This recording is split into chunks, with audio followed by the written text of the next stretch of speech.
Yo.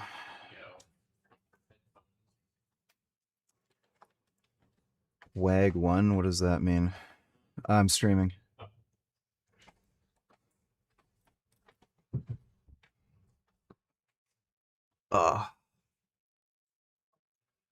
Going Andrew, what's up? Andrew, what's up? For ways to destroy a human mind and body, MKUltra conducted the most extreme experiments on human beings that have ever been carried out by a U.S. government agency. MKUltra, the reported clandestine CIA program of mind control and influence, was thrust into the global spotlight during a bombshell congressional hearing. From Jack Ruby and Charles Manson as potential assets to an alleged murder cover-up to a 3-year-old girl's death and current allegations, including the attempted assassination of Donald Trump to the Charlie Kirk alleged assassination. We are going to break down the key moments from this testimony and put everything into context. Welcome to Sidebar, presented by Law and Crime. I'm Jesse Weber. So one of the questions I always get here on Sidebar and when I cover things on Law and Crime is, how are you guys able to turn all of these clips around so quickly on the stories that are rapidly developing? And if you're interested in it, if you're into social media, if you're putting things out, in content creation in any way, we use something called Opus Clips. So this is an all-in-one AI editor that makes it really easy to cut, create, and upload videos across any platform. Through AI, Opus Clip generates B-roll, it reframes footage, and it even cleans week and then 50% off. This is a different kind of sidebar from what we typically cover, what we typically do. But I got to say, it's not every day you got testimony on Capitol Hill regarding alleged mind control and arguably criminal activity committed. How long does it take to get the endurance benefits from EQ? Well, any steroid is going to drive up red blood cell production. So it's not a unique benefit from EQ. And it's just that EQ tends to do it more than other steroids, or at least that's kind of the theory. The problem is it hasn't really been tested much in humans. So some people think the reason you see increased hematocrit with EQ is actually due to dehydration. So EQ is an aromatase inhibitor. And if you lower estrogen considerably, you're going to be dehydrated, and that's going to affect your hematocrit numbers. Some people also seem to just respond to it very differently, where you don't see big increases in red blood cell production. Some people you see massive increases. It's also dose dependent. Because EQ is an aromatase inhibitor, and some people really get a very strong aromatase inhibition from it, I wouldn't recommend using it to increase endurance. I wouldn't even really recommend using it as like kind of a primary anabolic. I'd only use it as an aromatase inhibitor. Like, unless you find out that you don't get strong aromatase, inhibition from it, I really wouldn't recommend using EQ in higher doses. The reason for that is, it seems that because of its ability to really lower your estrogen, some people can get like kidney problems from it and urinary tract issues. So if your estrogen is brought down super low, that can it can basically erode your urinary tract, your bladder, which can cause really serious, problems like infections, irritation, constant pain, and it can also directly impact your kidneys. So I wouldn't really recommend running EQ in higher doses. Just use it as an aromatase inhibitor. Use like as much as you need to lower aromatization if you're running higher doses of testosterone. But other than that,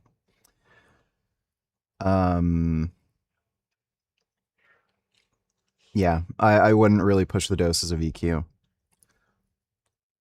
But again, everyone's different. Like Dave Palumbo, he ran really, really high doses of EQ. Like he would go over 1,000 milligrams.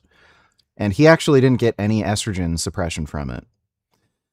And he didn't have any health problems from it either. But it seems like the people who do get health problems from it, they get a lot of... What's up, knickers? Today is my motherfucking goddamn motherfucking goddamn motherfucking birthday. Whoop whoop, July the 8th. What a day, what a glorious day. Big 2-4 knickers, hell yay. Well, congratulations for surviving another year, Kenny. Happy birthday. Thanks for the donation, dude. Yeah, the people who do seem to get health issues from EQ, they're taking higher doses and they're just crushing their estrogen super low. If you crush your estrogen, you're going to have health problems. So I just run it in a low dose, 105 milligrams a week. Haven't had any issues from it yet. And I just use it to keep my estrogen in range. But like literally every steroid, it's going to drive up red blood cell production. So you're going to get endurance benefits from any steroid. I've actually found Tren has helped with my endurance, both cardiovascular and muscular endurance. I recover faster in between sets when I'm on Tren, and I've also noticed when I'm doing cardio, I can just kind of push through things a bit easier. So, yeah, there are some Frank Ments. He's being a fucking drama queen again. Admitted by the CIA. Yesterday, there was a hearing before the House Committee on Oversight and Government Reform. It was titled Mind Control and Accountability, Uncovering the Truth of the CIA's MK Ultra Project.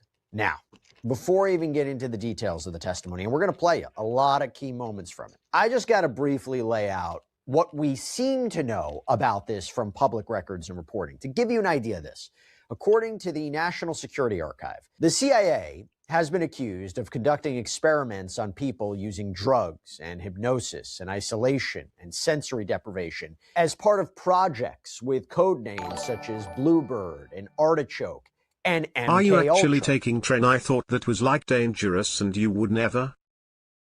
Yeah, I'm taking Tren. A lot of people get really bad side effects from it. At least with the dose I'm on, it hasn't given me any problems. Like, usually what people warn you about is like the mental health things.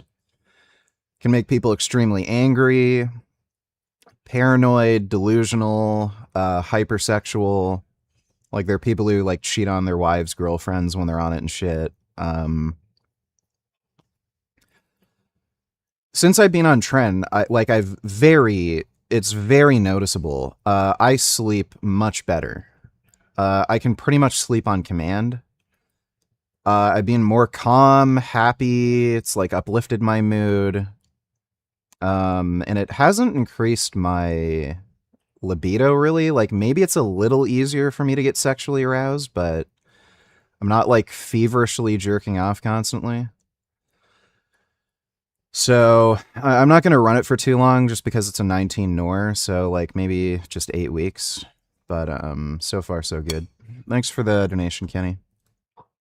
It is believed that MK Ultra was authorized after Alan Dulles became the director of the Central Intelligence Agency in 1953. Now, a name that you're going to hear a lot about is Sidney Gottlieb. No, the CIA was not transparent about MK Ultra. As soon as there was going to be a congressional hearing on it, they tried to destroy all the documents about MK Ultra. They were doing highly, highly illegal shit. They were experimenting on American citizens without their knowledge. And in all likelihood, they like literally like caused deaths. Like they killed people and shit. So yeah, they're doing really illegal shit. So Sidney Gottlieb has been credited as basically the chief architect of MK Ultra. According to the National Archives, there is reportedly documentation supporting the existence of MK Ultra, such as a 1951 memo about a meeting between CIA and foreign intelligence officials regarding mind control research, or a 1956 memo in which Gottlieb apparently signs off on a project that would, quote, evaluate the effects of large doses of LSD-25 in normal human volunteers on federal prisoners out in Atlanta. According to the New York Times, back in 1977, then CIA Director Stanfield Turner testified that the agency had covertly supported research into the control of human behavior at 80 institutions. We're talking colleges, we're talking universities, but it also apparently operated in federal institutions, hospitals, pharmaceutical houses. And I'll say the scariest part of the MKUltra project was that, and this was the allegation, that substances and methods were administered to unwitting subjects, that they didn't even know what was going on. According to Britannica, the program operated primarily from 1953 to 1964, and the alleged goal was to erase someone's memory and then control them. The idea, the goal, the objective, it was aimed at countering the Soviet Union during the Cold War. Now, Britannica's article on MKUltra's origin states that Alan Dulles believed the Soviets had already developed mind control techniques, so this is a way to respond.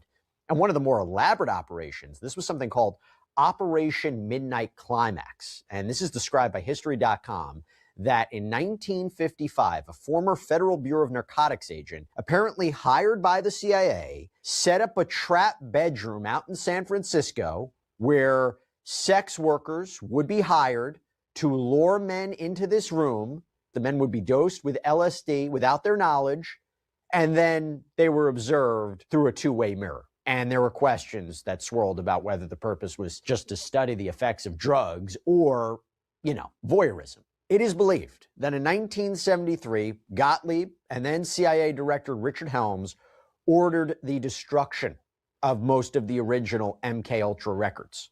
Britannica reports that Gottlieb himself shredded 7 boxes of documents. However, it appears that some material did get out in the 70s, that a FOIA request for CIA financial records uncovered additional files about MKUltra, that they had been mislabeled. And that's basically the broad overview, that no one has been prosecuted for any alleged criminal activity associated with this program. So where's the accountability? Where's the answer? Yeah, I've seen Men Who Stare at Goats. A lot of the stuff in that movie was actually factual. Just weird, bizarre shit. Now, before I even get into that testimony that you're going to hear from these witnesses and the more specifics of, for example, the alleged abuse, Charles Manson, Jack Ruby, the strange death of this guy named Frank Olson, what could be happening today? Is the government operating anything like that today? It's an interesting conversation to have. We'll get into it. But the best way to explain what MKUltra is, or what the CIA has been accused of doing, is to go to the opening statement from Task Force on the Declassification of Federal Secrets Chairwoman Anna Paulina Luna, representative from Florida. And she emphasized that this is about transparency, this is about getting answers, it's about the American people deserving to know what happened. And Alex Jones debated Sneeko earlier today. Alex Jones.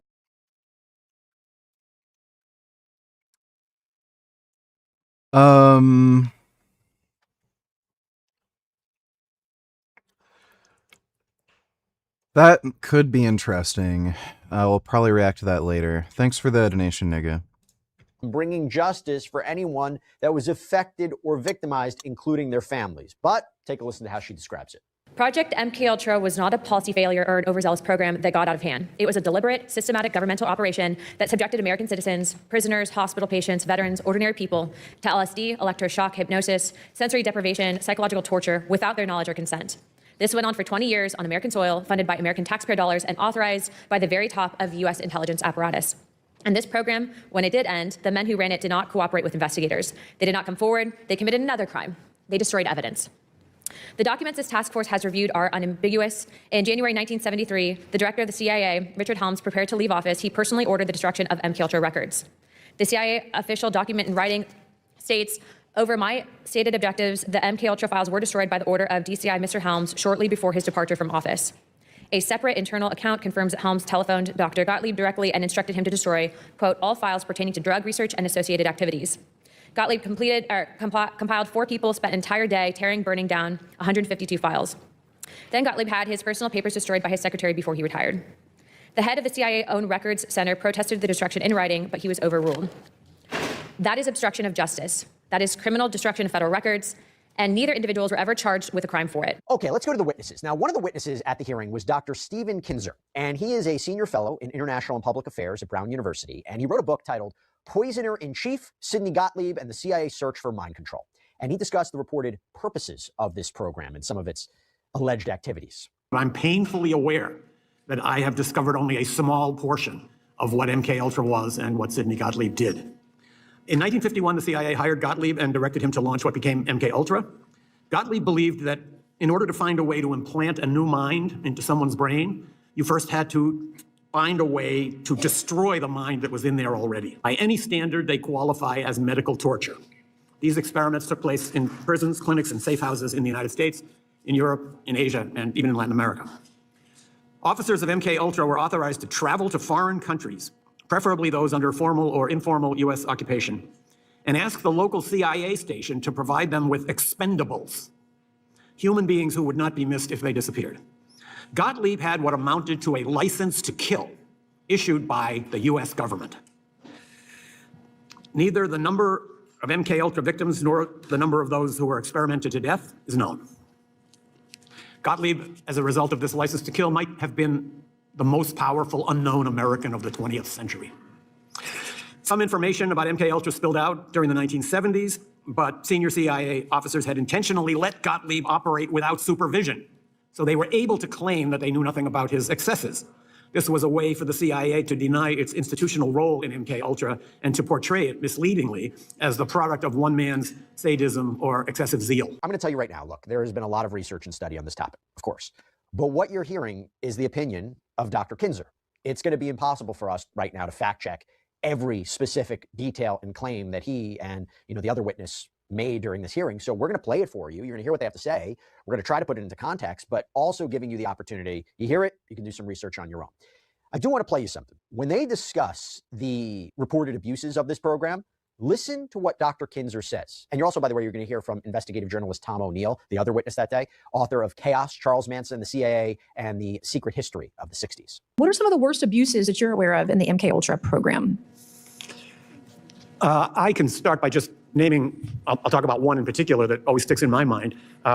In the federal prison in Lexington, Kentucky, a group of African-American inmates was segregated and fed what were described in the protocol as double, triple, and quadruple doses of LSD every day for 77 days. Did they all survive? We have no idea what happened to them. This has stuck with me ever since I wrote that book. What happened to them? Did they ever find out what was given to them? Did they think they were going crazy? Did they? I think if they. Do you think we're still experimenting on prisoners or people in prison today? I don't have any information about that. Okay. What were the average ages, if you know, of the people that were experimented on? Were these children? Were these middle-aged? Were they? Well, there were adolescent studies done in juvenile detention facilities and jails with kids who were 16, 17, 18 years old, and at institutional schools for wayward kids. The National Training School for Boys here in Washington, D.C. had them. And when it comes to secret experimentation right after World War II, there's going to be a discussion about Germany and the Nazis and this alleged operation called Operation Paperclip, where the United States reportedly recruited German scientists and engineers and brought them to the United States. Operation Paperclip brought over 1,600 German scientists into the United States government after World War II, including individuals who had conducted human experimentation in concentration camps. The CIA and military were aware of their backgrounds and recruited them anyways. In your research, did you find direct documentation between Paperclip scientists and the development of MKUltra's experimental protocols, specifically the use of mescaline, hypnosis, and sensory deprivation, which were techniques also documented at Dachau? Absolutely. Kurt Blome, who was the chief of biological weapons development for the Nazi government, came to work for the CIA. So did Walter Schreiber, who was the Surgeon General of the Nazi army. I can just tell a brief story. When I was researching my book, I found what I think might be the first secret CIA prison or black site. It's a nice chalet in Germany. And the guy who now owns it took me into the basement. He said these were the cells where the MKUltra officers working. I've got something for you to react to, VG. Let me see, Dodo. Israel has held a Palestinian pediatrician and tortured him for 550 days with no charges. No charges at all, okay? And so wait till you see how badly he's been tortured. His crime, he insisted on staying with his patients who were kids who needed help during the genocide in Gaza. And Israel never forgave him for that and has been torturing him ever since. I'm going to assume that everything he's saying is complete nonsense, and there's more to it than that. Anna's got the facts. Right. Rather than abandoning his patients during mandatory evacuation orders, he insisted Right. So their mandatory evacuation orders. Is it better to have everybody blow up and die? So I'm guessing this guy probably was either a Hamas member or linked or like suspected to be linked to Hamas in some way. He refused to evacuate. Like, again, if there's mandatory evacuation orders, the patients would also have to evacuate. So I'm assuming he was trying to convince everybody to just stay where the fuck they were. And then, yeah, he got arrested for that. On staying behind at the hospital in order to provide care to his patients. And for that, the Israelis detained him and have been torturing him ever since. In fact, we have some images to share with you that'll prove that. Now, this doctor is Dr. Hussam Abu Safia. He's the head of the. There are also video.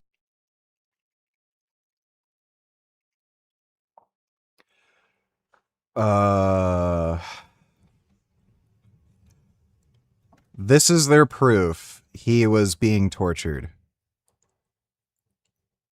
So, literally a photo from who knows when. This was probably taken a few years ago when he was younger.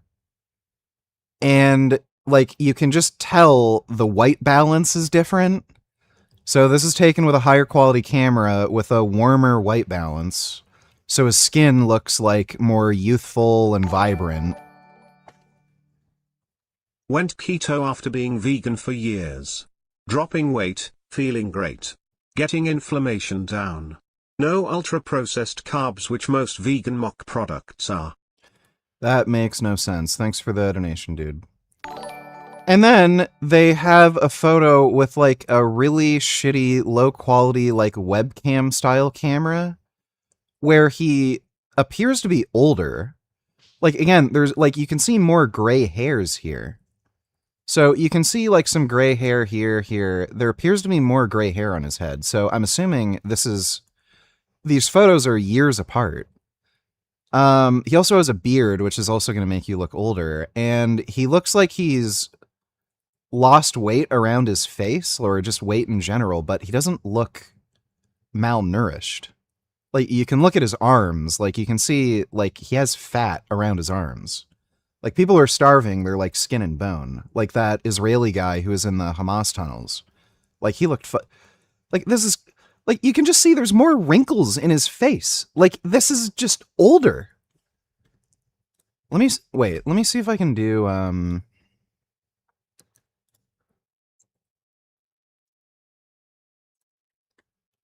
where was this taken from?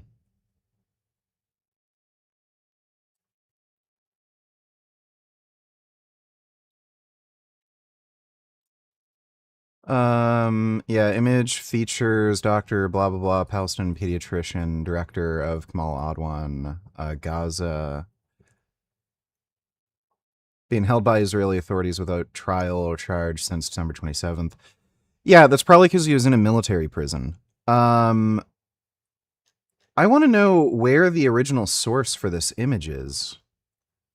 All the photos that I can see are just referencing straight face. What's more healthier? Garden veggie chicken or grass-fed steak, and how?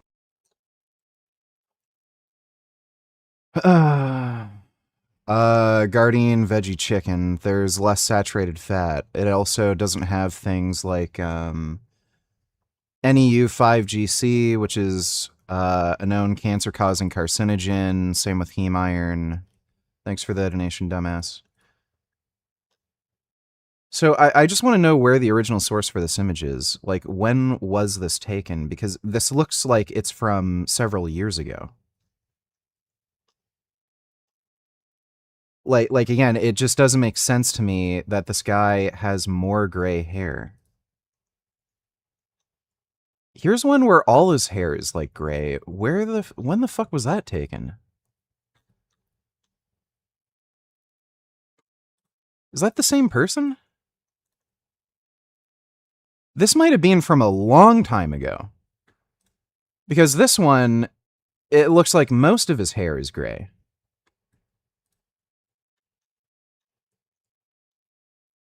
Yeah, I don't know what the original source is, because like it seems like they're comparing images like where the guy's like 10 years older or something, and then they're saying, "Oh, look what happened.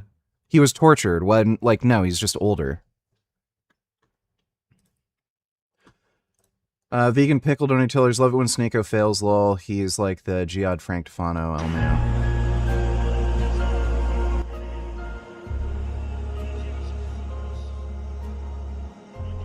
Yeah, so he's been doing the fake crying thing lately. Look, he went. He literally doesn't even give a shit about soccer. Like, again, it's all a grift. I'm not calling for splatting his head, but culturally, I'm calling for putting him nonviolently in an airplane like a cannon, a clown in a cannon, the circus, and shooting him out of it back to the Middle East with all of his other little compatriots. Bye-bye. Was Jesus from Ohio? Or was Jesus from Palestine? Yeah, I'm pretty sure they didn't call it Palestine back then. They called it Palestina, and that was because the Romans literally took over and made it was like a joke to make fun of the Jews because of the Philistine thing. Where is exactly the origins of Christianity? Christianity is not an American religion. Christianity comes from the Middle East. If you think that I should be... Yeah, you should be sent back because you're a degenerate fucking retard who thinks it's okay to rape children because Islam. So get the fuck out of the country. Sent back for practicing a foreign religion, then by your logic, all Christians should be sent back in that canon too. Sneak. No. You're a degenerate fucktard who believes in a degenerate fucktard religion, and Americans don't want that shit. So go back to some Muslim country if you like Islam so much. Nobody wants it here. They are literally just like the Jews. This is what the Jews do. It's Bismillah, Islamophobia, everyone's attacking us, and they go, we are here, and we're in Times Square, and you can't do a thing about it. How about the white Christian who they cry, oh, we're being genocided. Oh, it's white genocide. Oh, all these immigrants. Oh, they're taking our jobs and they're raising the price of houses and oh, they're lowering our wages. Oh, it's there. We're being genocided. Our women can't have many babies because they're marrying black men. They're just going out with black men and we can't have enough children. What the fuck is he talking about? Oh, then, okay, you turn around. My goat doesn't talk to Shias because it's bad for prayer. Such is truth. Whoop-de-doo-boo-bye. No, I've spoken to Shias. Oh, F yeah. We took Maduro. We took the president of Venezuela. We just snatched him up. I talk to Shias all the time. Daniel Lukikic is one of my favorite friends. I'm joking. That was astaghfirullah. I'm joking. Wallahi, I'm joking. He's a great guy. Muslim, Sunni. We do whatever the F we want. We run this. We run this entire globe. We got the nukes. We got the F-35. We got the aircraft carrier. What is we the don't point of actually this? think that the Israeli genocide of Gaza is bad. It should be us kicking that butt. If you're against grape with Muslims, why are you vegan? The earth gets grape to grow almonds. How much water does it take? That's nice. Thanks for the donation. Videos of him looking malnourished and clearly in poor condition. So after being he literally just looks older. These photos are clearly years apart.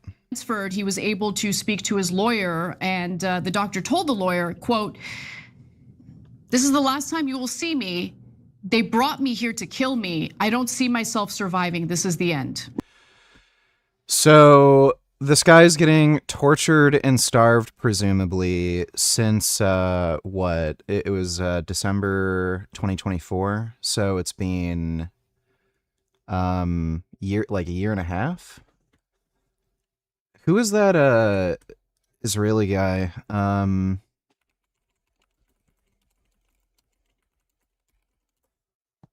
Let me see if I can find it.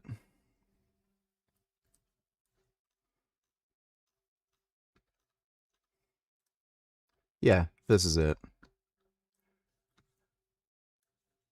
So this is what starvation and torture looks like. So that was when the guy was kidnapped in 2023. And then in 2025, like again, you're talking about roughly the same time frame, to like again, year and a half, 2 years. He's fucking skin and bone. Like you can see his collarbone, his arms are like super frail. Like there's nothing there. It's just skin and bone. So that's what torture and starvation looks like. And then they're claiming this guy is getting tortured and starved. When, like again, no one's mentioning when this fucking photo was, or video was. This might have been a still frame from a video. I have no idea when that was shot. Like again, given that he has more gray hairs here, I'm assuming these are like a considerable time frame apart, and he doesn't look like he's starving.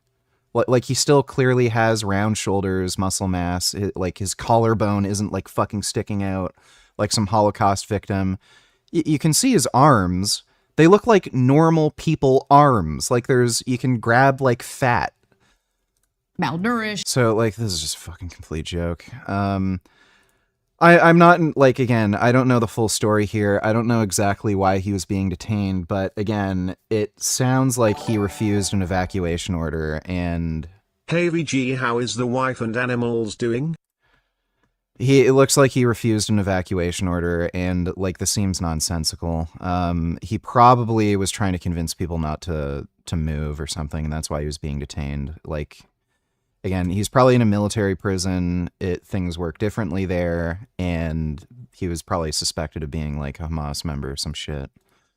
Working side by side with Nazis, carried out those gruesome experiments, which were actually just continuations of the experiments that those Nazis had been conducting just a few years earlier, right down the road. Just for timeline and clarification, these $1 per experiments were sit-up, 3 sit-ups, boss. Okay, I'll do that in a minute. Thanks for the donation, Jack. happening after the Nuremberg trials, correct? So the CIA would have known that these were crimes against humanity. I looked for an episode in which the Nuremberg doctrines were posted on the wall in some MK Ultra or CIA office, and I was never able to find any indication that those Nuremberg principles ever were even consulted, much less obeyed. By the way, Luna said she's going to reach out to the German government. Charles Manson, Jack Ruby. So the question became, were they MK Ultra subjects? Were they assets? Start with Charles Manson, the cult leader whose followers carried out savage murders. In the summer of 1969, 4 young people acting on the orders of a cult leader named Charles Manson went to the home of movie director Roman Polanski and murdered everyone they found there, including his 8.5-month pregnant wife, the actress Sharon Tate. The victims were complete strangers to their killers. The following night, Manson's followers murdered another couple in the same grisly fashion. How had Manson, a barely literate ex-con, acquired the ability to persuade ordinary young people to murder complete strangers simply because he had told them to? The pursuit of that answer, Alexia, we don't talk about that woman here. The answer to that question led me to Dr. Louis Jolyon West, known to his friends as Jolly. West was one of the most influential psychiatrists in America. I'll spare you the long and tedious story of how my Manson reporting led me to West, except to say that I eventually learned that in 1967, when Manson transformed into the cult leader we are familiar with today, he and his followers were receiving free medical care at a clinic in San Francisco, where West had established a base of operations for a research project he was conducting nearby. After becoming intrigued by the allegations against West, I learned that UCLA, his last academic home, had inherited his paper following his death in 1999. Nearly 2 months and more than 200 boxes later, I found the proverbial needle in a haystack. Correspondence between West and Dr. Sidney. JP donated $2. You've been We were literally already going to react to that. Thanks for that donation, JP. Gottlieb, the architect of MK Ultra. What I was able to prove was that from the moment Manson was released from federal prison in 1967, he violated his parole, went to the Bay Area without permission, and was immediately put under the supervision of a federal parole officer who basically gave him leniency as he gathered his group of followers, gave them drugs, dominated them, turned them into more or less subservient robots who would do anything he said. All that happened under the watchful eye of a parole officer named Roger Smith, who was also doing drug research at the same clinic that Jolly West had set up his operation to recruit subjects, all the way until 1969 when Manson finally ordered the murders. Like, there's too many weird coincidences. It's really bizarre. Yeah, in all likelihood, Charles Manson was a victim of the MK Ultra experiments that he was later convicted of. He had been arrested repeatedly for escalating crimes. Now, O'Neill acknowledges he wasn't able to prove definitively, absolutely, that Manson was an asset through MK Ultra. And in fact, there hasn't been, as far as we've seen, verified, definitive proof that what Manson did was caused by or connected to a federal government operation. What about Jack Ruby, the guy who killed Lee Harvey Oswald, right? This was actually explored by filmmaker Errol Morris, who also produced a film about psychiatrist Louis Jolly West, this doctor. And the allegation was that Dr. West conducted a psychiatric examination of Jack Ruby and declared him insane. So with that in mind, I want you to listen to what O'Neill says here. Jack Ruby, I believe, this is something else. The Warren Commission investigation on the Warren Commission was Alan Dulles, the former CIA director, who authorized and ran MK Ultra until he was fired by President Kennedy. The liaison to the committee for the CIA, who handled the information coming from the CIA back and forth to the Warren Commission, was Richard Helms, who was a direct supervisor of Jolly West. They knew who West was. They knew that what West was capable of and what they had paid him to do and what he had reported to them that he could do, including inducing mental disorders in people. That was never disclosed to the commission as far as anyone knows. So I believe that West was put in there to keep Jack Ruby from telling his story. Again, nothing we've seen definitively proves he was an asset or product of MK Ultra. And I'll tell you what, even on my News Nation show, Jesse Weber Live, I interviewed a retired CIA operations officer, Rick Delatorre, who said there is nothing to substantiate the Ruby or Manson theories. But you talk about assets, you talk about alleged assets, you talk about theories. What about the alleged assassination of Charlie Kirk? What about the attempted shooting of President Donald Trump in Butler, Pennsylvania? You know what? That came up in this hearing because it goes to this idea, is stuff like this happening today? How do you explain those instances? Where did it come from? Social media, algorithms, AI? Is this the new form of mind control? I mean, to say is that I think if there are such projects going on inside the U.S. government, there might be a sense that we can do this without any hostile supervision. What are the possibilities that what we've learned in MK Ultra, now that it has advanced so much to algorithms and the computer and getting to loners, that some of these loners could, through this just mass propagation of whatever you're doing, could cause someone to maybe take a shot at a president? I know. Shrugs donated $2. Let me see. Them the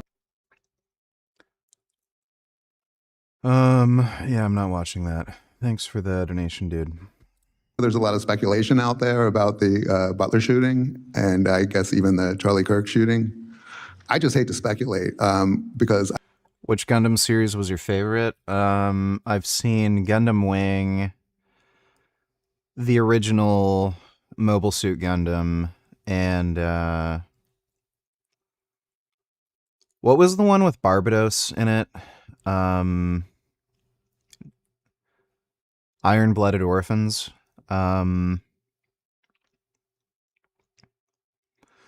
Probably Gundam Wing. I didn't see the full series of Iron-Blooded Orphans, but that one was really good. There's a lot of really good there's a lot of really good aspects of Mobile Suit Gundam, the original, but it's a little weird. A lot of the episodes seem a bit just disjointed. There's like weird like flash forwards and stuff. So far my favorite's been Gundam Wing. And I was really enjoying Iron-Blooded Orphans while I was watching it. I don't know. I have no firsthand knowledge whether those guys were programmed through radio waves or through their computer activity. So I would never hazard a guess, except to say what I've already said, that they developed means that we've never been told about many, many years ago, and I imagine they've evolved to be much more effective now. It really ties into what Congressman Burchett was talking about with radio waves, where we have these like a Venn diagram of individual people and the military casting a broader net. So you have the radio waves, computer activity, the Operation Mockingbird, the programming that is taking place. So what do you see in relation to Bobert looks a lot different without her glasses. To what was happening then and what we are seeing now, that could be types of the same kind of programs and even using direct energy weapons or the like? Mr. O'Neill, you can begin. Yeah, I would just like to say one thing. There was an objective outlined in the early proposals for MK Ultra to. It was a clip of you talking about how women will take any opportunity they can to take advantage of you in a relationship. And then it cuts to you talking with Pat, clearly being taken advantage of just a few months after you were saying that. That's nice. Thanks for the donation, dude. Do experimentation to see whether they could do mass conversion, convert entire populations. I think that had something to do with the France incident that you were talking about earlier. Again, today it's all speculation, but back then they were trying to use psychological means.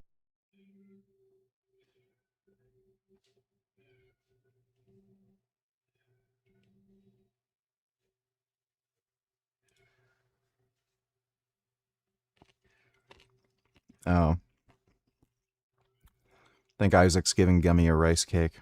Means to see what you could, how you could influence people's thoughts. And Mockingbird played into that, which if people don't know, that was where they had CIA assets or co-opted people in the media who would write basically propaganda. And thoughts on life. Is religion copened when you look at space? Can this all just be by chance? Has any religion ever questioned your perspective, and what do you think of the grand scheme of things?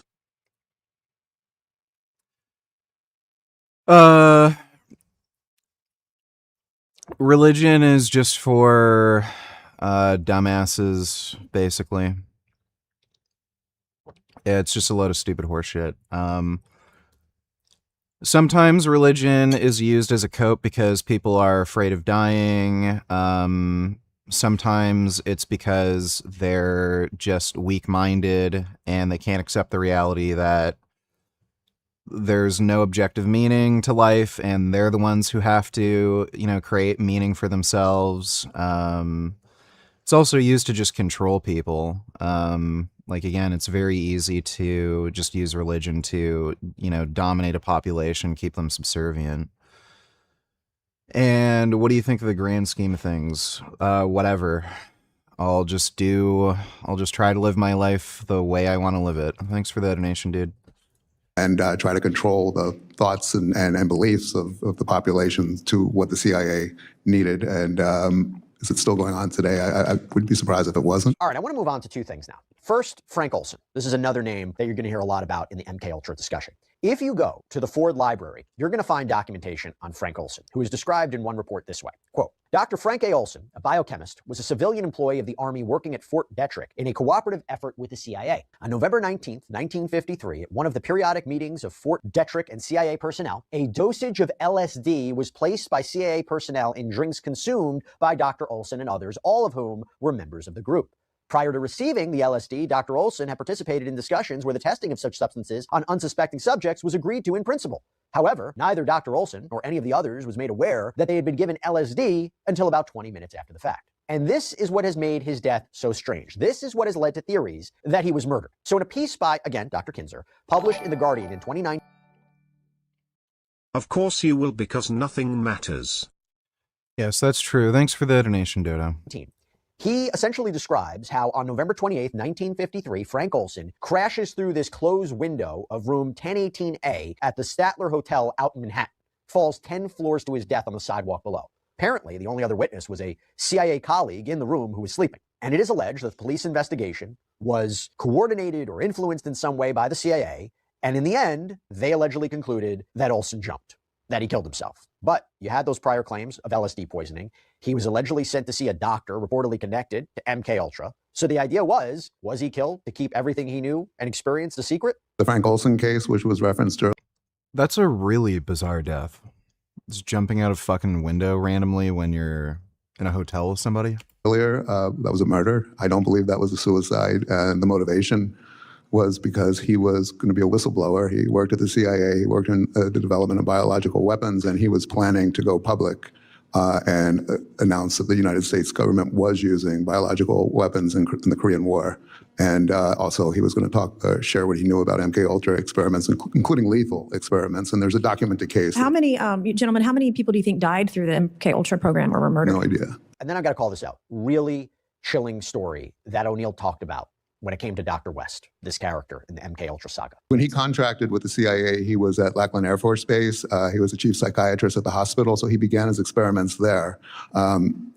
a year after the letter that I quoted in my statement where he was describing what he wanted to do.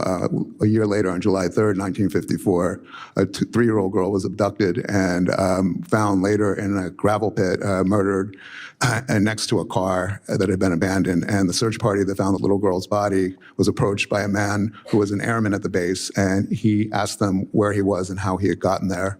He was arrested for the murder and described by the military officers who had him in custody as being in a trance or dazed. He didn't have any drugs in his system.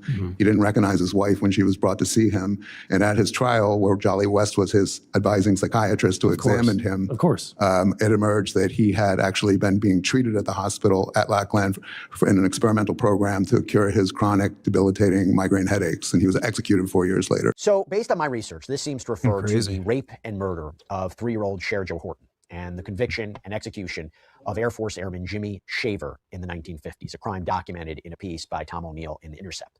But as you heard, Dr. West was reportedly serving as chief of psychiatric services at Lackland Air Force Base. Shaver was an airman who apparently had no history of violence, no criminal past, and yet he did this. Shaver apparently didn't remember anything. West, by the way, Dr. West was accused in this article of administering truth. Dodo donated $2. Why didn't the U.S. strike committee's funeral? That was a huge blunder. I don't know. Might have had something to do with like civilian casualties or something, but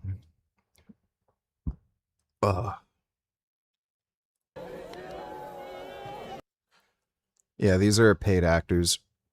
Clearly. Yep. Well, they all do this horse shit because they get killed if they don't. These are probably just people getting paid who are like members of the IRGC or something. But yeah. Ow.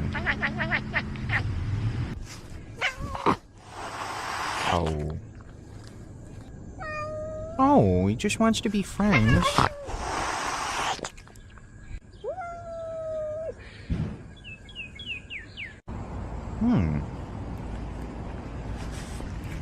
Oh. Oh, wow.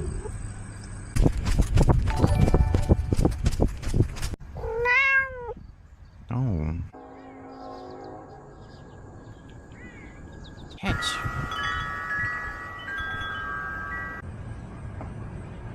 Oh. Oh. Did you guys see that? Those were all cats. That was good.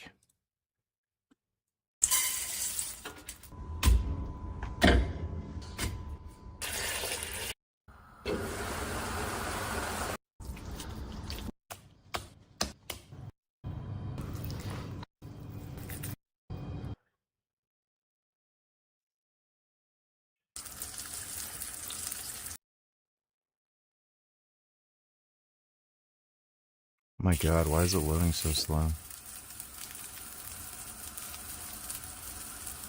Oh.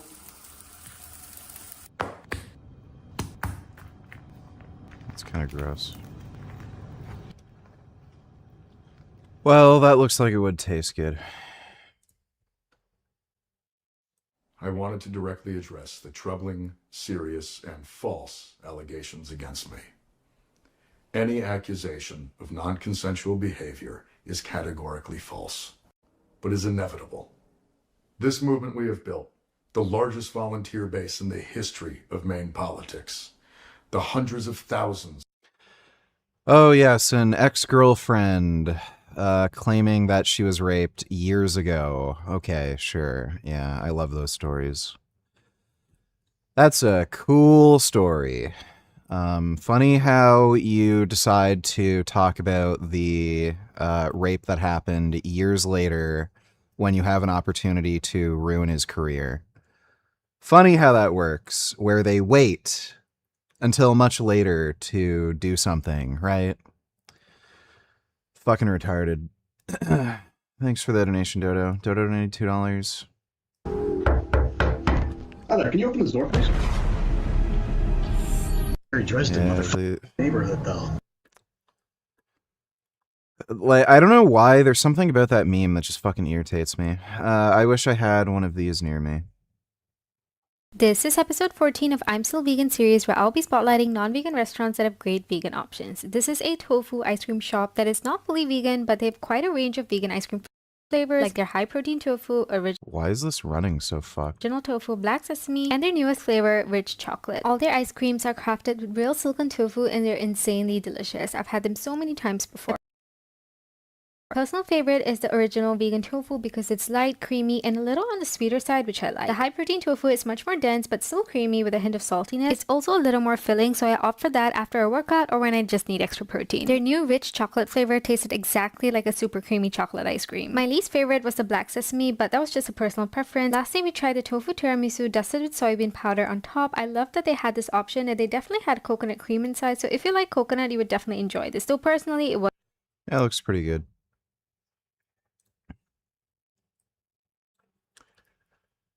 Leaked report, Muslim Brotherhood infiltrating German government. Well, yeah, of course. German intelligence warns Muslim Brotherhood threatens the constitution from within. Warned of dangerous shift in the Muslim Brotherhood strategy. Instead of pursuing direct violence, group seeks to undermine democracy through gradual infiltration. Like, they literally admit this publicly, that they want to infiltrate, government institutions, get fucking Muslims elected and shit. Like, they literally admit this publicly. But, oh, cultural enrichment, let the Muslims win. Oh, look how multicultural we are. We have a Muslim fucking mayor. It's fucking stupid. In a new allegation against Democratic Senate candidate Graham Plattner. Thanks for being here with us. I'm John Quizos. Welcome, everyone. I'm Scott McDonald. Multiple members of Congress now pulling their endorsements. One of them, Ro Khanna, calling for him to drop out of this race. And the Speaker of the Main House and leadership. This guy should literally accuse everybody he works with of rape. Like, apparently it's that easy, right? He raped me 7 years ago. I don't know why I'm saying it now, but just want you to know that. Like, why does anybody take this fucking horseshit seriously? The guy was never accused, never fucking convicted, nothing fucking happened, and then some dumb fucking bitch he used to date randomly comes out and says, he fucking raped me. Sure he did. Right. You're saying this when you have an opportunity to fucking ruin his career. I'm sure you were raped. Right. Of the main Democratic Party, also just minutes ago, now calling for Plattner to drop out of the race. This after a sexual assault allegation and new reporting from and was forceful towards her, adding it felt like it was no longer her choice. She also What? Sorry, it felt like? Like, was this a rape or not? What? are graphic. Per Politico's report, she said Plattner grabbed her pelvis and was forceful towards her. Yeah, I think that's how sex works. You grab the woman's pelvis and you use force to put your penis in and out. That's sex. Like, what? Adding it felt like it was no longer her choice. Like, again, it felt like? Was it a rape or not? Like, it's just so ridiculous. She also says she told Plattner repeatedly to stop, eventually telling him the interaction was not consensual. The woman was quoted Sure you did. in a former New York Times article that we told you about last month, calling his behavior unsettling and reckless. Today she tells Politico that she came forward after feeling like her story was just a, quote, read over. She said, Sure. The two had an on and off relationship for more than 2 years. Plattner responding today, denying the allegations. Well, there you go. Just some crazy fucking bitch that this dude was dealing with, and she doesn't like that he moved on, that his career is popping off, he's becoming successful, and she's still this dumb loser fucking bitch that he left. And, oh, she has an opportunity to fucking get back at him, so she's making up a bunch of bullshit.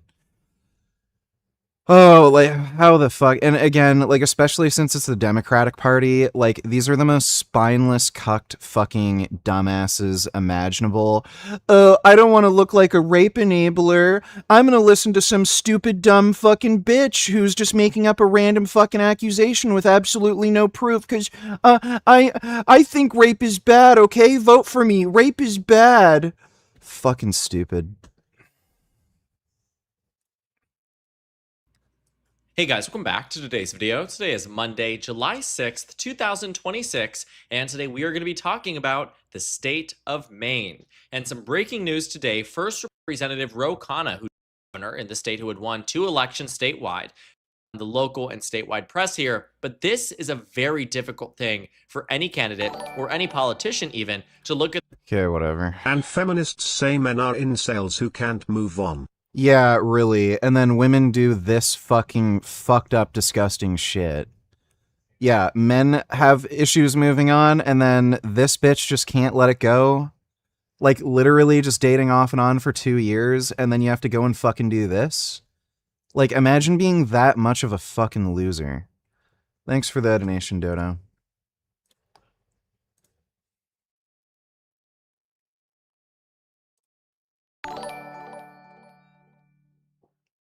What supplements do you take? Like multi, omega, beetroot powder rect? I take multivitamins, zinc, selenium, algae-based DHA, and, like, that's about it. I also take creatine. I guess that counts. Thanks for the donation, Vegan Gains, as a Chad. Appreciate it.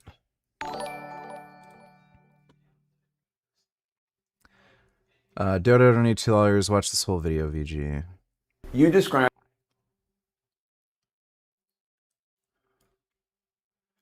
Oh boy, this is gonna be great. I'll take a look at that in a second.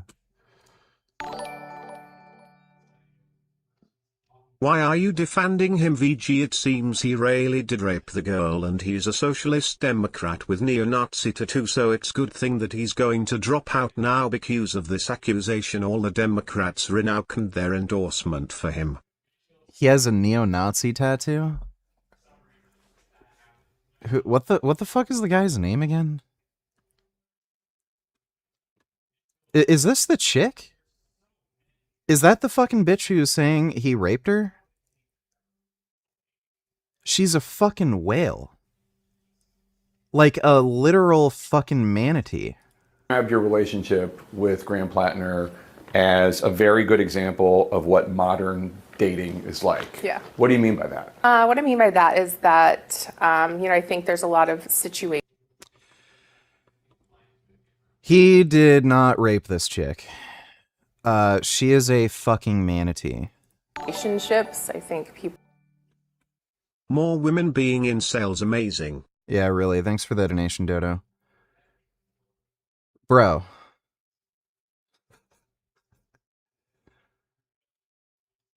Like, if you're that fat, you don't even have to do much to, like, resist a rape. Just, like, your stomach. Why are you defending Graham Plattner when he's a socialist neo-Nazi that the Democrats should've never nominated? Good riddance to him. He is probably a rapist too, but I don't care because he's an anti-Israel, anti-Semite socialist endorsed by Hassan Piker. I don't care. Like, a false accusation is a false accusation. I don't know enough about the guy to know if he should or should not be elected, but you can't justify a false accusation just because the guy shouldn't be elected. Thanks for the donation, Dodo. Dude, she is so fucking fat. Like the physics involved. It's like you weigh so much. And that guy's not like a big, strong dude. You're so fucking fat. Like, it just mechanically. If somebody, like, you'd have to be drugged and like, tied down. Like, they'd probably have to use a lashing strap. Because, like, just lifting up this hippo's fucking legs would be so difficult. Thoughts? Pro-Israeli / Zionist half-Jew half-Muslim defends Islam and claims Muhammad was not a pedo, and Aisha was 18. Counter his points. P.S. Cringe music in the beginning, so wait till he speaks to unmute. Well, who gives a shit? Claims Muhammad was not a pedo. It clearly fucking was. Aisha was 18. all the contemporary literature at the time that referenced Aisha mentions her being 6 years old at the time of marriage, 9 at the time the marriage was consummated. There's also hadiths like indirectly mentioning her age, where like while she was married to the Prophet Muhammad, so they'd mention that she played with little girls' toys like dolls. Everything indicates that she would have been underage. Also, if you look at like the vast majority of Muslim scholars, they also have that. They all agree. Aisha was again around the age of her age is explicitly mentioned. She was the age of 6 when they married, 9 at the time of consummation. That's also why a lot of Muslim countries allow for like such a low fucking age to marry, because they model their life off the Prophet Muhammad. Like, I don't have to watch this stupid shit. Like, I've heard these dumb arguments before. I think there's like one reference to her being like in her teenage years when she was either married or the marriage was consummated, but it's considered a less reliable hadith. So, like, again, considering everything, that there are hadiths that are considered reliable that explicitly mention her age. And there's others where, like, again, they make implicit references to her age, where she's playing with dolls, like little girls' toys. You're not playing with dolls like, a little kid when you're like in your teen years. Thanks for the donation though, dude. People are dating multiple people at the same time, whether that's known or not known by the people involved. So it was just a very common practice is what I viewed it as. And kind of. Right. So this bitch was dating multiple fucking people at the same time, polyamorous relationship.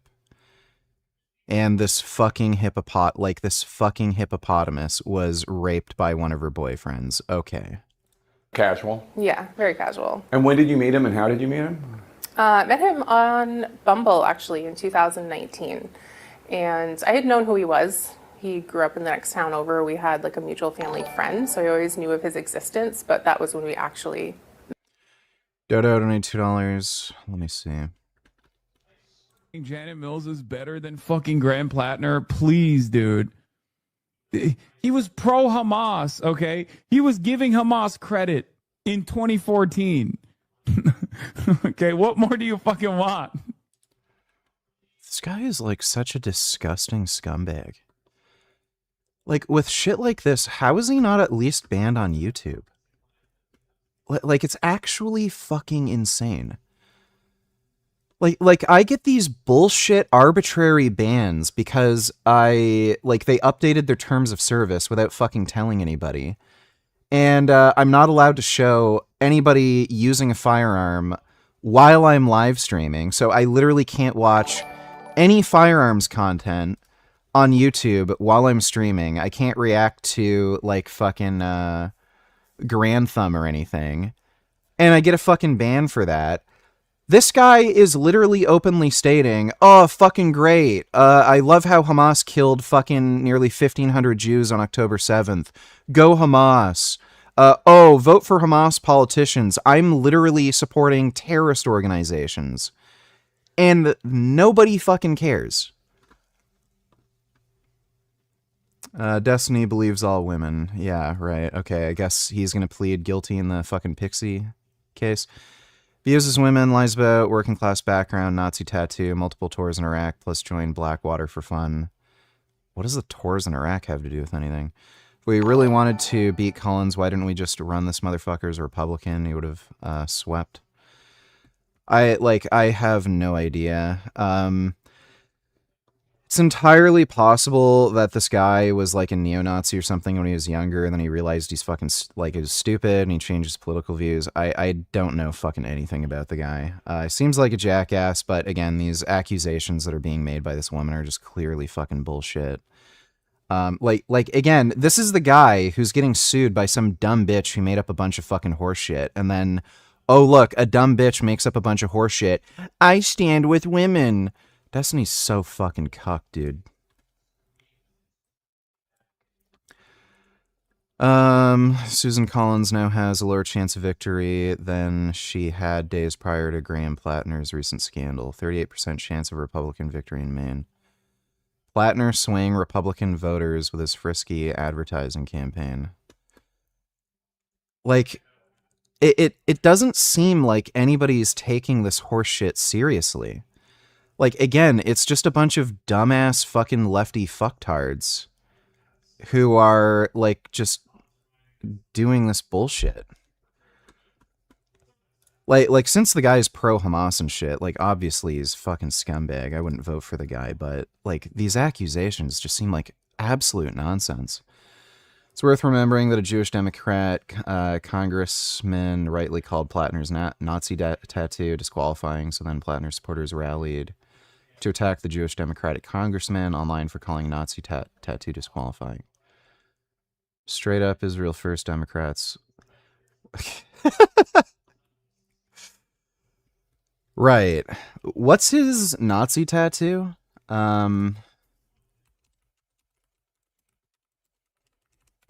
Is it like a black sun or something? Skull and crossbones. How does she know it's a Nazi tattoo in August of last year and you don't know it's a Nazi tattoo in August of last year? Well, she certainly didn't send that text to me. I can't say why, but I will say that I certainly didn't know. Symbols Nazi association. Where's the tattoo? Speaking to Chris Hayes on MS Now, Plattner maintained that he was unaware of the symbol's Nazi association. I feel like, we're kind of rehashing the thing. Messages reviewed by... Where's the tattoo?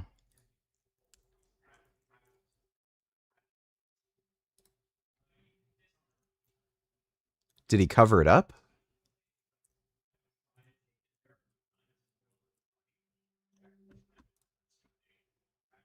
Oh, there we go.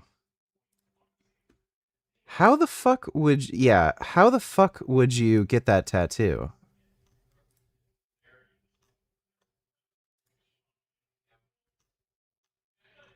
What? Like, this is, that's very hard to explain.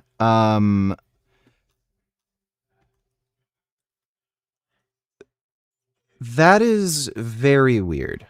The only thing that I could possibly think of is he went into a tattoo shop that just had a bunch of pre-made designs on the wall. And it's weird. Like, what tattoo parlor has, like, a Nazi working there that, like, has that up as a, one of those designs you can pick off the wall? Oh, could I get that one? That's really fucking weird. Yeah, that's very hard to explain away. Did he explain, like, what exactly the process was for getting that? That's really strange. So, yeah, I mean, that's fishy. No, I'm not going to play Assassin's Creed Black Flag. I'm not a fucking retard. Don't compare manatees to this woman. Manatees are majestic creatures. I mean, just look at them. Oh, that's nice. But what were those vegetarian... So big and round. Thanks for the donation, Dodo. Ninja Please when you tell her as well. That kid claims that historians recorded that Aisha's sister was 10 years old into her, and she was 27 when she migrated from Mecca to Medina. Okay. Oh, right. I think I've heard that argument before. There's, like, some controversy over some dates mentioned. Here's the thing, like, when there's contemporary sources who literally knew her and wrote about it, where her age is explicitly mentioned and her behavior is explicitly mentioned as being childlike, that sounds like a better source of information than some confusion about specific dates from, like, what, 1,500 years ago? Thanks for the donation, Ninja Please. It's a shame there are spiders big enough to eat frogs, but not people like that. This isn't your average spider. First of all, it I lives... don't want to see a spider eat a frog. I like frogs. Thanks for the donation, Dodo.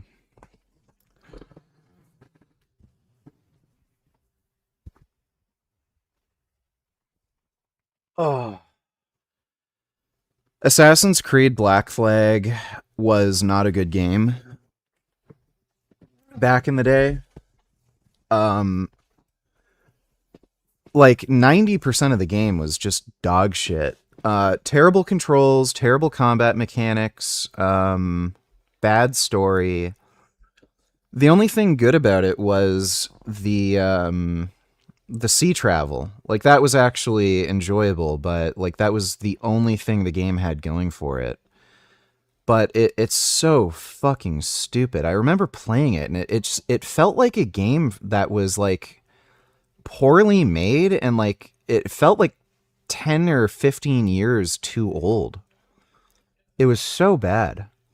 Like, you couldn't again, it's a stealth game where you have to like sneak and hide and stuff, but there was no crouch button. You just automatically crouch when you go near fucking bushes, and you just like walk around really awkwardly when you're trying to like hide and sneak up on people. Like, it was so weird. Dodo donated $2. Let me see.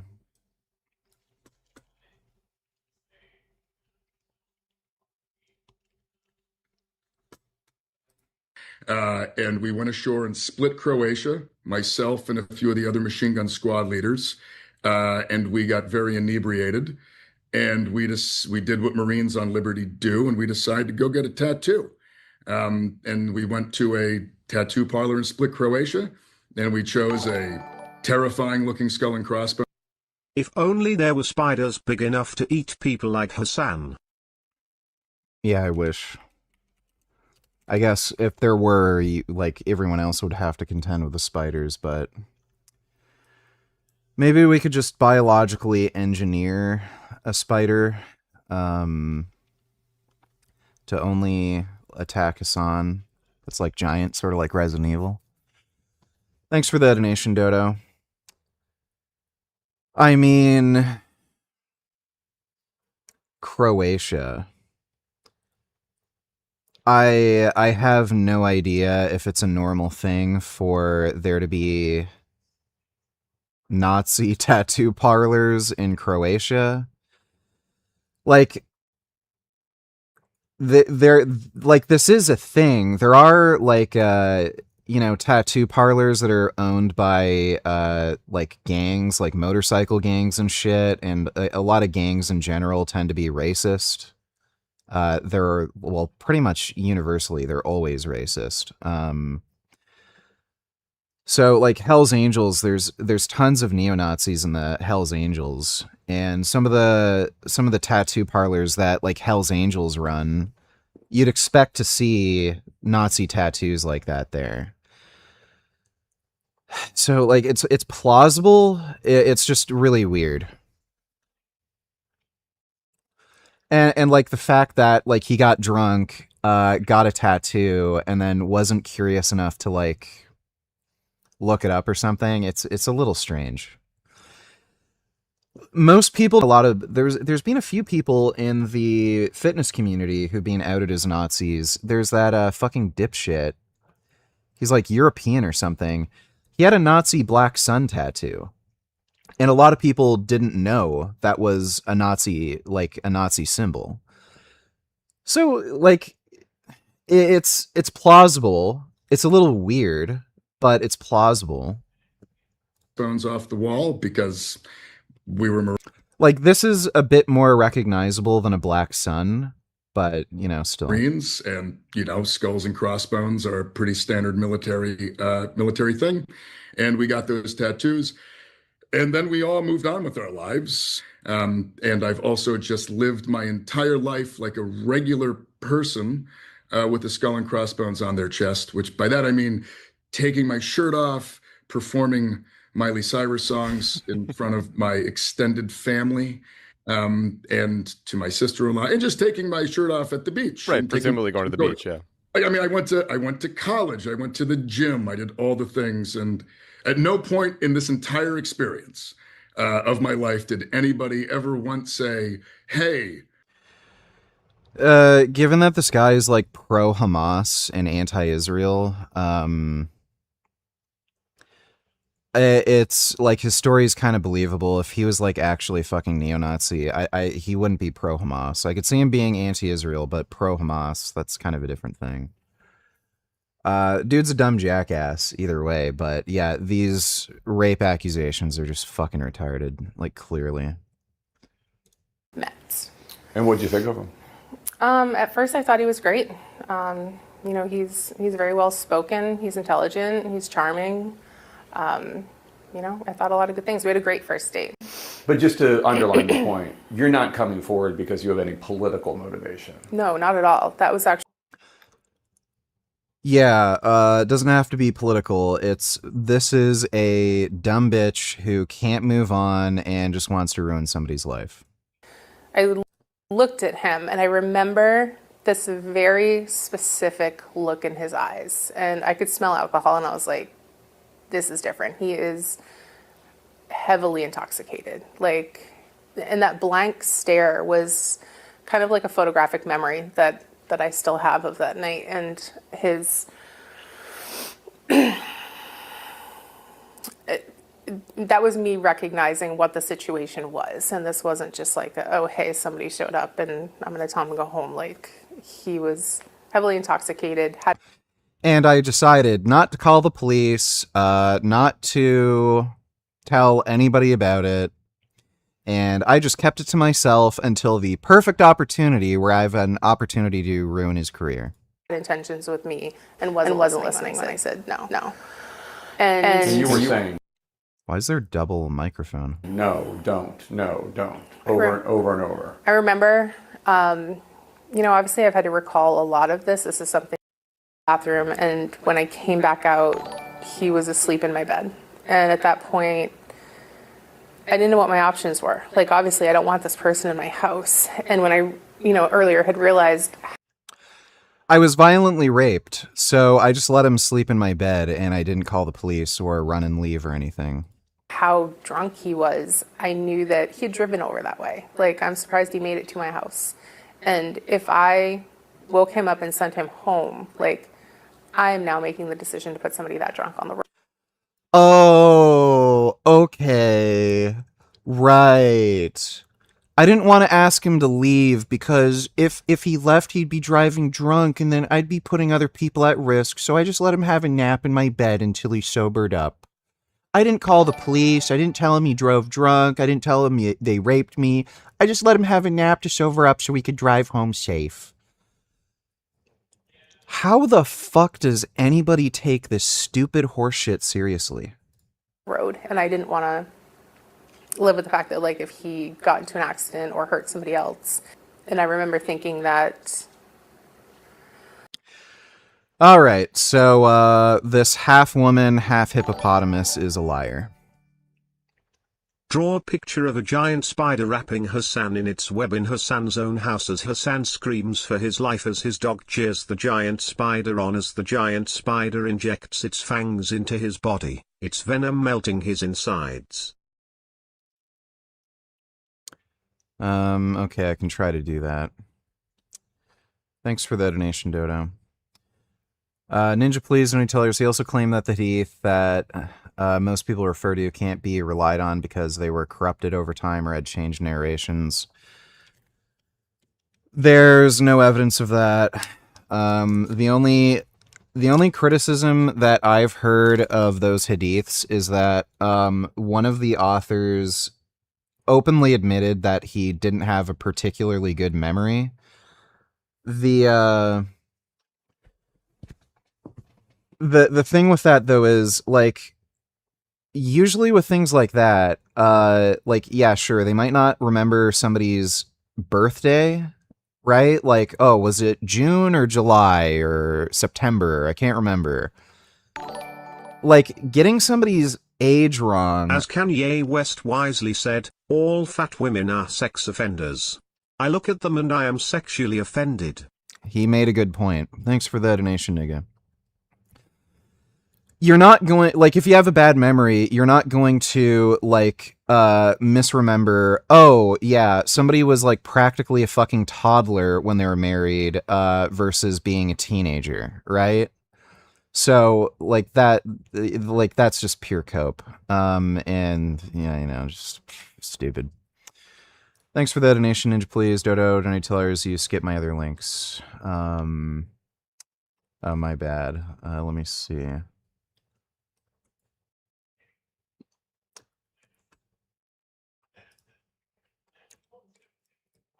We are suspending campaign on. Watch this after the rape interview. Also, he 95% did what that girl says he did, I believe, this time. Yeah, I doubt it. Is that, I think that was the only link Yeah,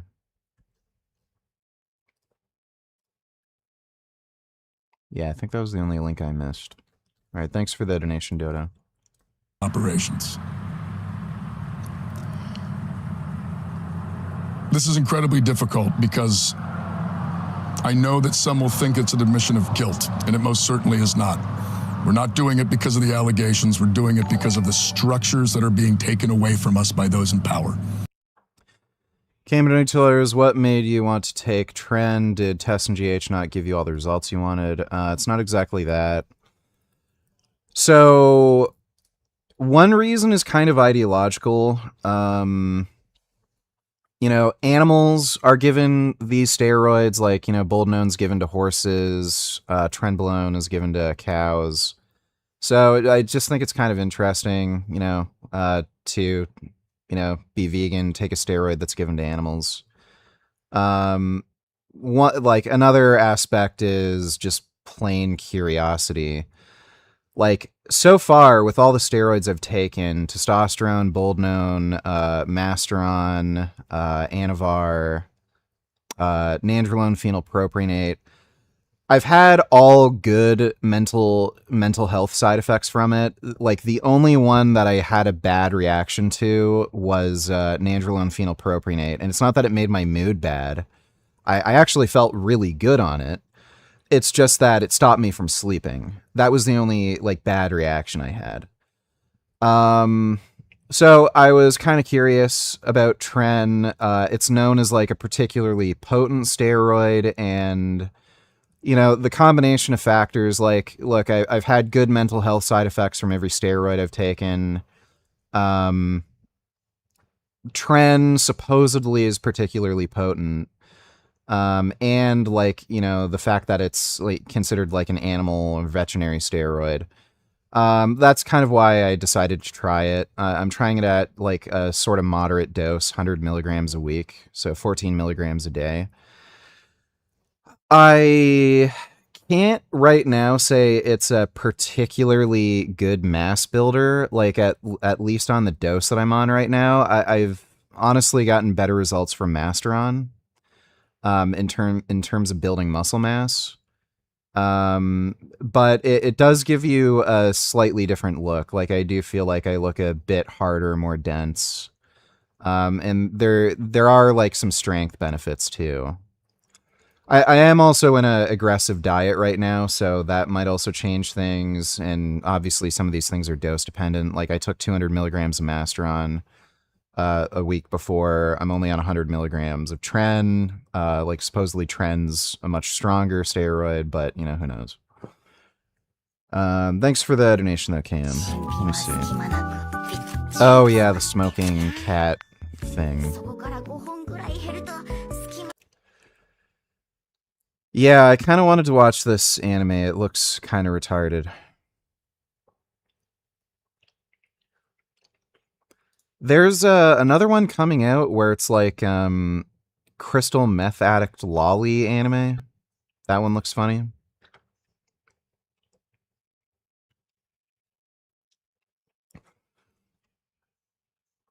I knew some kids who smoked in high school, and all of them were absolutely fucking retarded, and they did absolutely nothing with their lives. They're complete and utter deadbeat losers. One of them is just working as a cashier at a fucking convenience store, just broke as shit. Another dumb bitch just got pregnant like right after high school, and I don't know what the fuck she's doing. Just idiot. The other chick, I think she's just in prison. She got locked up for something. So, like, just everyone I knew who smoked in high school is just stupid as fuck. I intend to file my paperwork to withdraw. The process needs to assure that what comes next is reflective of the Mainers who on June 9th turned out and showed that they are desperate for a different kind of politics. I've been like sort of injured here and there, so like my bench isn't at its peak. I got it up to 345, I think, for a set of 8 or 9. Yeah, I think it was for a set of 8. If I ran like a short like peaking phase, I think I could smoke 450. But yeah, like my shoulder's kind of banged up right now. I also had the elbow tendonitis for a little bit. I finally like almost 100% recovered from the elbow tendonitis. It's almost like 100% gone. But yeah, I just like fucked up my shoulder, so haven't been able to like bench super heavy. It needs to be driven not from back rooms, but by the will of the people. Yeah, I tried taking Isaac's ADHD meds. They actually gave me ADHD. It made it way worse. I couldn't focus or concentrate, had no patience, and it was even affecting me the next day. I went to the grocery store to like just, you know, pick up some food, and then I drove for almost an hour in the wrong direction without realizing it. I just totally spaced out. People. And the decisions that come next must come from that. Out front now, Troy Jackson is former Democratic president of Maine State Senate, who has now filed campaign paperwork just today to possibly replace Plattner if he drops out. You have a lot of experience in politics in Maine, and you ran for governor. You came in third in the Democratic primary there. And you told a local reporter in Maine, and I quote you here, "If Graham's stepping away, I'm very, very interested and think I'm the best person to replace him." But as I mentioned, Troy, there's no known process to get anyone on the ballot whose name isn't Graham Plattner at this point, right? It's an unknown. I mean, would you even have enough time to do this, to get it together, to pull off a win if you got in the next few days? Well, I think it's definitely a challenge, a shorter timeline. But I think that, again, there's a movement here in Maine, across this country, of people that are fed up with healthcare not being offered to everyday people, with prescription drugs, workers' rights. I mean, and we're seeing that here in Maine. And I think that is going to carry whoever is a nominee to victory over. I'm pretty sure it was generic. The vast majority of the time when people get medication, it's generic. It's just because it's usually at least a little cheaper. I don't know. So I've had experience with Cialis where I've tried like name brand Cialis and generic, like in Canada, and they worked identically when I got it from the pharmacy. And then I've tried like black market Cialis or Tadalafil, and one of them like just gave me a fucked up weird reaction where I had like a ton of fucking water retention. I just had severe peripheral edema from it. It went away after a day, but that was really weird. I've tried another black market Tadalafil, and then that like just didn't do anything. I've tried black market Viagra. That worked a bit. And I've tried taking it both just by swallowing it and taking it sublingually. Sublingually, it worked better, but it tasted horrible.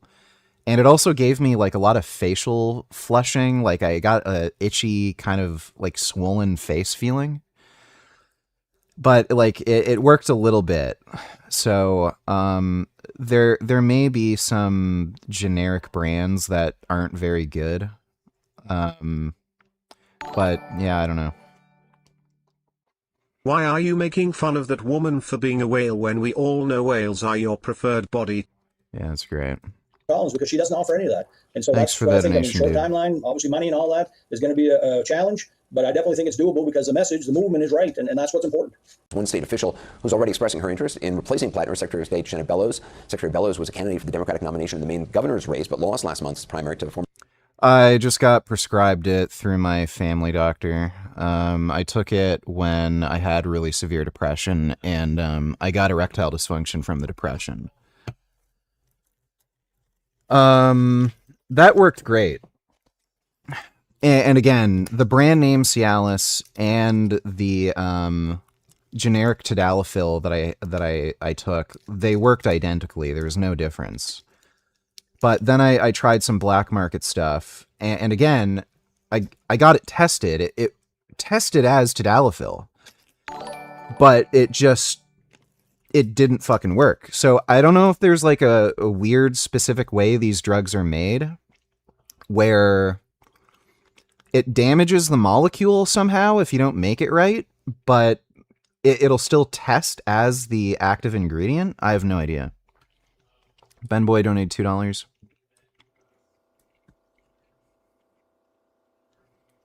Wow, that's a nice borb. Oh my god, that's a really nice borb. Look at that borb. Oh, what a sweet pigeon. Oh, they like getting petted. Oh, those little guys need lovies too. Yeah, they like getting petted. It's a really good borb. Look at him. Look at his little beak. My goodness. That is so nice. I like borbs. You attacked it. You attacked it. That's a good borb. Thanks for the donation, Ben Boy. Former Maine House Speaker Hannah Pingree. To those who are suggesting that this process for replacing Plattner, assuming Plattner steps aside, would be ADHD meds are different, I think, because the delivery methods are proprietary. On generics, I felt wired and couldn't think, and on brand name, I felt calm and focused. Okay, interesting. I know for some drugs, the delivery method is patented. So, like, that's the case for the GLP-1 agonists, like Ozempic, Wegovy, shit like that. But it's the pen. So that's why these peptide companies can sell, Ozempic, tirzepatide, retatrutide. It's because it's just in a vial that you have to reconstitute. What they can't do is sell that same drug in one of those pens where you twist the thing and then it mixes the bacteriostatic water, and then you use the pen to inject. That's what they have patented. But the drug is identical. I don't know if there's some again, I don't know if that's the case with Cialis or something, where there's an extra ingredient that isn't the active ingredient that affects absorption and the way it works. undemocratic. Some have compared it to Vice President Harris replacing President Biden in 2024 as being undemocratic. What do you say to criticism that if Plattner drops out, the new Democratic nominee is going to be someone voters did not actually choose?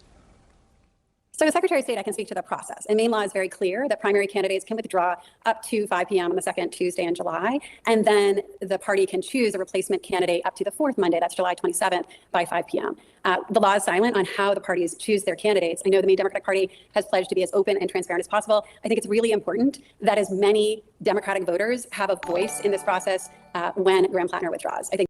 Look at all the regressive fucks in the comments whining about AI data centers using 1% of the amount of water that animal agriculture uses. Meanwhile, they won't even go vegan. Now to the AI revolution.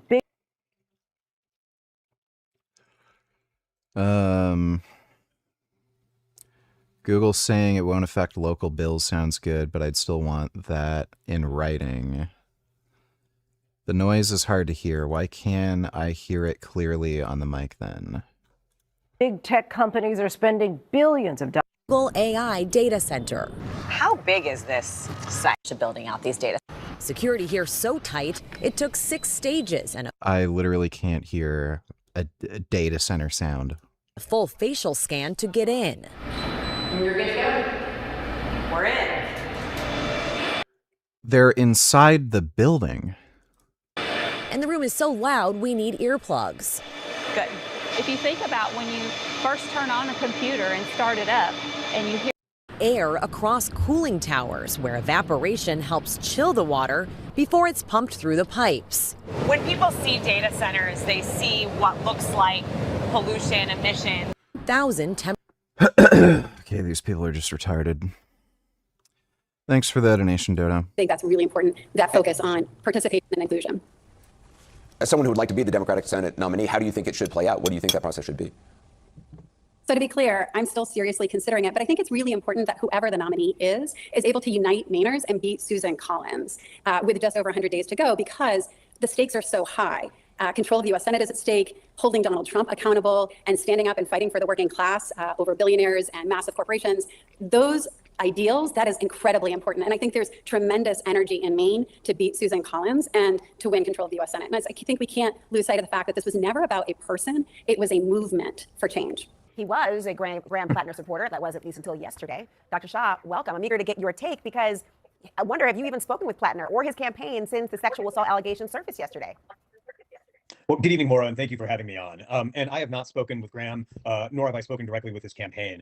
Like so many others, when I read, and my wife and I read, the horrifying and appalling allegations yesterday, we both simultaneously developed a pit in our stomach. And I went to Twitter and other social media platforms as quickly as I could and called for him to withdraw his name from consideration in this race. But what I'm looking to now is how we fill this void and ultimately defeat Senator Collins come November. Now, obviously, the allegations, extremely disturbing. He does deny them. But Plattner, at least in this campaign, has been no stranger to controversy. I mean, there's been questionable conduct for women that's been out since before the primary. Lindsay Feifeld accused Plattner of domestic abuse to the New York Times. Now, he has denied that as well. What was it about this latest allegation for you to withdraw your support as opposed to the prior controversies? Absolutely, and that's the exact right question to focus on. There were a few things that are different here. Number one of them is the severity of them, alleged forcible rape. The other is the documentation that accompanied it. And of course, there's also this phenomenon of more at some point becomes the straw that breaks the proverbial camel's back. There were too many lines here that were crossed. And for me and for so many other Democrats, this was not a direction we continue to want to go. That's because, Laura, the stakes are incredibly high. We have an obligation as in service of not just Mainers, but in service of the entire country to defeat Senator Collins this upcoming November, and it was clear that Mr. Plattner would be unable to do so. That's the course that I'm evaluating right now. There are so many Plattner voters who are feeling incredibly let down. We remember after the last set of allegations concerning sexting and beyond, he talked about how essentially he was being targeted. They were weaponizing campaigns against him. The supporters behind him spoke about their ferocious support for him.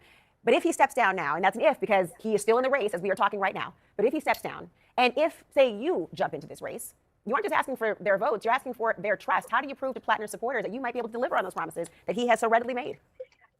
You know, that will be a challenge facing whoever the next nominee is. And I believe, as you note, that I'm in a strong position to earn. My family and I, as Crazy story. Today some eco guy visited my house and tried to stop our drinking water from being polluted by an AI company. Yeah, I don't think that's happening. Thanks for the donation, though, Dodo. Oh, yeah, I forgot I have to do that drawing. Oh, fuck. I'm just going to finish eating my food. I got to do the sit-ups, too. Serum to Shaver, putting him under deep hypnosis, and that is when Shaver allegedly confessed. Now, he reportedly tried to retract that confession at trial, and as outlined in the Intercept piece, there were claims of missing files related to Shaver, that he may have been a subject of the CIA LSD program. So where do we go from here? You know, there was talk of possibly trying to find additional files at other hospitals and institutions, as highlighted by Kinzer. But take a listen to what he also says should be done. In addition to searching for unknown documents, this committee could do a tremendous service by simply asking for the end of redactions on the documents that we now have. There are reams of documents about MKUltra that have heavy sections redacted. In the 1970s, this was justified by the argument that it had only been 20 years since these terrible things had happened and revealing details might affect national security. Now 70 years have passed. that argument can no longer be valid. So I would urge this committee to try to fill out all the blank spaces in the documents that we have. So it's going to be interesting to see what comes of this. I mean, look, the argument was in the hearing, look, Congress never got the full story. Because, by the way, according to History.com, there were congressional hearings in the past on MK Ultra back in 1977. This was conducted by Senator Edward Kennedy. So he brought in all these former CIA people. But there was a lot of, we don't remember. We don't remember the details. Today's different, right? Also, now we have these. All right. Why is like Photoshop so stupid? I just want to zoom in a little bit, but then it like, why isn't there no middle ground? Let's see.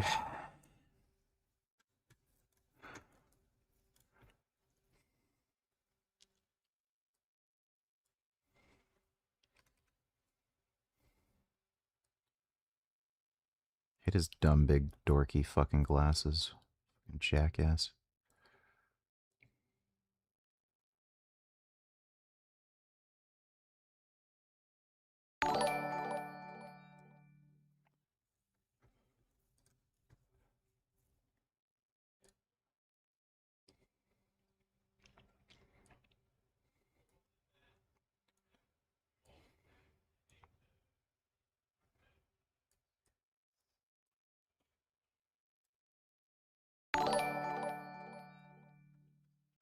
What was the game Redacted used to play that you said she was addicted to?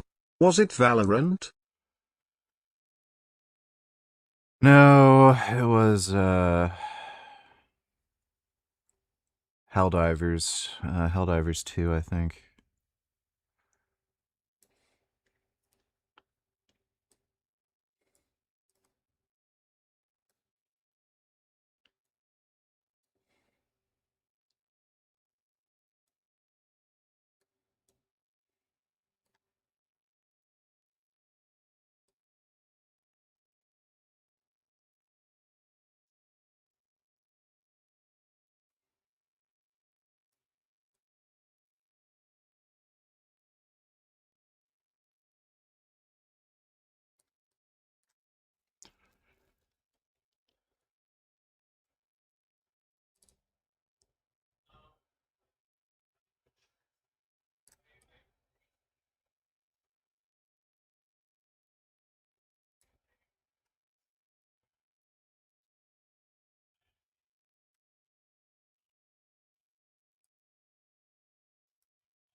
Uh,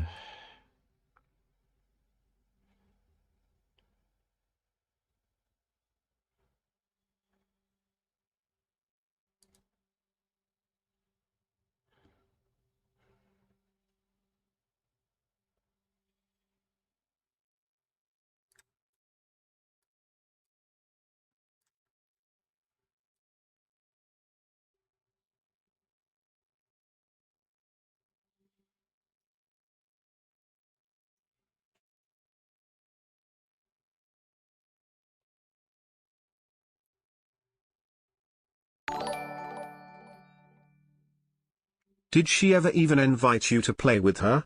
Probably not, since she was just using you for your money and didn't want to spend time with you. Larry Wheels cuck-ass beta bitch. That's As a nice. percentage Oh, of sure. your GDP you were worse than Larry Wheels nigger.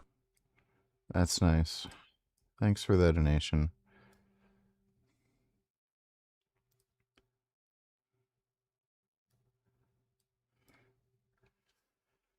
Um...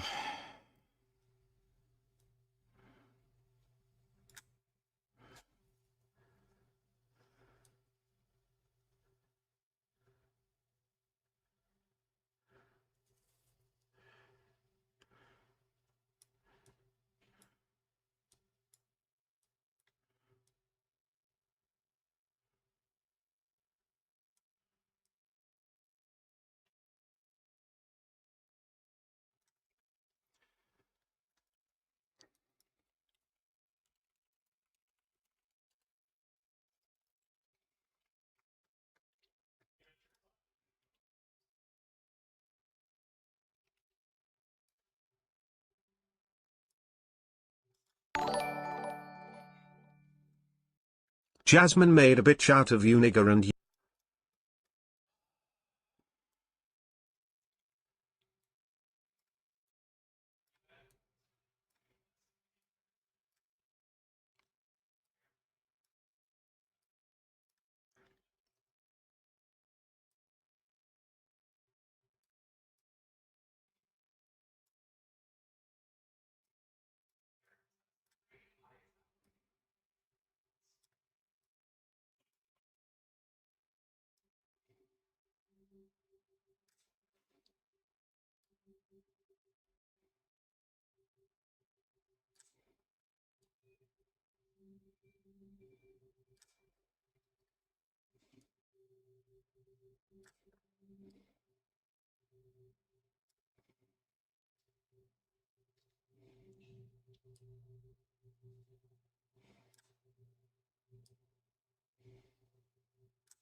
Did send this photo to Destiny when you finished? Also, did he reply to the last one? Can you check? I'm not going to bother sending it to him.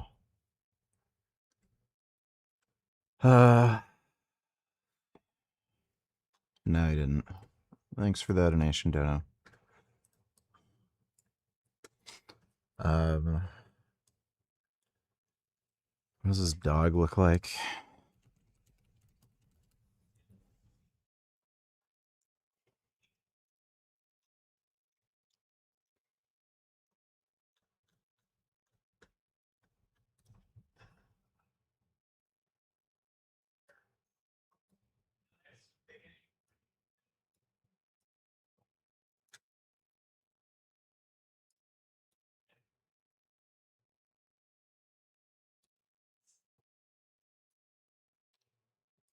I'm very bad at drawing dogs, so I don't know. It's probably gonna look more like a snake or something. Yeah, that's just bad.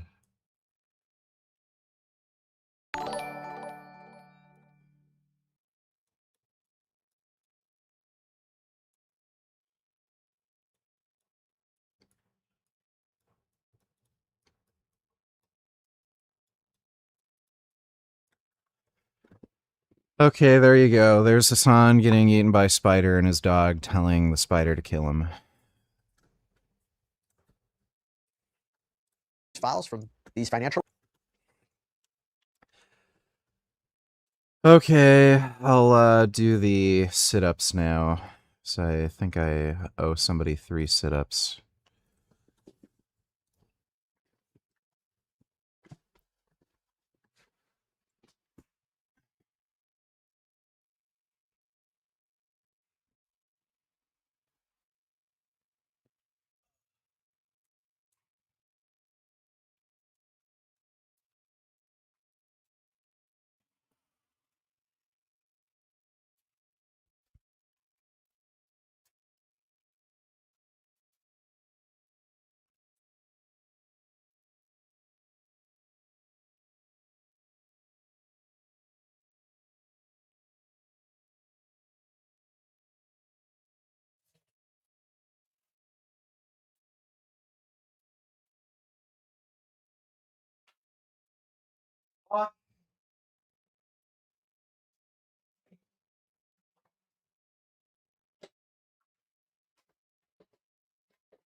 Okay.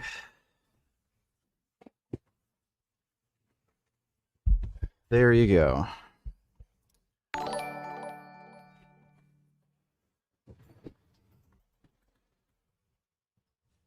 Dodo, donate $2.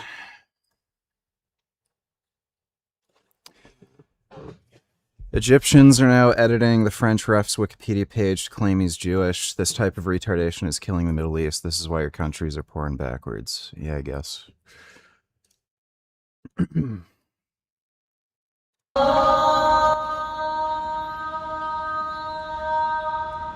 Brooklyn, New York. Yeah, that's great. Muslim invasion's well underway. If you take the bus to work, that adds up fast. Within 6 months, you will have spent 24 fewer hours on the bus. By the time a year rolls around, it means breakfast with your family, Little League game. It means agreeing with your above all, it means time returned to New Yorkers who don't have nearly enough of it. And as we do so, we are left for me to hit this. Okay.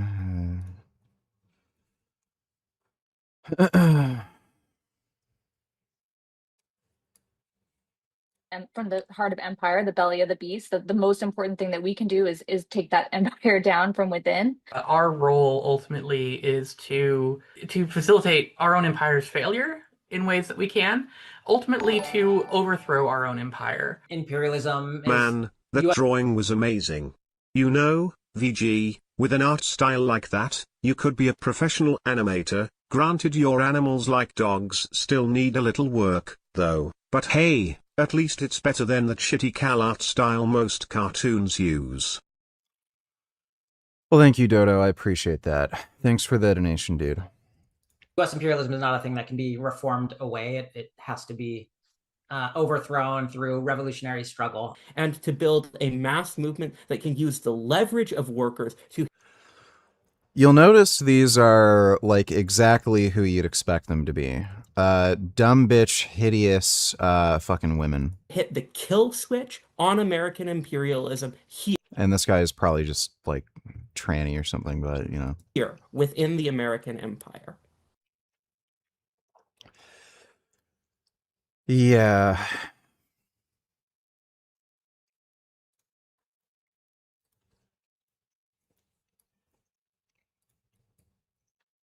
I told the story yesterday, we had 111 missiles shot by the Islamic Republic of Japan. They were shot at the aircraft carrier. I told the story yesterday, we had... That's a gaffe.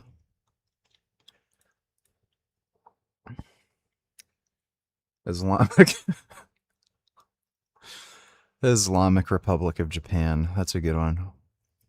Thanks for the donation, Dodo. You've been told that eating this will shorten your life. Harvard says it. The American... Yes, that's based on long-term prospective cohort data. You are correct. Heart Association says it. In fact, there's an entire longevity industry basically telling you to go plant-based while they hand you a list of over 100 supplements, the majority of which are actually found. By the way, this guy sells a wide range of supplements.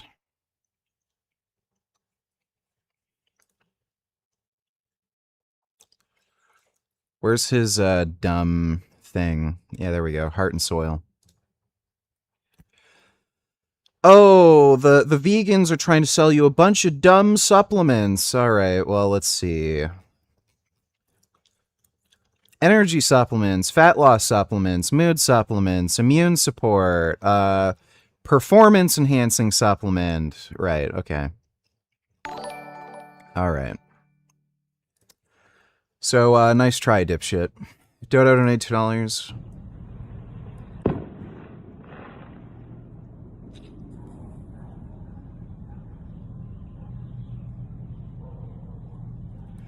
Fireworks are so fucking stupid. So fucking stupid. I hate them. Oh, I hate fireworks. Base black man question mark. What the fuck you got Iran on right now? Hey, Iran, Mexico, hermano. Vamos. Nigga, fuck Iran, nigga. It was at this moment that he knew. He fucked up.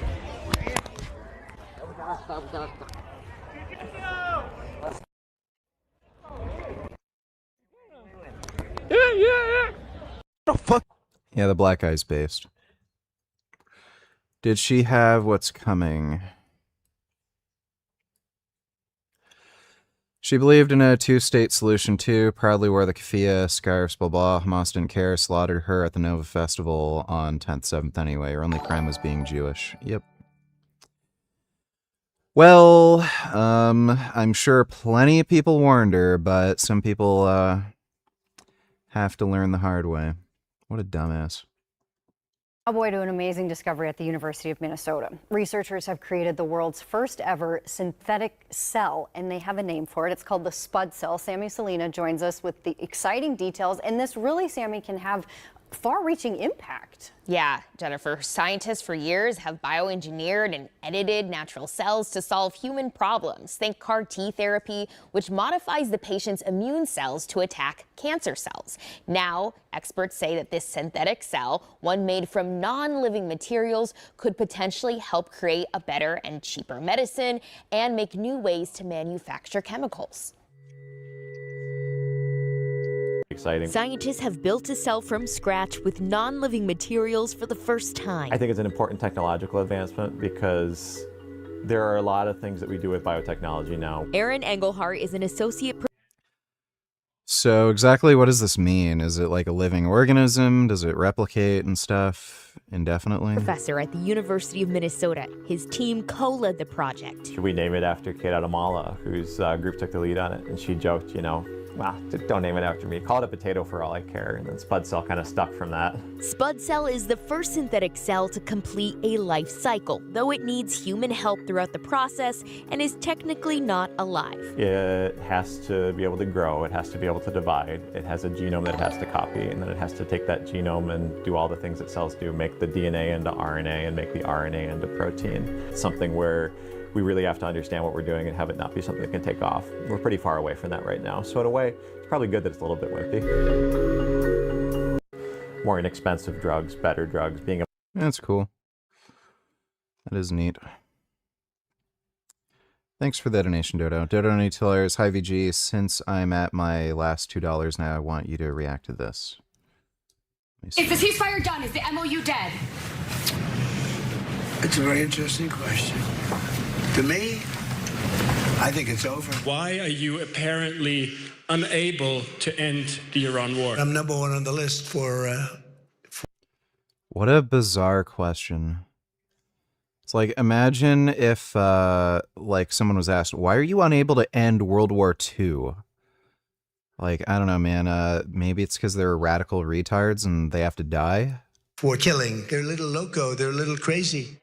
Who's a little loco and who's a little crazy? Unfortunately, Trump isn't really engaging in a moment of self-reflection, but nonetheless, the memorandum of understanding, which was supposed to essentially create a path to a peace deal with Iran, appears to be collapsing, completely falling apart. In fact, right before I went live, there were some breaking news. Good, we can kill more IRGC members. Stories in regard to some. Like Young Turks, just so stupid. Thanks for the donation, dude. Just random vids, $22. Wow, or Wawa's got that bling.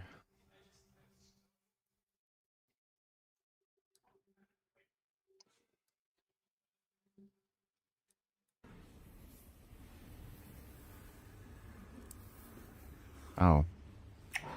It's a walrus.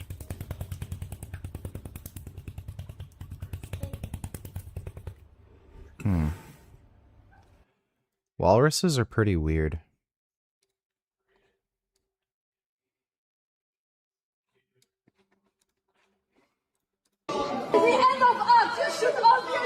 Annecy, the biggest worldwide animation festival. They're showing all these screenings, and then they show Dance Macabre. Around 100 people walked out before the film even began, and the group that remained just was booing and shouting.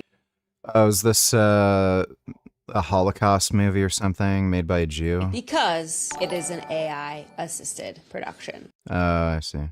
The interesting thing about this is Helsing has been very transparent about the process of this film. He still hired animators, 3D artists. He even oil painted on canvas frame from every single shot himself as a reference point. And he had animators animate all the scenes, and then they used the oil painting in his past works as the reference for the AI model. And he said, I still used a lot of the same traditional parts of the pipeline, except I used AI to light and essentially texture my scenes because the 3D softwares that I had access to couldn't quite do it. But that didn't matter. And he was upset because he was like, this completely overshadowed the film's content. Any ethical Yes, because people would rather have artists not be able to make any money and get their work completed because the expense required to fulfill their vision with all human effort, that's better than actually having AI assist you in doing things. It's just fucking stupid. What else?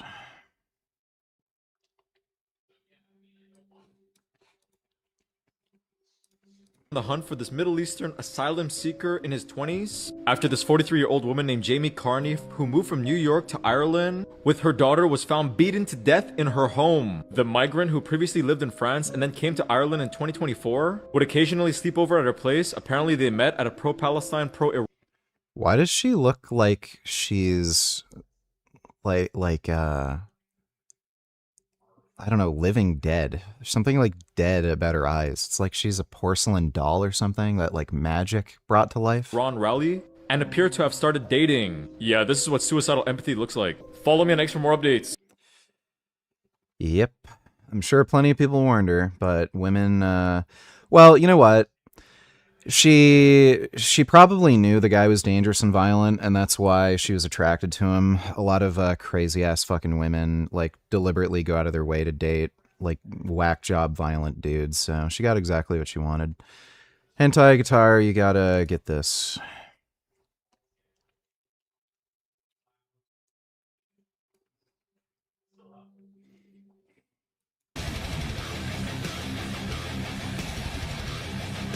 Hey, I like that cat. Oh my god. That's a nice cat. Wow. So fuzzy. That's nice. Thanks for the donation, just random vids. Dodo $20 found $2 more. All right, well, thank you, Brian Dodo. Johnson says that he's been diagnosed with autoimmune gastritis, a condition where the immune system literally attacks the stomach lining. It is true. My stomach is eating itself, and here is why that makes me excited. For context, I was diagnosed with autoimmune thyroid disease at age 21. This is decades before I started my protocol. Autoimmune gastritis affects millions of people around the world, and it currently has no cure. We are going to try to solve that. A few days ago, I had a massive blood draw. We are sequencing 1 million of my immune cells. We're doing this because you have trillions of immune cells in your body that operate as soldiers. Each one of these immune cells or soldiers carries a a specific key that is designed to kill a specific threat, like a virus or bacteria. By identifying which of these immune cells are the rogue soldiers, from there we can design specific solutions to stop their attacks. There are a ton of ideas online on how we can find a cure. And friends, I just want to tell you, You know, I absolutely hate the shirts he wears. They're just awful.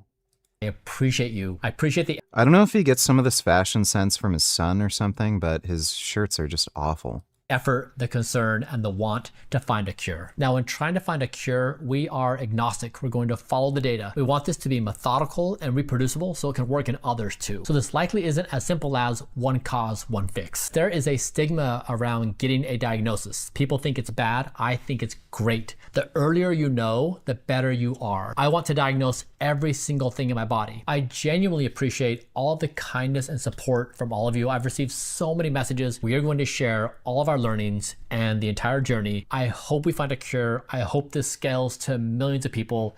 It would be a fantastic win for the human race. Yeah, that'd be cool if he actually helps get a cure for a disease. That'd be interesting. American social media influencer Jackson Hinkle led Death to America chants in front of a crowd of several thousand Iranian regime supporters during a rally in Iran. Down USA!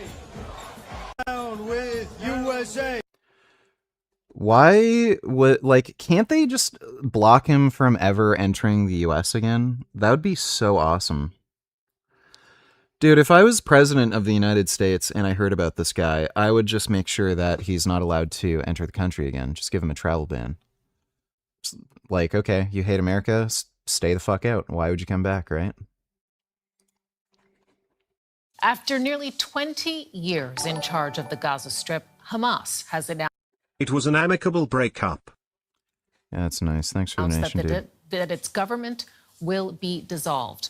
The move is seen as a major political shift for the Palestinian militant group, which is widely designated a terrorist organization. The Palestinian Technocratic Committee, which was set up by Donald Trump's Board of Peace, now says that it is ready to govern the war-ravaged territory.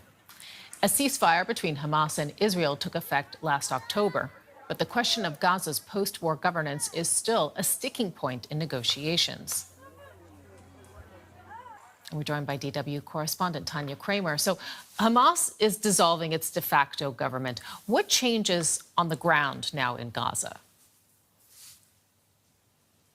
Well, I think most people in Gaza would see it more as a political move or even a symbolic move by Hamas, although they have said, and this is part of the key elements of this 20-point plan that was agreed upon in October 2025, this ceasefire agreement, which has stalled ever since. But what Hamas has said basically today, that it is actually to dismantle its emergency government committee that's overseeing, those institutions and ministries that are still working, although most of them in a limited capacity. It also has said that all the civil servants that are actually working in those institutions and ministries will continue to work for the time being in those institutions. So we don't expect, while they're saying they will not continue to oversee this, we do not expect major changes right now on the ground for the people there in Gaza. I mean, they are, but they will assess and be guided.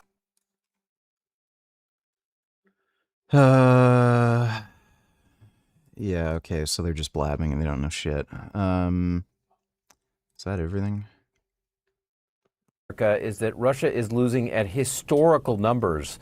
Our estimate, 450,000 deaths since the war began in February, and then 1.4 million casualties. To put that in perspective, the U.S. has lost just about 100,000 in all of its wars between World War II and today. So the Russians have lost 4 times those numbers in only 4.5 years. Yet Vladimir Putin continues to fight and to accept those extraordinary fatalities and casualty rates among his forces despite those losses. And I know there's even among your findings, right? Ukraine, I think, has lost about 1/3 as many troops. Those estimates, though. Yeah, Russia's not doing great. Thanks for the donation, Dodo. Dodo Taylor, speaking of crazy Muslims, VG, can you watch Alex Jones sneaker debate now? No, we're going to watch Paul. Thanks for that donation, dude. In this steak. Make it make sense. In this video, I will thoroughly debunk the notion that red meat will shorten your life, and I'm actually going to show you why it's probably one of the best foods for longevity on this planet. Yeah, well, again, people who eat more red meat die sooner, so... Life story. Let me guess, let me just think. Oh, it has so many nutrients. It's natural. I met a bunch of dumb backwoods retards who eat a lot of meat, and they looked fine, even though their teeth were rotting out of their head, and all of them were in their teens because they die super young. Prospective cohort data doesn't mean anything. Like, yeah, we'll probably hear that. Story comes from. Because when you look at it closely, the story quickly falls apart. A lot of this notion that red meat will shorten your life has frankly been propagated by the good folks at Harvard. In 2012, there was a study published from Harvard University in the Archives of Internal Medicine. This study looked at the relationship between red meat consumption and longevity and overall health in 84,000 women from the Nurses' Health Study. This study provides clear evidence that Like, by the way, this is an ongoing cohort. It wasn't this isn't the only study published from that cohort. Regular consumption of red meat, especially processed meat, contributes substantially to premature death. That's a bold claim, and it's mostly wrong. I'm so frustrated about this 2012 study from Harvard that I actually decided to give Frank Hugh a... Why is he only mentioning the 2012 study? Wasn't there the newly published data from the cohort from like just a year or two ago? That was from the Nurses' Health Study and the Health Professionals Follow-Up Study. Or from those cohorts. They found the same association, and they also found that red meat coincided with type 2 diabetes. Dodo $22, do you think Hillary Clinton winning the Democratic primary in 2008 over Obama would have been a better outcome? Probably not. I think so, because she would have been a better president than Obama, plus in 2016. Democrats would be more likely to run a male against Trump and win. I don't see how that would be the case.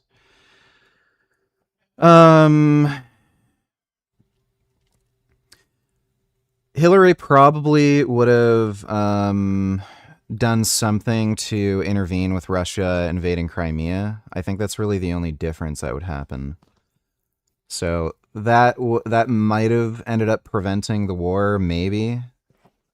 Other than that, I think most everything would have gone about the same. Thanks for the donation, though, Dodo. Call. I'll show you what happens later in this video. In this video, you also probably wouldn't have gotten Obamacare, so I don't know. We'll distinguish between processed red meat and unprocessed red meat. Unprocessed red meat is steaks and ground beef. What is processed red meat? It's things like beef hot dogs. It's things like beef cold cuts. Why?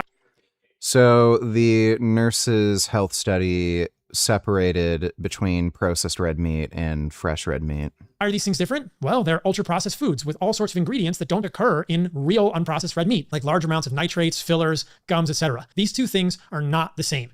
I don't think there's any reason for humans. And again, the study differentiated between the two. They found that processed red meat was worse than fresh red meat, but they were both bad. To be eating processed red meat full of ingredients that don't occur in real red meat. So let's just put that to the side. I think there is a case to be made that when you put a bunch of nitrates into processed meat, those nitrates are going to be much more avidly forming compounds in the human gut that could lead to carcinogenesis and cancer. What we know about unprocessed red meat is that we already know that just the components of normal red meat also contribute to cancer. There's very strong mechanistic data on this. Heme iron and NEU5GC specifically. Those compounds don't get formed to the same degree when you eat that food, and eating unprocessed red meat, like a burger with some lettuce, a tomato, some fruit, anything. Yeah, and what's funny too is he's showing it being cooked at high heat. Cooking red meat at high heat also produces carcinogens. Like again, there's very fucking clear mechanistic data on this, which Paul loves mechanisms, but he just ignores that. Meat, like a burger with some of the harmful compounds in your gut. I'm foreshadowing a little bit, but there are so many valuable things in red meat that it should not be inappropriately maligned. Let's get back to that Harvard study and talk about why we shouldn't give too much credence to this, even though Frank Hugh is making major claims. The first thing to notice about this is that it's observational epidemiology. It's not an interventional study. Paul's fine with observational epidemiology. He references it all the time when it suits his bias. Observational studies like this are invariably confounded by unhealthy user bias. What does this mean? It means that the people eating more red meat are almost certainly doing other things that are unhealthy. No, it's not. That's what statistical adjustments are for. They adjusted for things like smoking, exercise, alcohol consumption. So he's just making this shit up. Dodo Donatillers, don't you think we would have still gotten some healthcare like Hillary Care, you know, basically the same thing, just not called Obamacare? And also, she probably would have negotiated a better Iran deal, and preventing the 2022 Russia-Ukraine war is a huge deal. It's doubtful she would have negotiated a better Iran deal. Like, there's a much better chance she would have intervened in Crimea, which, again, could have potentially prevented the war with Russia and Ukraine. Knowing her political views and stuff, I don't think she would have made something similar to Obamacare. Thanks for the donation, though, Dodo. This is just the way it's been in America for 50 or 100 years. In the United States, if you're eating red meat, you're much more likely to be eating that red meat with a brownie, Coke, and French fries cooked in 19 different ingredients, including 4 different seed oils. When was the last time you went to your average barbecue and saw someone eating a plain burger patty without Velveeta processed cheese on it, without a bun that has extra sugar in it and processed wheat, or without a cookie that has seed oils and processed flours? Again, if you read any of the published studies from the nurses, like the Harvard nurses cohort, like you can look at the food frequency questionnaire, the way it's designed. The researchers understand this. So they're not just looking at people who are eating red meat along with a birthday cake versus people who are eating like tofu and like salad. That's not how it works. This guy's such a fucking idiot. Dodo Donatillers, you have to remember that Hillary is a statesman and her husband is Bill Clinton, one of the best presidents in recent history, advising her, and the political environment in 2008 would have been more favorable to her winning than in 2016. I don't know about that. I really doubt it. I don't think anybody would vote for a woman. Thanks for the donation though, Dodo. And more pesticides. This is unhealthy user bias. The people that eat red meat traditionally in these observational studies are more likely to be doing unhealthy things. And that can make the red meat look bad when it's probably the other unhealthy things they're doing that are causing their health issues. And when we look at this Harvard study, it's actually exactly what's going on. If you look closely at the cohort of people eating more unprocessed red meat in this Harvard study, you know, it's really fucking strange that people like make this argument because like if this follows a pattern, you know, why wouldn't it fit the pattern? So like, oh, smoking's bad for you, drinking's bad for you. You know, eating French fries and fast food is bad for you. But the people who do all this unhealthy shit, like this guy's claiming, oh, but the red meat they're eating is really good for them. Like, why wouldn't that fit the pattern? And then people use this argument in reverse when they talk, like when you bring up the better health outcomes for the vegans. Oh, well, their diet's actually really bad. It's just that, you know, they don't drink, they don't smoke, they exercise, you know, like, so like, it's just strange. Like they're saying that one thing just doesn't fit the overall pattern. that Frank Hugh says is clear evidence that meat shortens your life. They're also smoking more, drinking more alcohol, exercising less. Again, if you read the paper, they adjusted for confounding variables like smoking, alcohol consumption. Like this guy's just straight up lying. Fatter, and they had more chronic health conditions existing at the same time. That's so again, he won't actually show the paper where they made the adjustments. the definition of unhealthy use that show the exact opposite. Dodo Donatillers, McCain had a woman as his running mate, so I don't think it would have been as much of an issue. Well, that's his running mate. Also, just coming from the Bush presidency, I mean, she may lose some votes for being a woman, but I think it would have been enough to push her over the edge and win. I don't think so. I think, yeah, Americans just aren't going to elect a woman. Thanks for the donation, though, Dodo. Let's go through a number of these studies, and I'll list the references in the description below this video if you want to look at them yourself, that actually support the notion that red meat is a health food for humans. These are the type of things you'll never hear on the news. There's a well-known study from the UK, colloquially known as the UK Shopper Study, that came to the conclusion that meat eaters and vegetarians had similar rates of all-cause mortality. Is Jasmine still? When the healthy behaviors in the vegetarians were accounted for. This is the opposite of unhealthy user bias, and it's called healthy user bias. It's essentially the notion that if you live in the West. Where did he get this horse shit from? Let me see.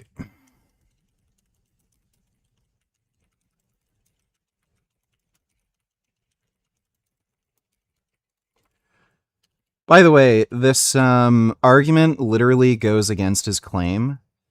If he's claiming red meat is so good for you, and if you don't eat it, you're at a huge disadvantage, but the vegetarians and meat eaters are living just as long, then that would mean, best case scenario, it's neutral.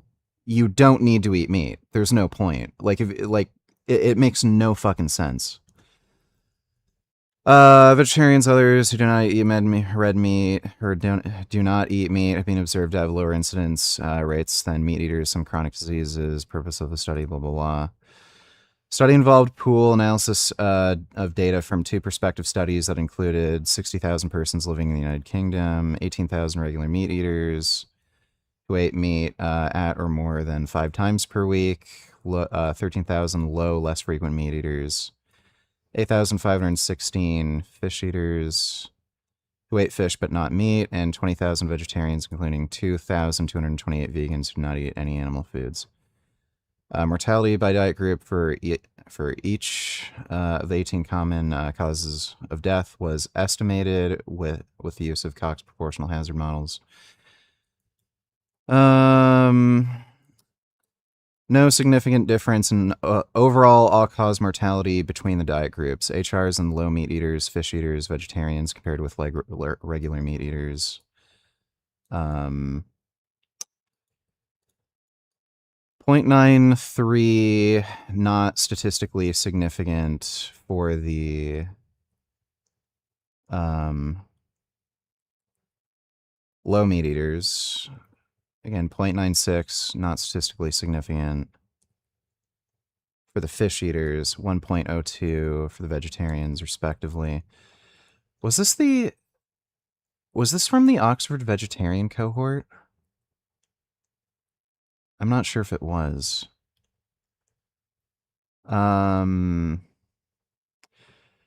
There were significant differences in risk compared with regular meat eaters for deaths from circulatory disease, higher in fish eaters, malignant cancer, lower in fish eaters, including pancreatic cancer, in low meat eaters, vegetarians. Whoa, that is a big difference. HR 0.55 and 0.48.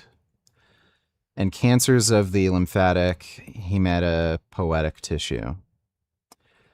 Respiratory disease, lower in low meat eaters, and all other causes lower in low meat eaters.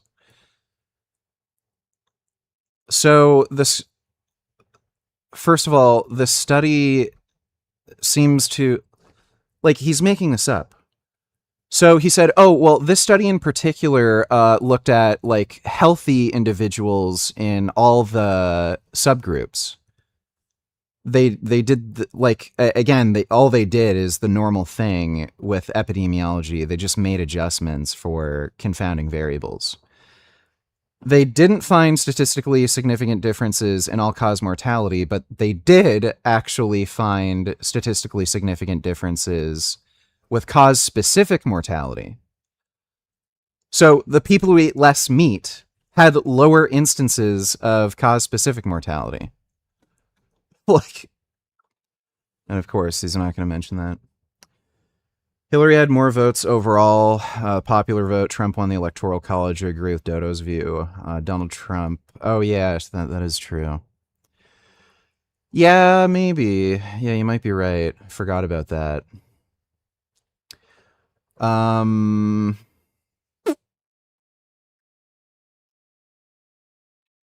Yeah, that is possible then.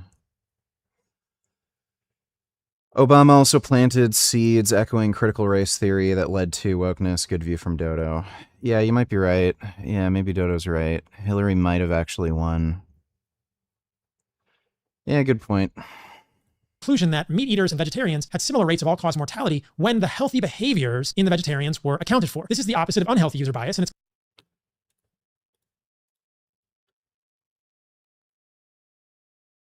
That's not what it says. And it literally states right there, differences found for specific causes of death merit further investigation. So he's ignoring the finding that people who ate less meat had lower instances of cause-specific mortality.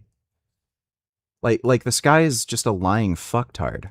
For. This is the opposite of unhealthy user bias, and it's called healthy user bias. It's essentially the notion That's not what healthy user bias is. that if you live in the West and you are choosing not to eat meat, you are choosing not to eat something that is colloquially known as unhealthy. And it's more likely that you're also going to do other things that are healthy. So you're eating more vegetables to be healthy, but you're also walking more, going into the sun more often, spending time with friends, playing tennis on a Tuesday afternoon. This is healthy user bias. And the UK Shopper study was able to account for that and then showed similar mortality between meat eaters.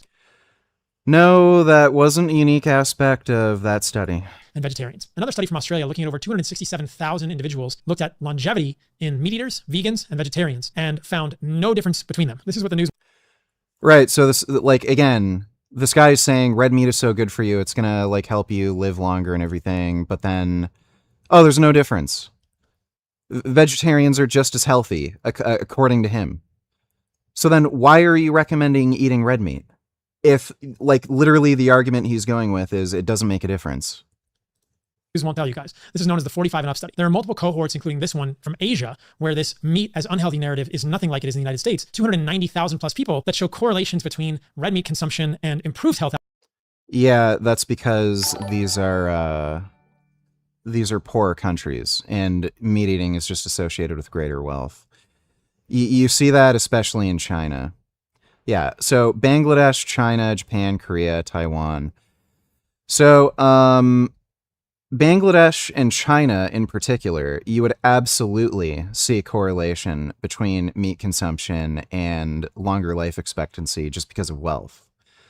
Japan and Korea and Taiwan, probably not, because those are wealthier nations where people are just choosing what they eat rather than being forced to eat certain foods because of poverty. Dodo don't need $2.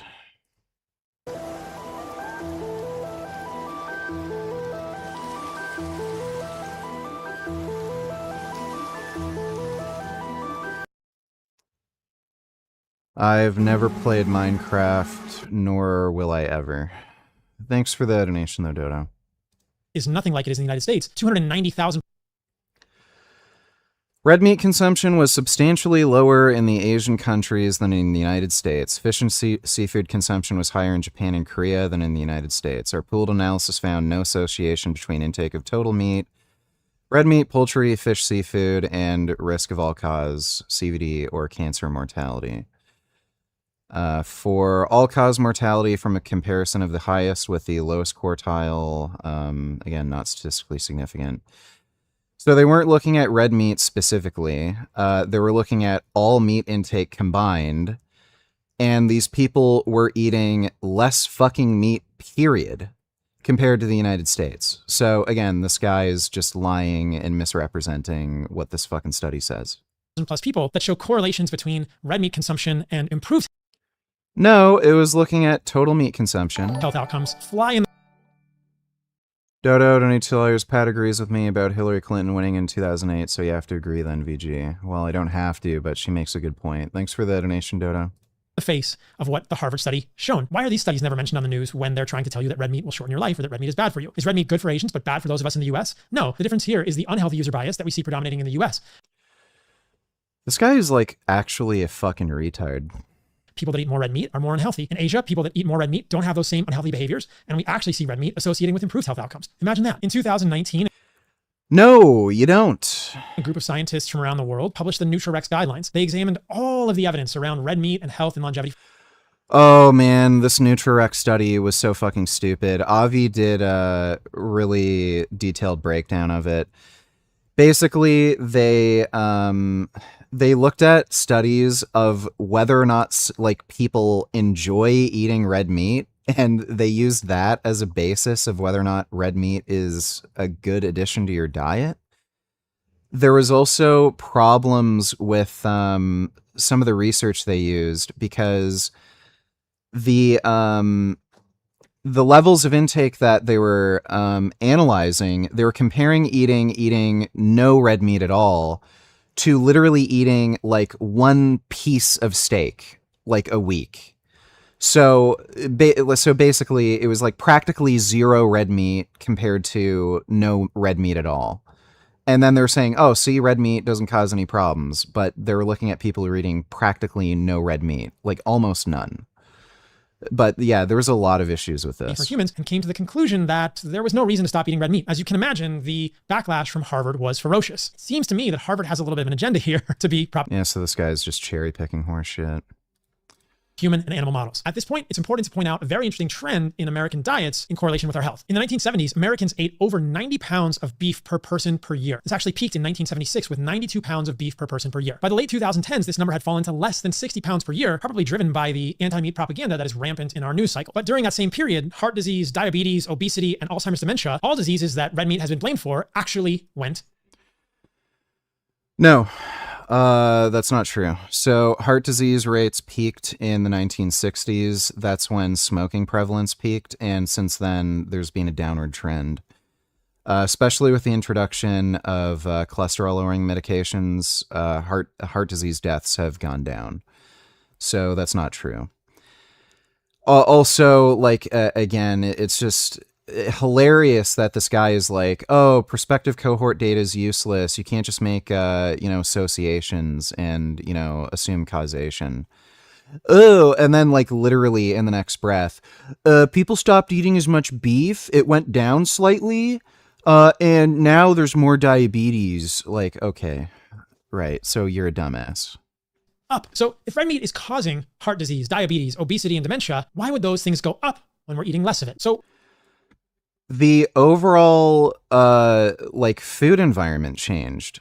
So people are just eating more fucking processed foods that taste better, and it causes them to overeat more. Like as if that's the only one single fucking variable that changed.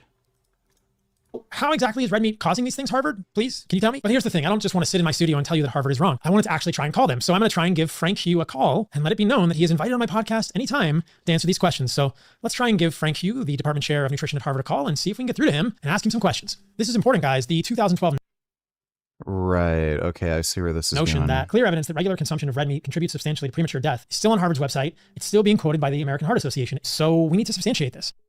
Hello, my name is Paul Saladino. I'm a medical doctor and to early death. Here it's, we'll see. Let's look at the unique nutrients found in red meat that promote longevity. Wait, there's nutrients in red meat? Yeah, guys. I think a lot of us think of red meat as just protein, but no, there are multiple unique nutrients found in red meat that you cannot. By the way, Paul has been ducking a debate with Dr. Avi for what, at least the last 5 years? Avi keeps like asking, okay, are you ready to debate now? And then Paul will message him back saying, oh, I'm busy, I'm traveling, I'm doing this, I'm doing that. I'll touch base with you later. Then like Avi will send him a message, Paul won't respond. Then like a little while later, he'll message him again. Then Paul will say, oh yeah, I'm still busy. Yeah, I should have time sometime soon.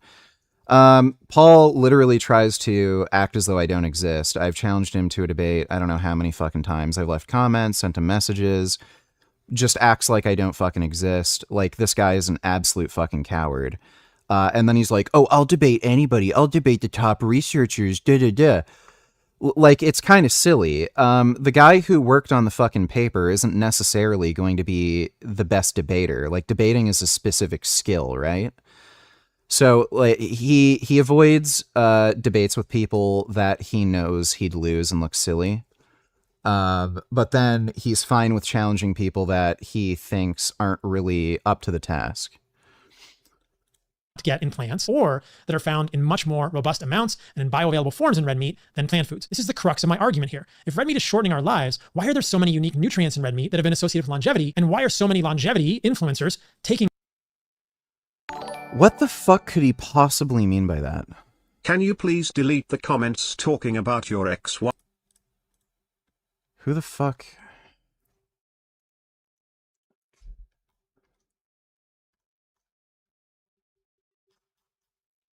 I don't know what the fuck you're talking about, and just shut up, dude. Hundreds of supplements, most of which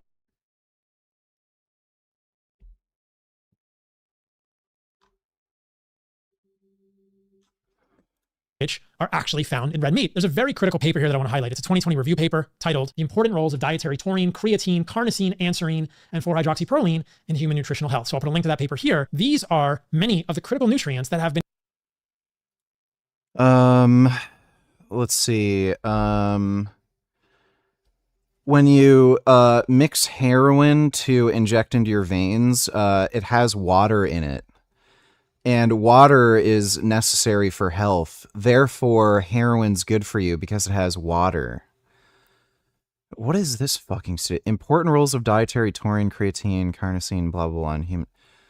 What the fuck does that have to do with red meat being healthy for you? So like, again, just because there are nutrients in and of themselves that have benefits in red meat, that doesn't mean red meat as a whole is beneficial for you. Like if I don't know, if we found some unique species of cow that had arsenic or what's that other fucking poison? Like if some like weird species of cow just naturally produce some type of poison, like arsenic or something, does that mean it's still good for you? Well, it's got all these nutrients in it. Yeah, but it has arsenic. Yeah, but it has all the good nutrients. Like red meat also has saturated fat, cholesterol. It also has some cancer-causing carcinogens like NEU5GC, heme iron. Also, especially when you cook it at high heat, it produces, cancerous amines. So, again, it's just fucking dumb. Link to that paper. Cardiovascular health and improved immune function. Let's break them down one by one. So you've got taurine, anserine, creatine, carnosine, B12, and 4-hydroxyproline. If you were designed Right, so you can either get you can just get those from a supplement. A supplement or a food for longevity, you would put all these nutrients in this food, you would make them bioavailable, which means you can get them out of the food, and you would make them present in robust amounts. You would also make this food delicious and shelf stable when frozen. Yeah, I know that wasn't you that donated. That food already exists, and it's called a steak. But this isn't even the end of the list. It's just those 6 are only available in animal foods, and they're associated with good health outcomes. You also need to consider zinc, selenium, coenzyme Q10, vitamin K2, heme iron, spermidine. Yes, that's a real thing. All of these are also essential nutrients for optimal human health. I'm sure Frank Tufano would make a joke that he's getting plenty of spermidine. That correlate with longevity, that are found in robust amounts in the most bioavailable forms in red meat and animal foods. Can you get them in plants? Yes. So notice how this guy literally can't show any fucking research whatsoever that red meat consumption is associated with a longer life expectancy. The best thing he can do is cherry pick research and misrepresent it to show, oh, it doesn't make any difference if you eat red meat or not. That's the best he can do. So his game here is, it doesn't, like his argument is, it doesn't make a difference if you eat red meat or not. You'll live just as long, but red meat has nutrients in it that you can clearly get from other fucking foods because, again, these people aren't dying any earlier. But it's often much more difficult to get these longevity nutrients from plant foods. There are 2 pieces of this. The nutrients you can only get in animal. So, between me and Paul, who looks more nutrient deficient to you? Like, if you were to ask random fucking people off the street and show a photo of me and a photo of Paul, and they didn't know who we were, and you ask them, which one do you think is vegan and which one do you think eats meat? What do you think they'd fucking say? Well, I guess it's Paul. That guy has to be vegan. He looks like kind of old, wrinkly. He looks like skinnier and malnourished. I think Paul's the one who's vegan. Like, what a fucking dork. Like, look at this little fucking deranged, skinny dick. Vegans aren't getting enough nutrients. Look at his shoulders. Like, this pencil neck weak fuck is talking about how he needs more nutrients and he can't go vegan because how would he have the weak little muscles that he has if he doesn't eat meat? Animal foods and the nutrients that are most easily obtained from animal foods. And together, those are an incredible longevity cocktail. What's interesting about this to me is that, like I said, many of the prominent longevity influencers today. Carnosine gets destroyed by the CN1 carnosinase enzyme. Carnosine has only a half-life of 4 minutes in the bloodstream. Spermidine is highest in wheat germ. That's pretty fucking hilarious. I didn't know that. That's pretty funny. Hey, Gum Gum. Come here. Hey, Gum Gum. Yeah. Come cuddle. Oh my goodness. Look who I got. Cuddle Gum Gum. Cuddle Gum Gum. Yeah, cuddle. Oh, I love this cat. He is so good. Yes, Cuddle Gum Gum. Oh, that's a good Gum Gum. Yeah, cuddle. Oh, those are good cuddles. Oh, he's making biscuits. Oh, yes, that's good. That's very good. So nice and cuddly. That's my cuddly baby. Yeah, that's good. That's good. Today are vegan or plant-based, and if you look at their supplement regimens, some of which are over 100 pills a day, you find No. So what is this even from? So he's claiming some vegans take over 100 supplements. What's the source for this video? Who is this? I can guarantee you with almost 100% certainty this isn't a vegan. So it's funny, some vegans take over 100 supplements, but then he shows like some random video who you don't know who the fuck this is. For all we know, this could be some like weird fucking person who also eats meat. So like this guy's just full of shit. Like what do I take? I just take a multivitamin, zinc, selenium, like a algae-based DHA supplement, and that's about it. And I guess creatine might count. That's not quite 100. And again, by the way, Paul has a bigger range of supplements that he sells on his website than what I take.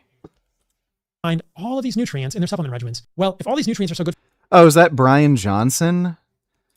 He's using Brian Johnson as a fucking example? Are you fucking kidding me?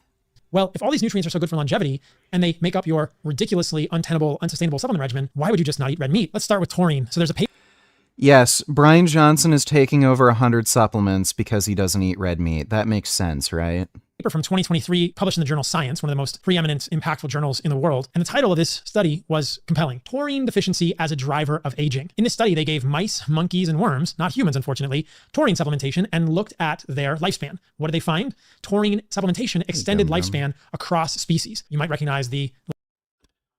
So they fed a bunch of animals supplements, and then he's saying not to take supplements. Okay, that makes sense. Damn, when did you get so hot? You look great. Haven't watched you in a while. Nice to see you're taking care of yourself. Well, thank you, J-Baby Gorley. Appreciate the comment. And thanks for the donation, dude. This, like, his audience must be so fucking stupid. Supplements bad. Taking supplements dumb. Here's a study on how supplements are good for you. Cross species. You might recognize the Latin root taurus, or bull, is found in animal foods. So when they gave taurine to mice, they lived 10 to 12% longer. That's the equivalent of 7 to 8 years. Did they feed them red meat, Paul? Or did they feed them taurine? Because guess fucking what? You can find fucking studies where they feed mice and rats red meat. They die sooner. Humans, that's a lot. Monkeys supplemented with taurine? Like this guy... Like, again, he admits it. They were supplemented with taurine. So, supplements bad, taking supplements are dumb, but supplements are good for you and you live longer taking supplements. Notice how he can't show any fucking animal studies of how red meat makes them live longer. But he can with supplements making them live longer. Weird. But, like, again, his audience are just dumbass, inbred, troglodyte fucking morons who can't fucking think. Taurine supplement, good. Meat taurine. Meat good because taurine. Improved bone density, immune health, body weight, muscle mass, liver health, and glucose tolerance. So in both primates and mice, taurine supplementation significantly improved. You're right. Again, operative word there being supplementation, not eating red meat. Health markers and led to some degree of life extension. 1 pound of beef contains about 1 to 2 grams of taurine, depending on the cut of beef. With heart. Oh, is that all red meat is? It's only taurine? It's literally just taurine, or is it other things? Being one of the richer sources. So realize that if you're cooking your meat well done, you're getting less of this valuable nutrient. Yet another reason. The logical jump is just crazy. Testicles are valuable, especially for males. Ovaries can help females, especially with hormone issues. He's recommending people eat testicles to boost their testosterone. Right. Like, yeah, show me how well that works, dipshit. I knew that humans would not eat organs, fresh or raw, but I'm really proud of what we've done at Heart and Soil. We've sourced the best organs on the planet. Everything is in a gelatin capsule. It's freeze-dried to preserve the nutrients as much as possible, so check out Heart and Soil. Supplements are bad. Buy my supplements. They're good. At heartandsoil.co. That's Vegans have to take 100 different supplements. Literally 100 different supplements on his website. Okay, thank you, Paul. At Heart and Soil. But yes, there is Dude, this guy is such a fucking joke. data for many health outcomes in humans and even longevity with creatine, but you might not have heard of carnosine, which is another amino acid found in red meat. And why is there this? Okay, he's just making the same stupid fucking arguments. Right, so supplements are bad, then links a study showing supplements are good, and then says don't take the supplement, eat red meat, because it has one of the ingredients that's contained in the supplement. Okay. And then eat the tendon. Yeah, my girlfriend thinks it's gross, but you get the idea. Kills us as humans is sarcopenia. This is being skinny fat. We're seeing this more and more now with this Ozempic, but that's... Sarcopenia isn't skinny fat, it's age-related lean mass loss. So, no. Sarcopenia specifically is age-related muscle and lean mass loss. Not being skinny fat and not looking good for Instagram, that's age-related, just muscle loss. And again, what's hilarious is Paul's gotten skinnier and smaller as time has gone on. He looked a little bigger and stronger a few years ago, and he's progressively just gotten more and more gaunt.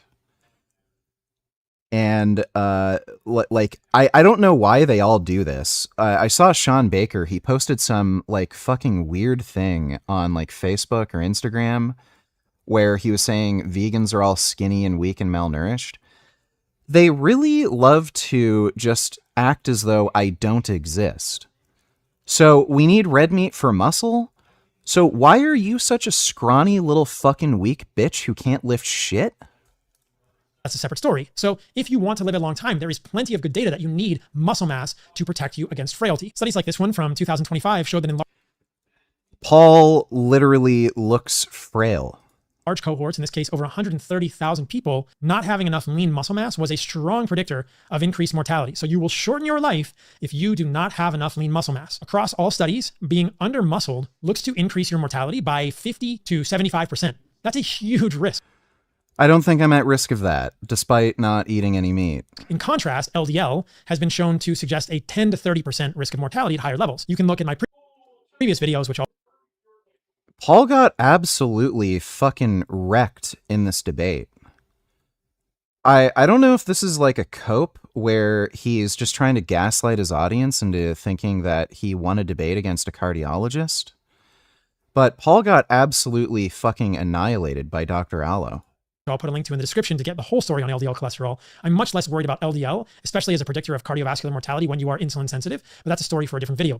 Like, again, this is just fucking stupid. If LDL, or more specifically ApoB, wasn't a causal factor in heart disease, then you wouldn't see people with familial hypercholesterolemia who are homozygous for the disease dying in their teens from elevated cholesterol. Like Paul's saying, oh, well, high cholesterol is only a problem if you're like becoming diabetic, if you're not insulin sensitive. Like, is this guy literally suggesting that normal weight, otherwise healthy, active, like teenagers are only dying of FH because they're like going diabetic, like in their fucking teens? Does that make any sense to you? And again, like this also doesn't make any sense because it, like, he's acknowledging that cholesterol is the risk factor there. If they didn't have high cholesterol and they had like insulin insensitivity, they'd still not develop heart disease because they don't have enough cholesterol in their serum for it to happen. So like it's like he wants two things to be true at once. My point here is that your doctor will talk your ear off about how high your LDL is, but very few doctors will sound the alarm when you are under-muscled and being That's great. I mean, yeah, sure. Lift.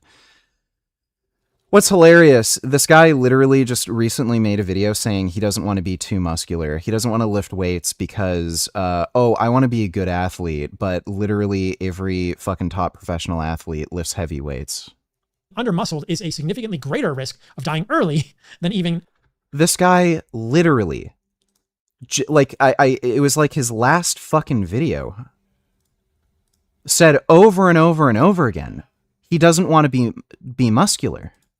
These sort of muscle building, bodybuilding workouts may make you look good. They may be aesthetically pleasing, but they don't produce a body that's strong, that's mobile. Having big muscles doesn't make you strong. Even though cross-sectional area of muscle mass is the biggest predictor of strength. That lasts and can do the things that humans are meant to do into their 50s, 60s, and 70s. So this guy is saying, don't build big, strong muscles. You're, I don't know, you're not gonna be able to do stretches when you're 70? I don't know what fucking sense that, but then, oh, you want to make sure you have muscle mass. And elevated LDL, which I don't worry about. Like, this guy's a goof. If you're insulin sensitive, you can watch the other videos, guys. How do you get enough muscle? Well, you have to lift heavy things, and you need to get enough bioavailable. Paul does not lift heavy things. He trains like a bitch. Like like the heaviest exercise that I've seen him do is like body weight pull-ups.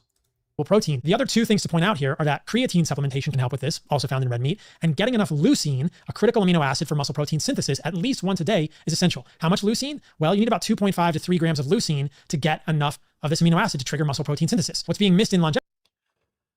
That is very easy. Think one block of tofu has that, if not more. Longevity circles, especially plant-based longevity circles, is that amount of leucine, the amino acid needed to trigger muscle protein synthesis, is much harder to get from.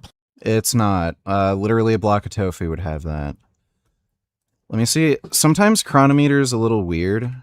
I'll see if they have tofu listed with the amino acid breakdown.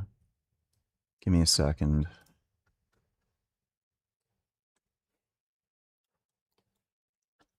Do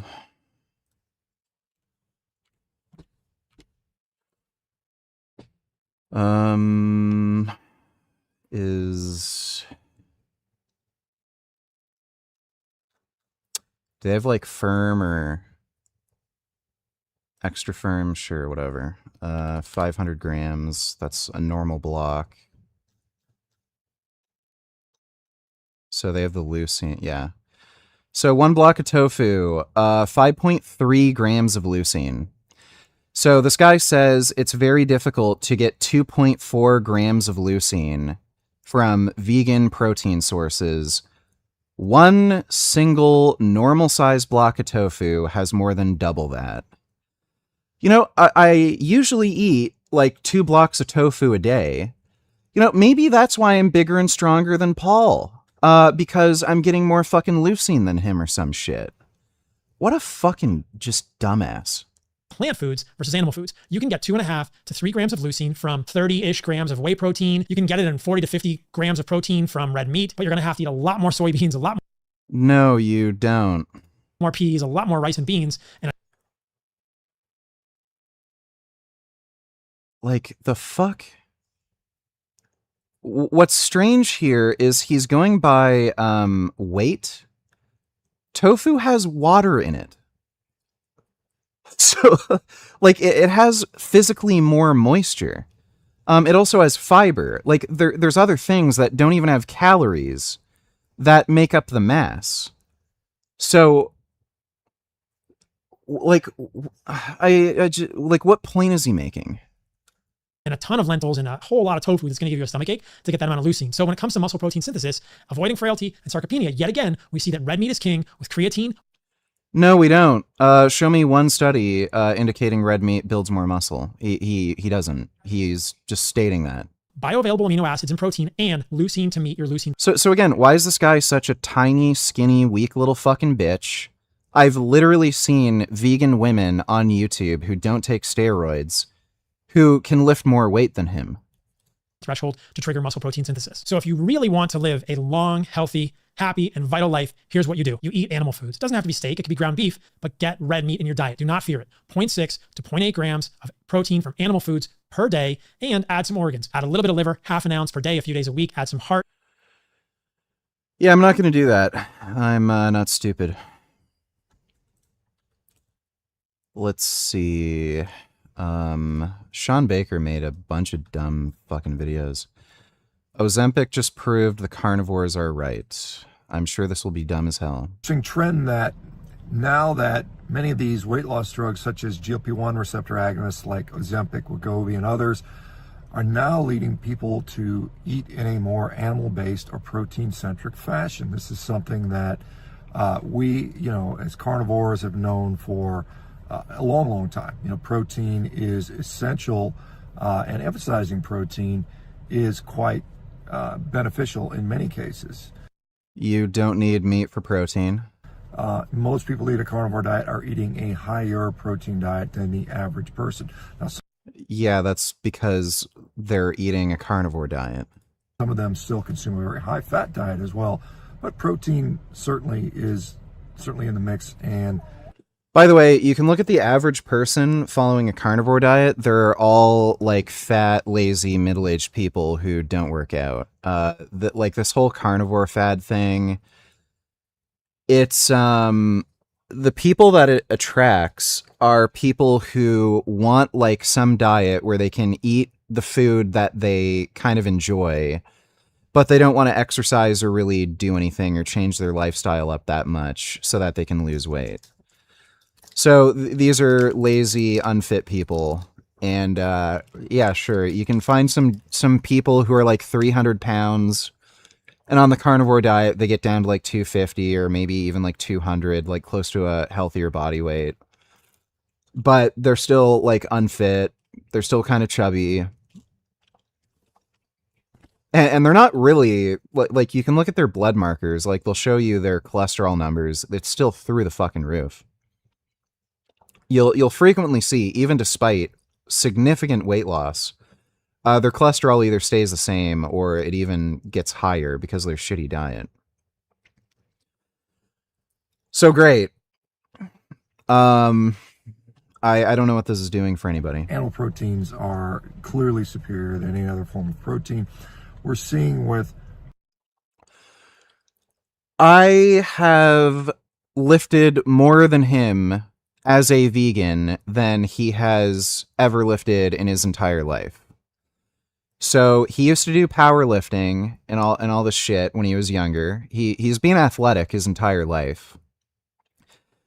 He said his best bench was like 400 pounds or something, or 395, somewhere around there. I benched 410 as a vegan. I think he said at one point his best overhead press was like maybe 225. I've done 240.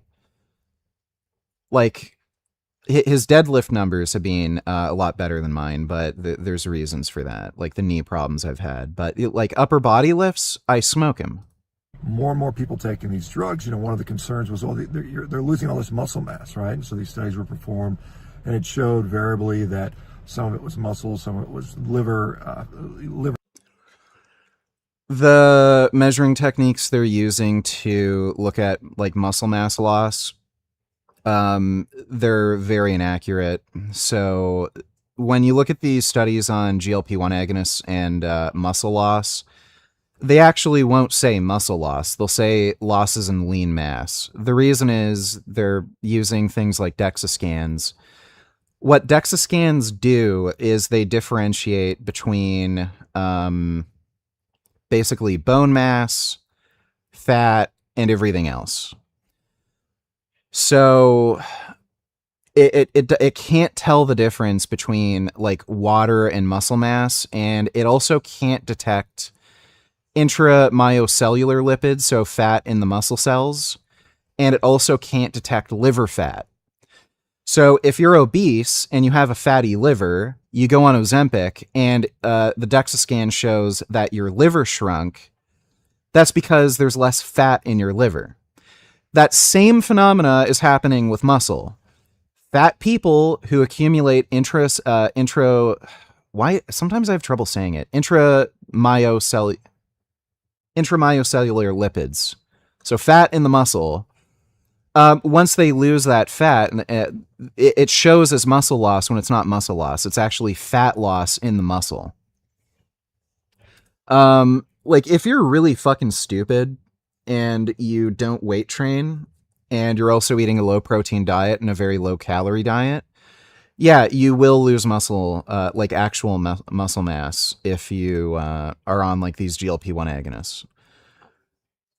But again, the losses in muscle mass are just way overblown.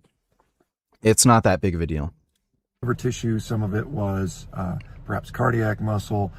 A lot was made to do about those things. Subsequent studies have shown that maybe that this wasn't as big of a concern, but nonetheless, the industry responded with that by. So again, 25% was lean mass. So they don't say muscle mass, they say lean mass. So like people just don't know how to fucking read and they don't know what they're talking about. Concern, but with that, by flooding the market with kind of cheap, quite frankly, low quality proteins. You know, a lot of these appearance of protein bars, seeing protein in coffee and donuts and all this other stuff, just to get these people that are so used to eating this ultra processed slop that now I'm going to eat the ultra processed slop with a little bit more protein. It's a band-aid on a solution that's not really a solution, right? So what we found is that when you are losing weight, and many people on a carnivore diet do it for those reasons. Some people go on a carnivore diet for other reasons. They don't have to do it with weight loss. But nonetheless, whenever you're losing weight, it is imperative that you try to hang on as much muscle as possible. Now, you'll always lose some muscle, but that can vary, and those people that... That's not true. You're not guaranteed to lose muscle during weight loss. Oftentimes people can gain muscle while losing weight. So that's not true. It is true, again, if you're eating a low protein diet and not weight training. But again, if you're weight training, eating high protein diet, you're not necessarily going to lose muscle. Certainly don't exercise, don't train, don't strength train, you're going to lose the most. Then the people that eat inadequate amounts of protein or low amounts of protein, I should say adequacy is the bare requirement. Those people will then start to also disproportionately lose muscle mass, and that's a problem because the reality is many people will not maintain these drugs for a lifelong period of time for various reasons. Either they have side effects, either they have cost, either they have other intolerances. The cost issue with GLP-1 agonists is completely fabricated. So, look, there's dumbasses who are just beyond fucking stupid who will try to get a prescription from their doctor for absolutely no reason because they want to just waste money. But if you buy these drugs off of a peptide website, they're extraordinarily cheap. Just about anybody can afford them. If you're even just okay financially, you can afford them. And if you end up in a situation where you've lost a lot of muscle and then all of a sudden you just rapidly regain back fat, you're actually in a worse place than where you started off from. And yes, the explosion of protein, supplements and fortification in all of these foods. It's similar to how vitamins were supplemented into cereals, things like that. We have these vitamin and iron fortified cereals. We're not supposed to be eating that crappy cereal, right? The cereal's it's just a low quality food, and trying to artificially improve its qualities by adding these supplements in is a really backwards way of doing things. Why? The reason they did this, by the way, is because there was a ton of nutrient deficiencies in the early 20th century. It's extremely common for people to have anemia, rickets, night blindness, stuff like that.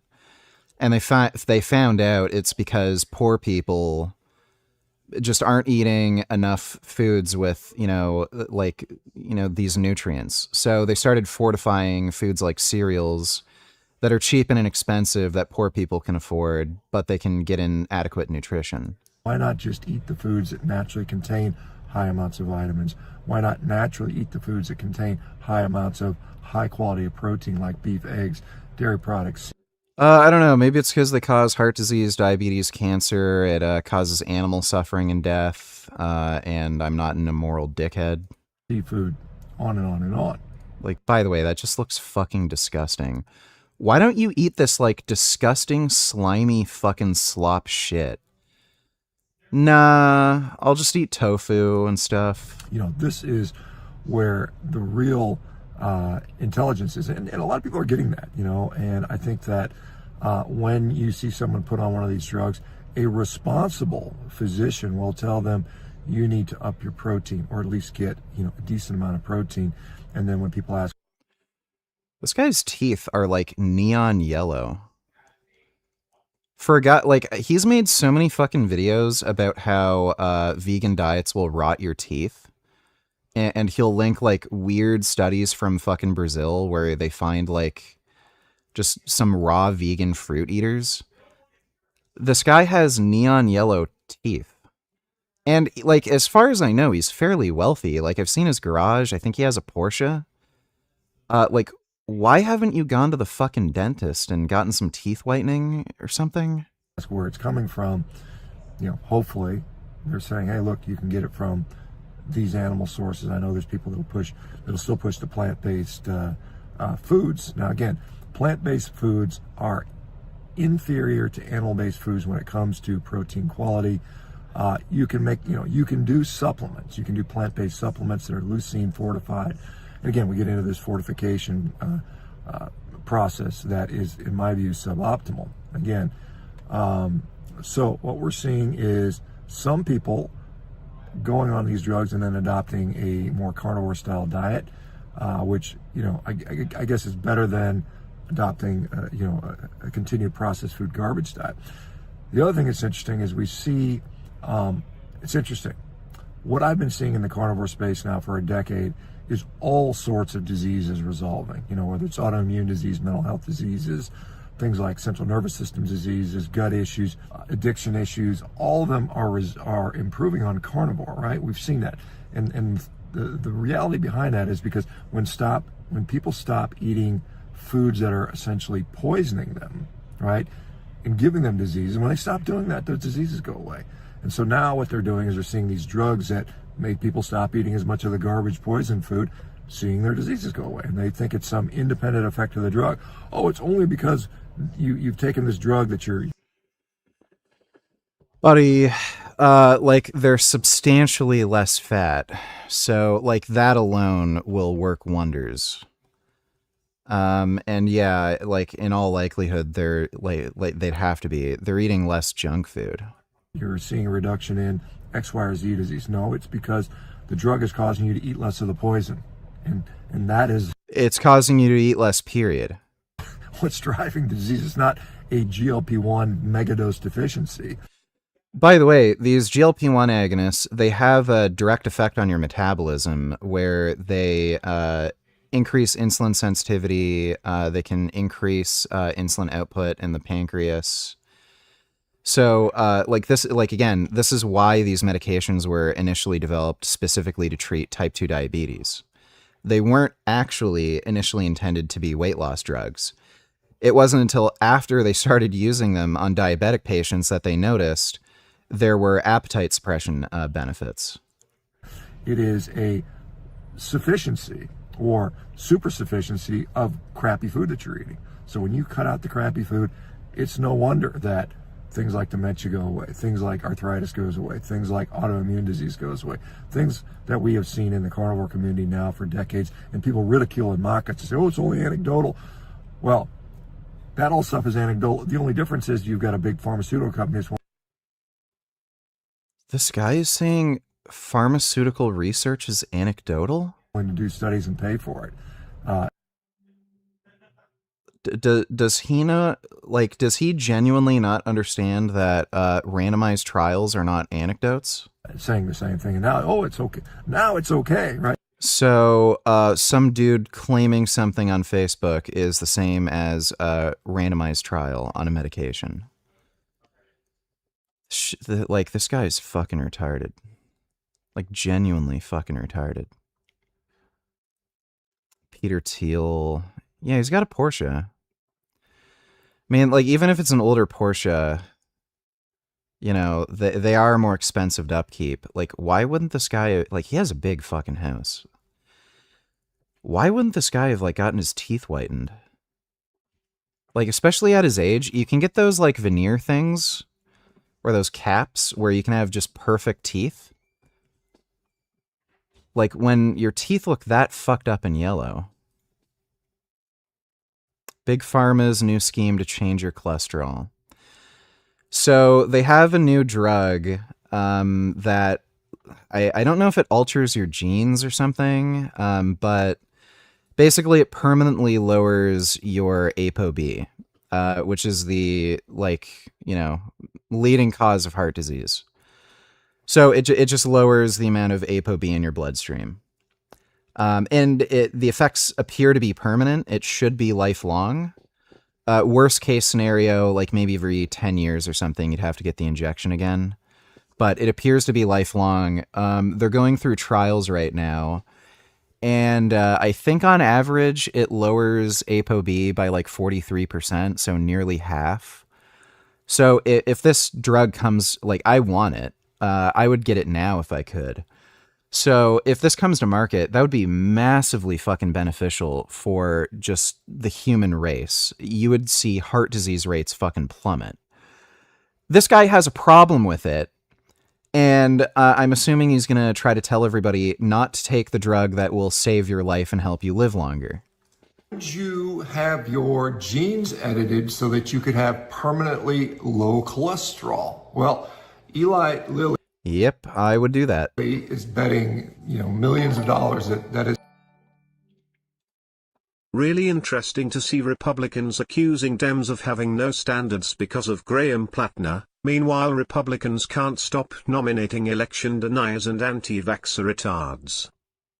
The one thing I know about Republicans, when we had a very bad candidate and found out, we didn't vote for that person. Right. We walked away. For better. The sexual assault or rape allegations are complete horseshit. The Nazi tattoo thing, he explained his side of the story.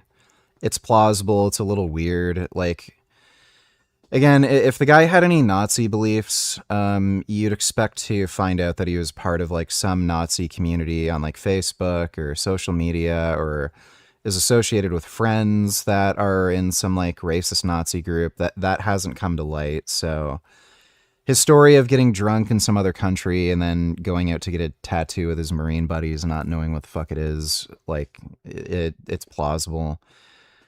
Some of his political beliefs seem fucking retarded, like he's pro-Hamas, but the shit that people are complaining, that they're complaining about with this guy, it's just such horseshit. For worse. And yeah, I mean, there's been way worse shit from Republican candidates. There have been Republican candidates that are known racist extremists. Like, they're literally KKK members. They've literally been accused, actually convicted of child molestation. Way worse shit. And then, yeah, there's the anti-vaxxers, election deniers. When Matt Gaetz came forward, we got rid of him. Yeah. Kevin McCarthy, as always. Great. Well, thanks for the donation, Vegan Daddy. Is something that you would like to do. Now, they are in phase 2. So a smaller company developed this. Eli Lilly bought them. They're in phase 2 of what is called the Verve trial. So what they're doing here is they're editing the so-called PCSK9 gene, which is responsible for liver cells making additional cholesterol. As most of us know, the liver makes the majority of cholesterol. So they're able to shut that down significantly to drop cholesterol, by at least 60% at the higher doses. Now, the trial so far has been on 35 people, and they've shown durable reductions in LDL cholesterol for up to 18 months. So whether it's permanent or not still remains to be seen.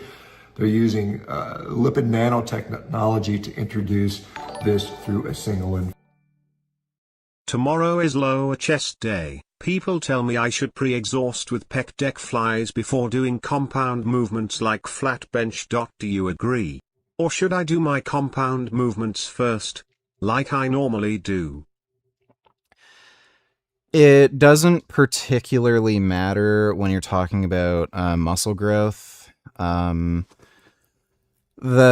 real benefit to doing an isolation movement first would probably just be injury prevention. Benching is a particularly dangerous exercise where you're more likely to tear a pec.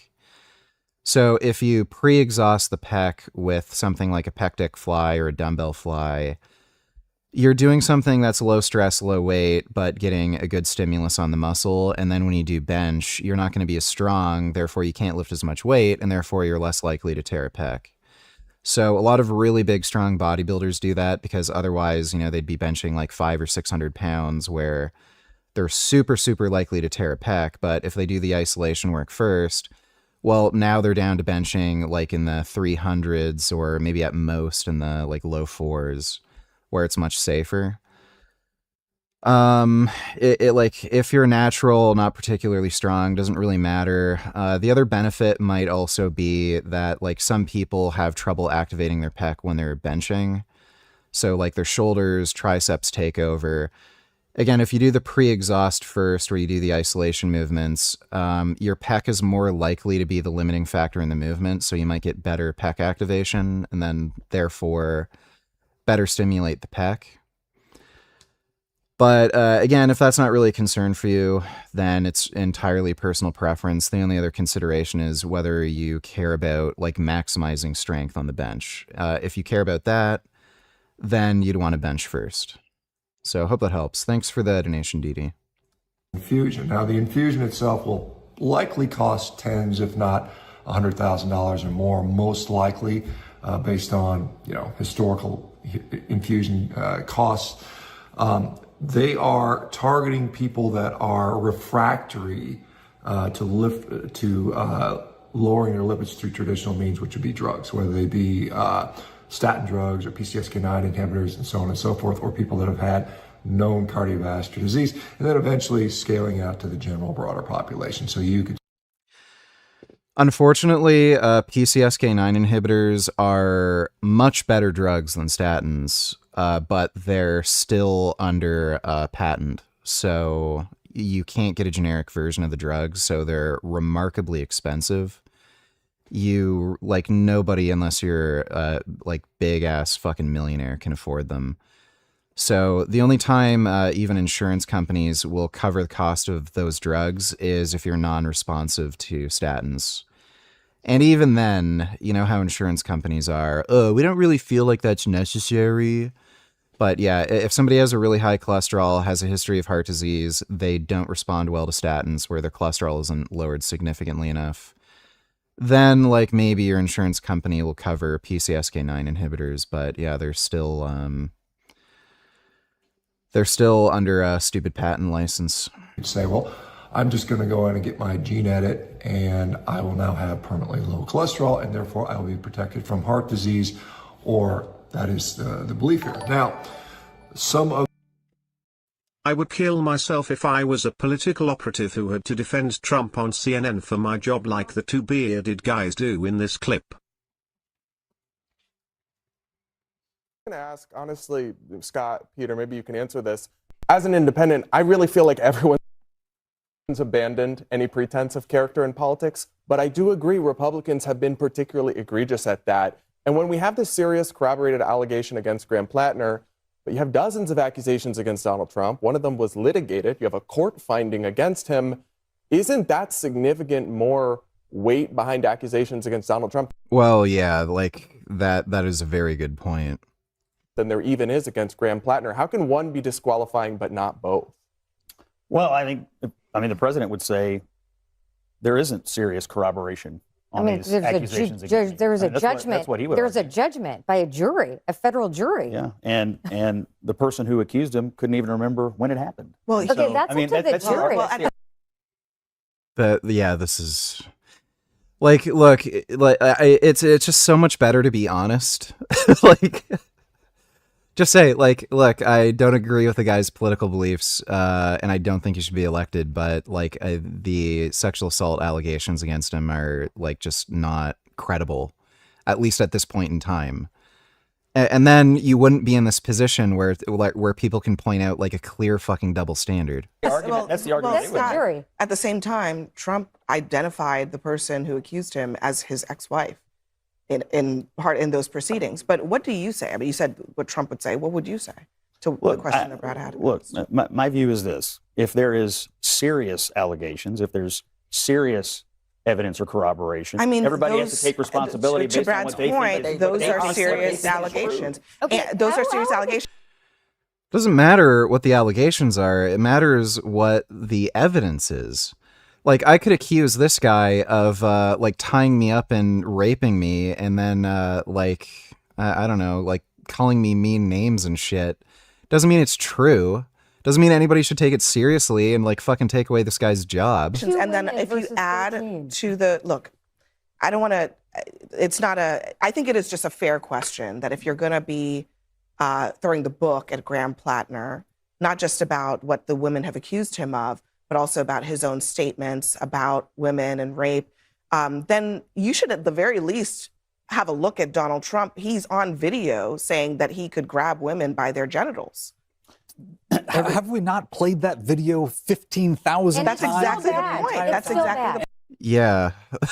Like, yeah, that's really fucking embarrassing. Thanks for the donation, Vegan Daddy. The concerns around this are, the target are the liver cells. Now, are they, because these are the cells that are making the cholesterol, is there going to be no other cells impacted by this? Now, again, as you guys remember, there shouldn't be. Again, people naturally have this mutation.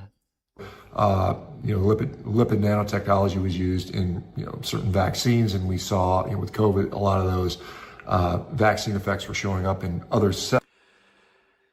Here we go. Yeah, Mr. Yeah, don't get the COVID vaccine. Just die. Ovaries, testes, and things were maybe ovaries and testicles were not being affected by the vaccine. Not predicted to be there. Will we see something similar to that? Hard to say. The phase 1 trial. So, by the way, COVID infections literally infect the testicles and ovaries, including erectile tissue, like the penis. That's why you saw a big increase in men with erectile dysfunction after COVID. It's because COVID literally can infect and damage every organ system in the body.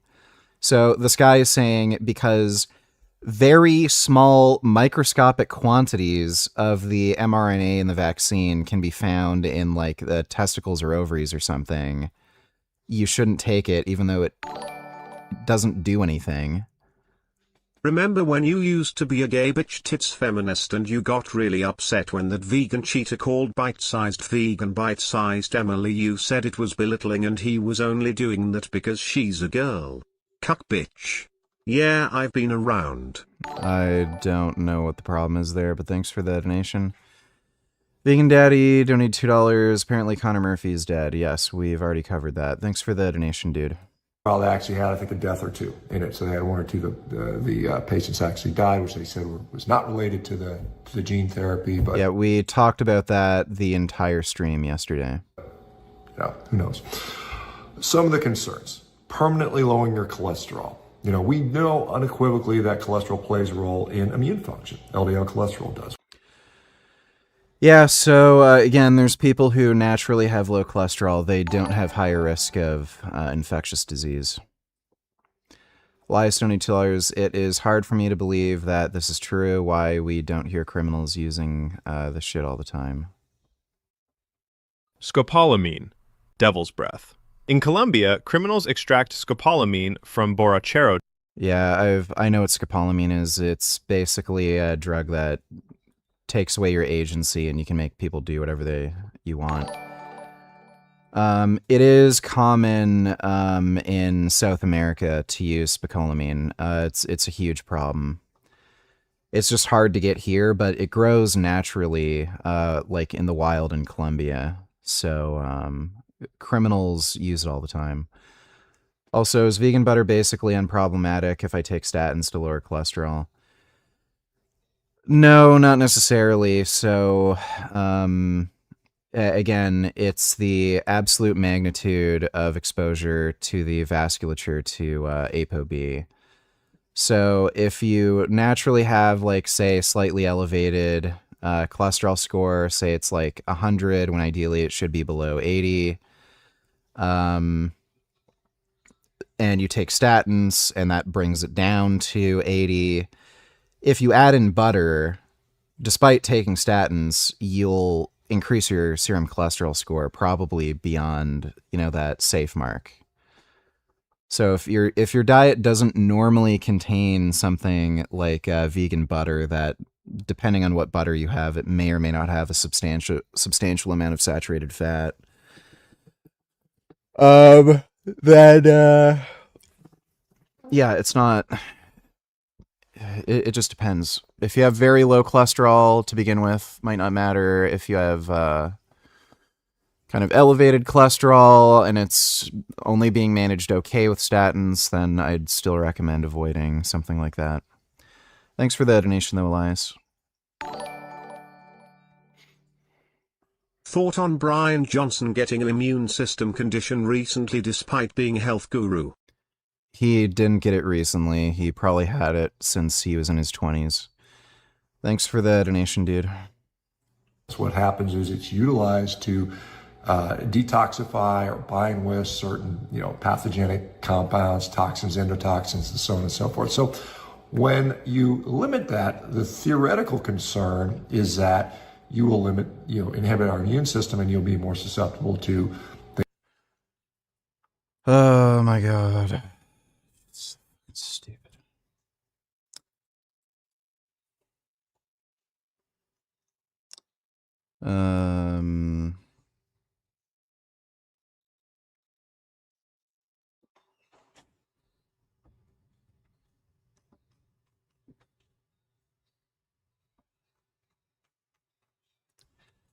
Give me a second. I have something to do.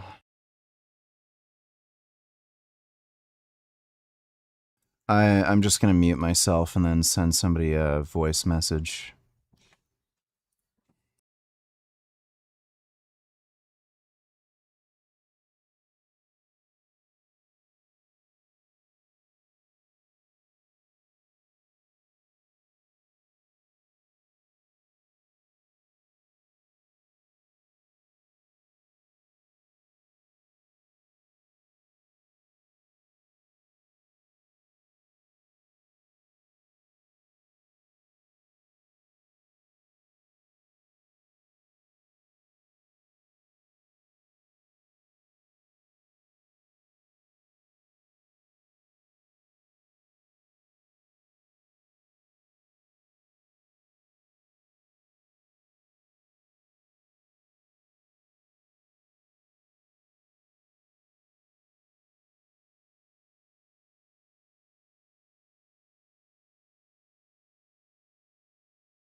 No.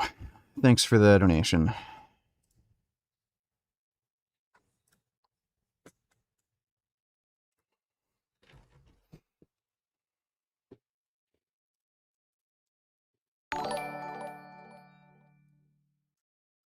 Sup chicken legs. Smile,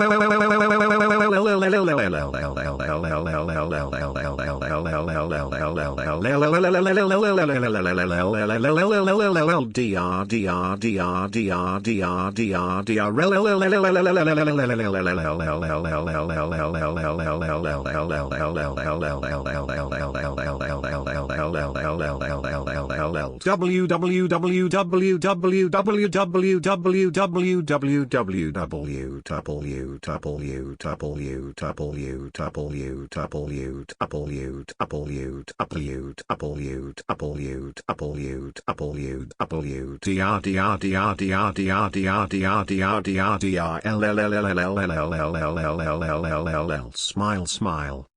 Oh, I was just voice messaging somebody who sent me a thing about steroid use, and it was just debunking some nonsense they're sent. Oh man, thanks for the donation. My name is Bitchard. Things the immune system only takes care of, infections, cancers, and so on and so forth. Thus far, when you look at the literature, it's kind of a mixed picture. There are some studies that suggest that's true. There's other studies that don't. And so they will say on overall net effect, reducing heart disease is more important than protecting you from, cancer or infections, perhaps. The risks are, much. Again, people with low cholesterol do not have higher risk of infectious disease or cancer or anything. In fact, actually, people with lower cholesterol tend to have lower risk of cancer. Better for protecting from heart disease, and the risk is relatively minor. Again, there are certain populations where that may or may not be true, and so there's going to be a lot of concern. There's also concern about, will the gene edits be restricted to just those specific PCSK9 genes in the liver cell alone? Is there a chance that something else might get edited that they didn't intend to? Yeah, I'm pretty sure this guy doesn't know anything about gene editing, so I wouldn't really... I wouldn't, just take this guy's word. What if they accidentally add another gene in that they don't want, or it targets something else? Ask the researchers. I don't know why this guy is just fucking speculating when he doesn't know anything about this gene editing technology. I think that's a valid risk, and certainly a risk of concern. I know personally, I would not be signing up as a guinea pig for this particular trial, or Well, you should. This guy's cholesterol is high. He's at high risk for heart disease. So, if and when they eventually roll it out, so it's unclear if it'll actually get rolled out to the general population. It's unclear what the cost will be. When you think about genetic diseases that you can impact, things like Huntington's chorea, if you guys aren't familiar with that, is a neurologic disease that affects most people in their 40s, 50s, and it's pretty rapidly fatal for most people that have Huntington's. And in that situation, it's very rare. It's pretty rare. There's, I don't know how many cases a year, but there's certainly probably less than 1 million people on Earth that have Huntington's. And that's something where, you might be able to impact that, because the outcome is clear death, whereas the outcome of high cholesterol is kind of debatable. Maybe some. No, it's not kind of debatable.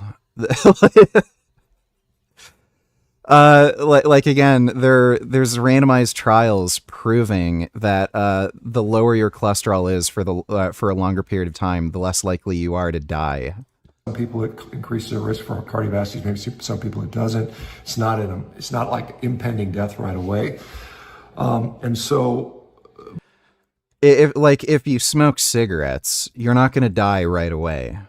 So I don't know what the fuck he means by that. But why would they target something like this? Well, the simple number is the math. How much money are you going to make on Huntington's? If you only got, a few thousands of people you're treating, and you have these $100,000 infusion, the money's not that much. Maybe you make, $10 million, $50 million.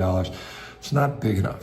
You want something where you can potentially get tens of billions, maybe hundreds of billions of dollars. And this is what this is, because, you know, if you can get, if let's just say, for instance, the infusion costs $100,000, which it very likely could, right? And you can get.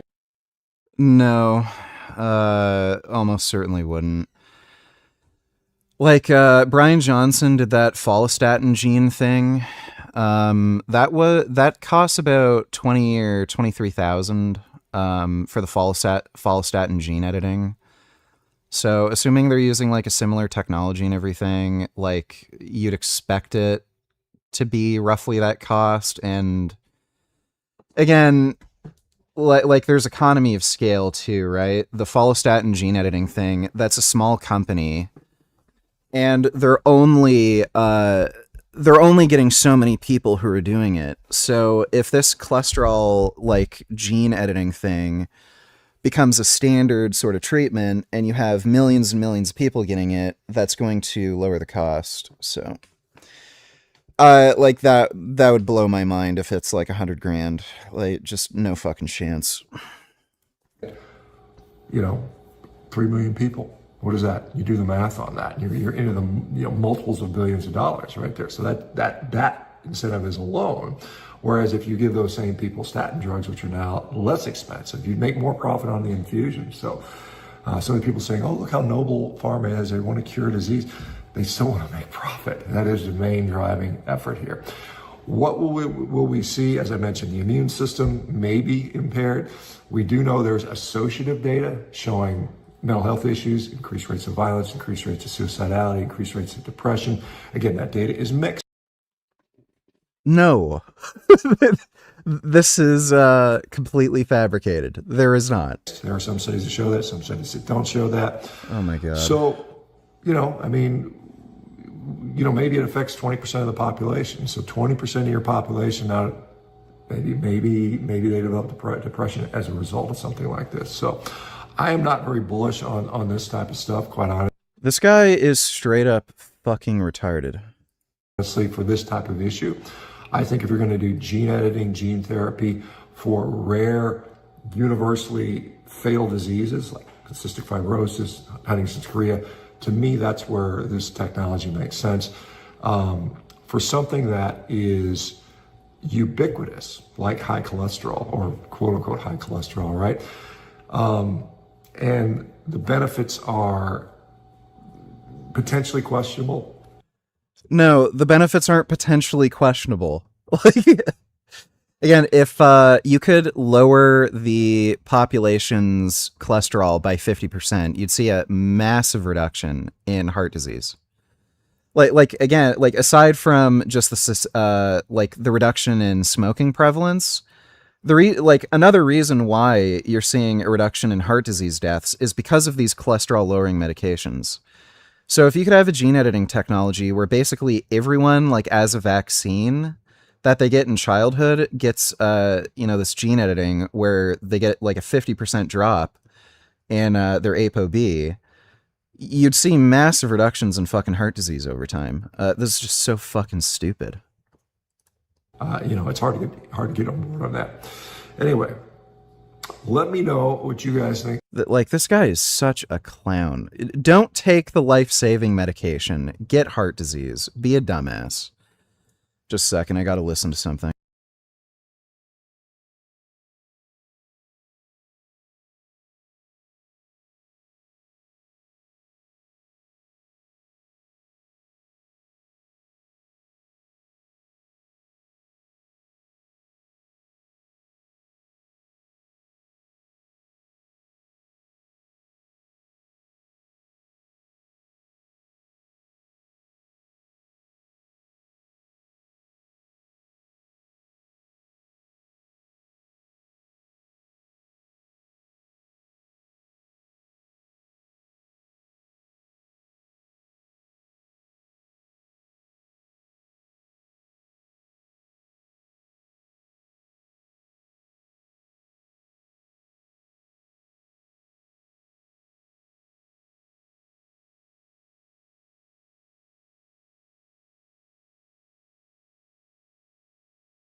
Okay.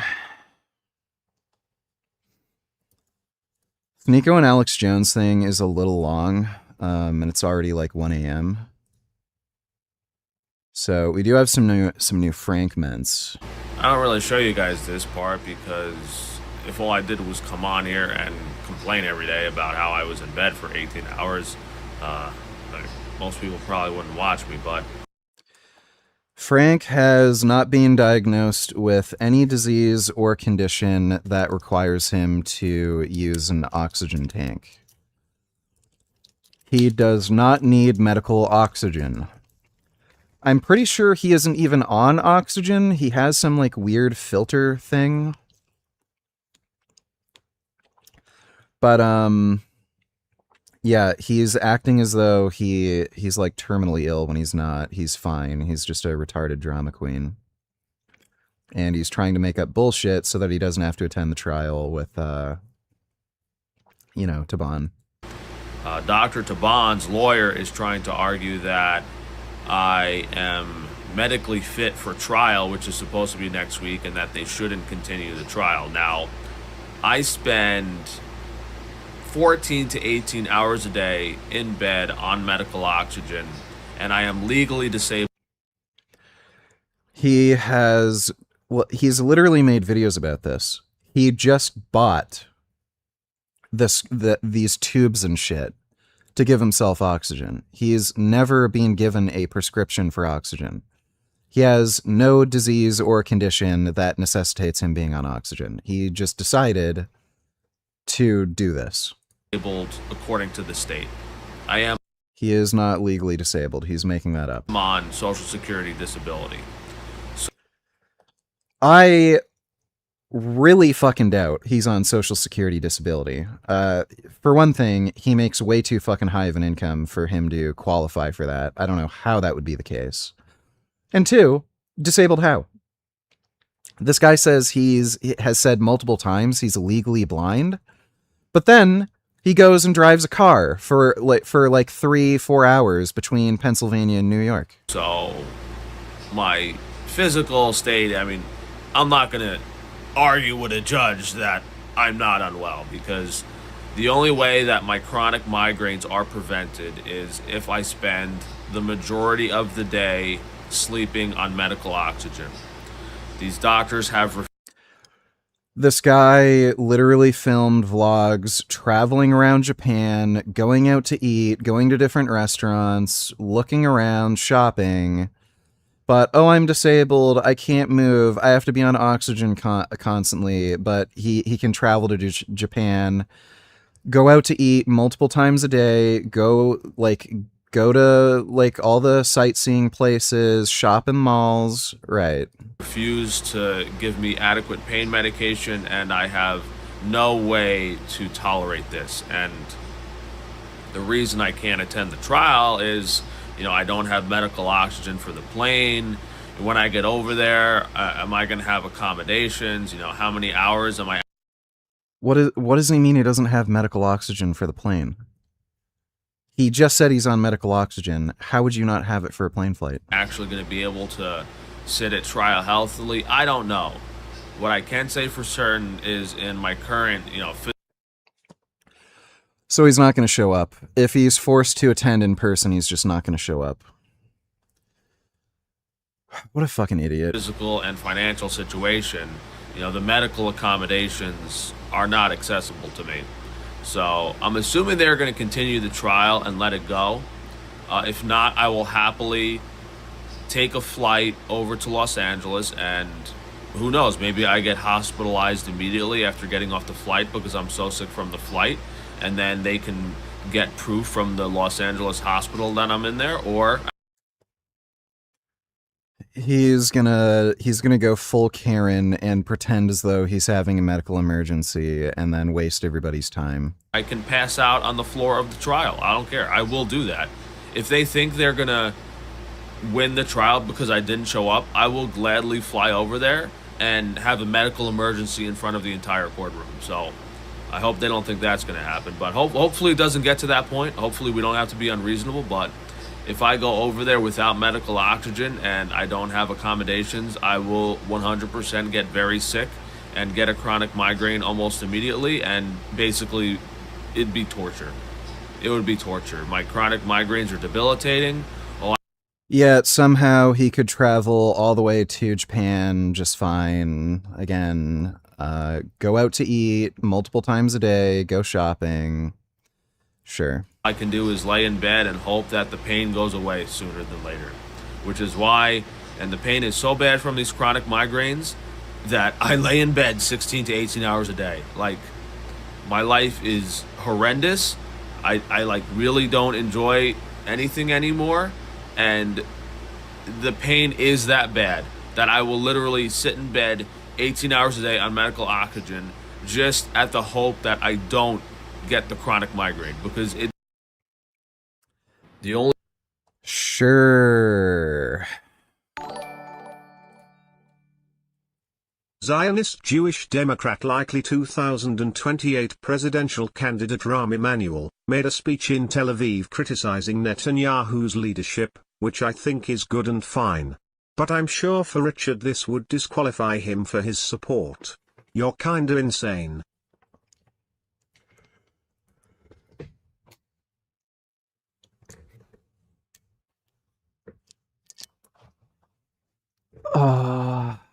That's great. Thanks for the donation, Occult. only medication that has helped my chronic migraines is opioids, which doctors refuse to prescribe to me. So I just lay in bed 18 hours a day. Every single one of these Long-term opiate pain medications do not actually reduce pain symptoms, and they also cause kidney and liver damage. They shorten your life expectancy, and they also are just addictive. So, yeah, if they don't do anything for you long-term, you're going to be in just as much pain, and you're going to be in worse health and more likely to be addicted to them or other drugs, then you might not want to be on them, and the doctors are kind of giving you good advice. Anti-migraine drugs that everyone says are so good made my migraine worse. I tried, I don't even remember the names of them. Ubrevely, I can't remember them off the top of my head, but this guy gave me every single migraine drug on the market, tried them all, every single one of them made it worse. I got home, had a migraine, took the pill, and it got progressively worse over the next few hours, which really, I was really angry at these doctors for giving me these absolute dog shit drugs that made me feel worse. Don't get me started about how pissed off I am at how these doctors and these pain management clinics haven't helped me at all. And then you losers, I'm a clinical pharmacist. Yeah, go collect your paycheck and keep poisoning people. Don't comment on my videos. Yeah.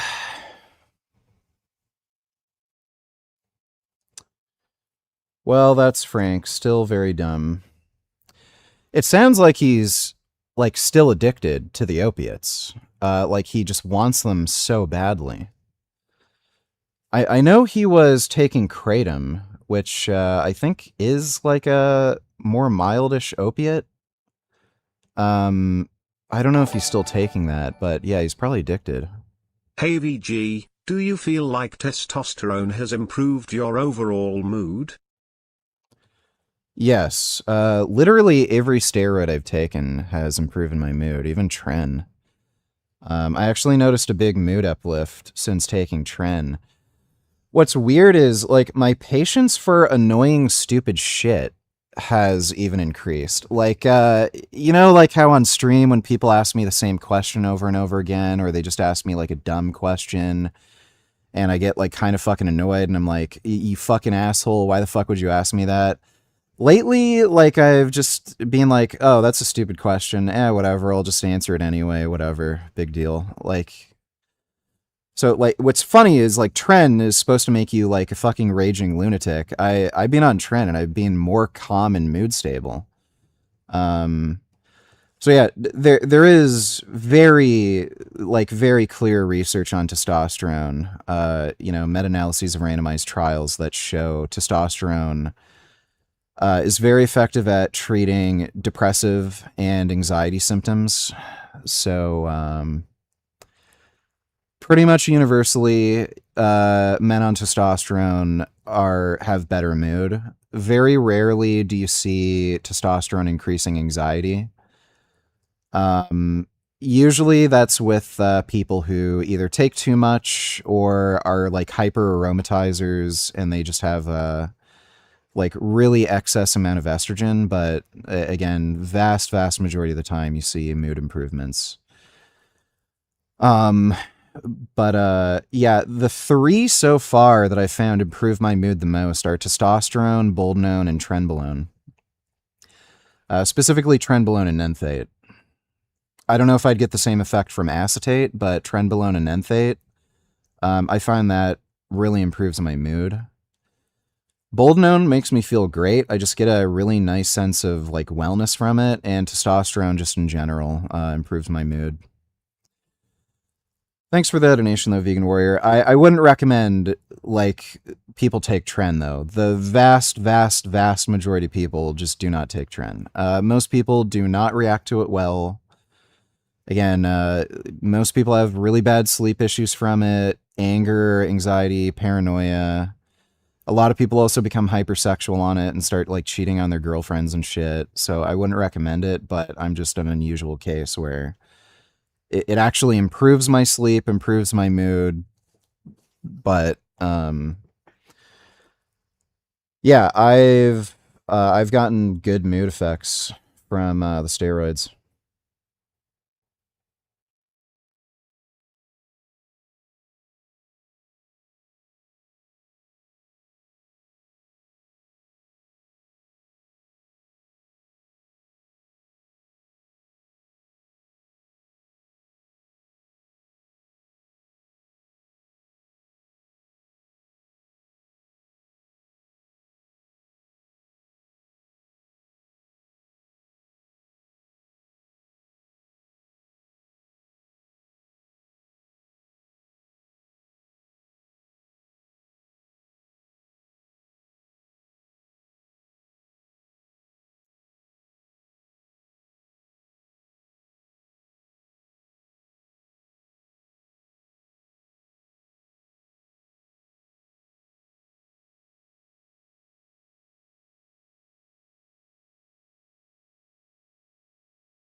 How to get Tren in Canada that would ship to a PO box? Thanks, bro. Literally every supplier that I know of ships to PO boxes. So if you find a supplier in Canada, I can guarantee with 100% certainty they'll ship to a PO box. Thanks for the donation, though, Jace.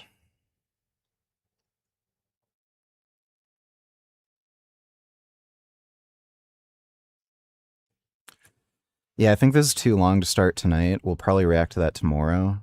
That should be pretty fucking minty. Why carnivore athletes perform better. Like, I don't even know if I want to fucking bother with that horse shit. There's no carnivore athletes. None of them perform better. It's fucking stupid. That one's so stupid, it's not even worth my time.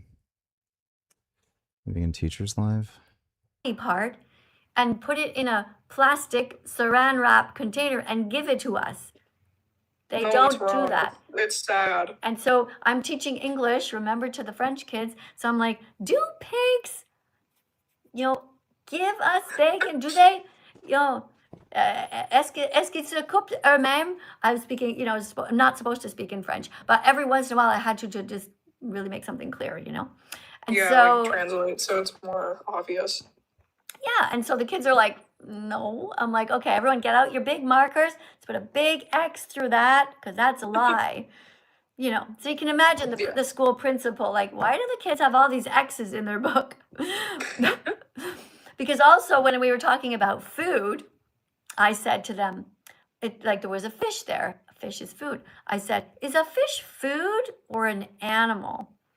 And they're like, it's an animal. I said, right. So it's not supposed to be here in the food section. Cross it out and we'll just write fish over the animal section. So yeah, it was pretty interesting, but it limited my freedom for sure. And so I decided I wanted to teach online instead. Well, I didn't actually decide. It started because of COVID. We were forced to teach online.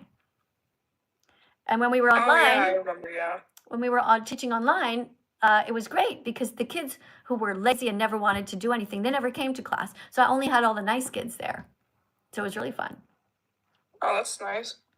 And the other question I have is I remember a while ago, because I used to watch like Ben of the Week, he made the little video about you. And in the video it said he found meat in your fridge. I'm just really curious.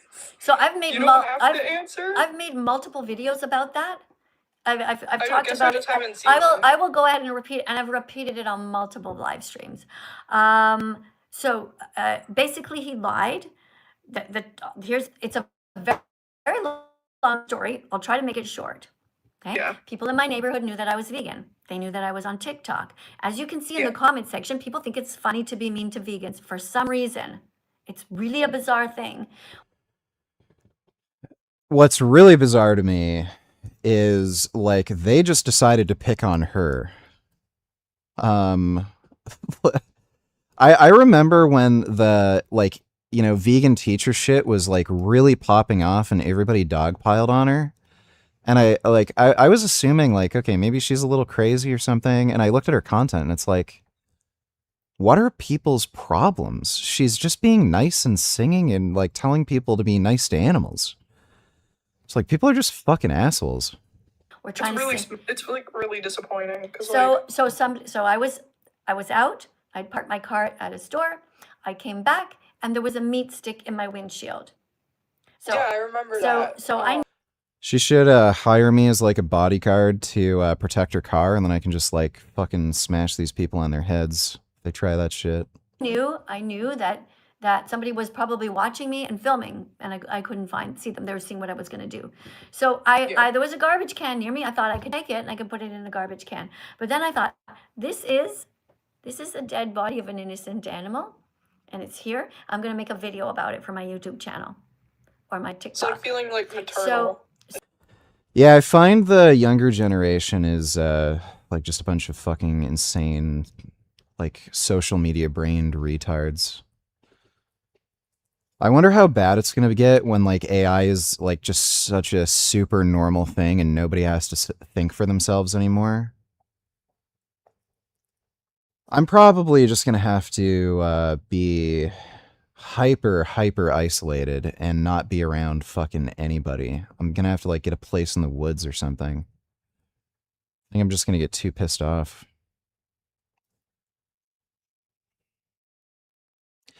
You know, it's fucking hilarious. I keep getting like dumb messages and shit of people saying, you're gonna go to jail for taking steroids. It's illegal. You're breaking the law.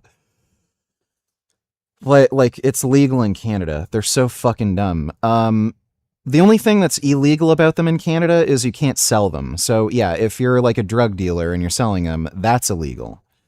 But buying them, possessing them, and just using it for personal use, totally fine. Nothing in the criminal code you can prosecute. And like it's funny. Like I think they're trying to scare me or something. But it's like, and they're saying I'm gonna tell the police you're doing this, and I'm like, okay, sure, go ahead. I don't fucking care. Like at least half the fucking police force is on them too. I actually found my supplier because a fucking cop told me about it.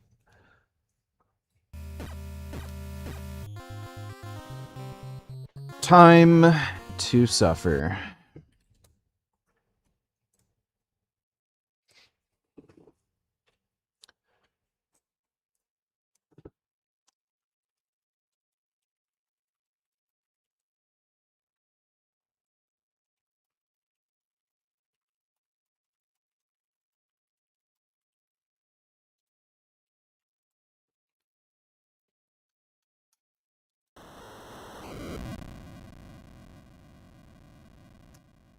What was the save state again? No, that was just the opening.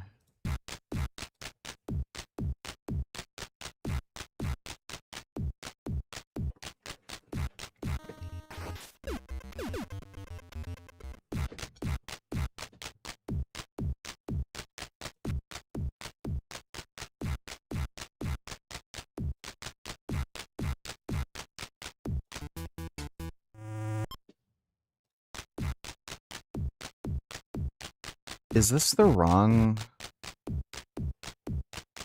I might have fucked up. I think I'm gonna have to play this through again.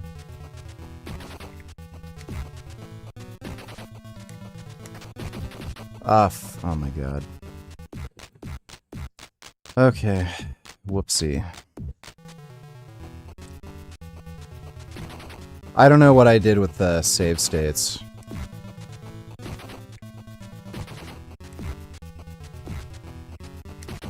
Fuck. Oh, okay. I gotta take less risks.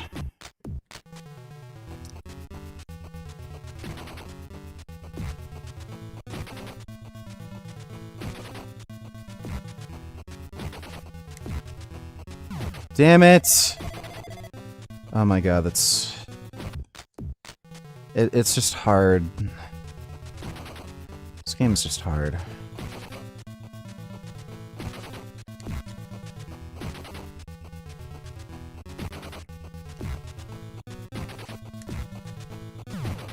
Oh, I'm stupid. I walked into it. Yeah, let me fucking do it again.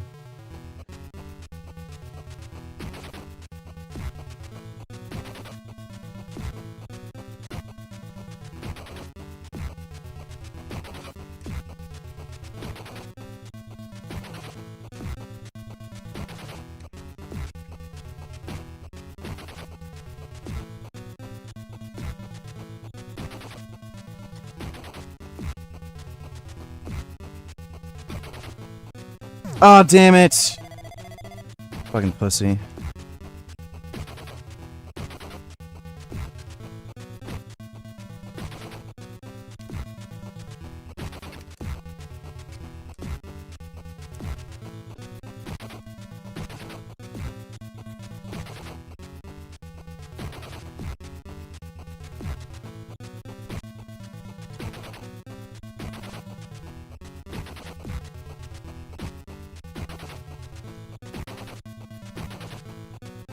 Damn it! Oh, fuck shit! Bullcrap! Oh, I was at the last hit, too. Fucking asshole.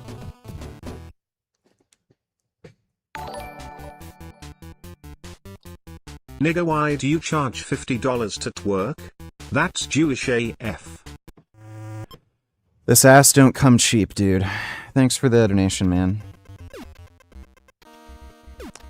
Okay, there we go.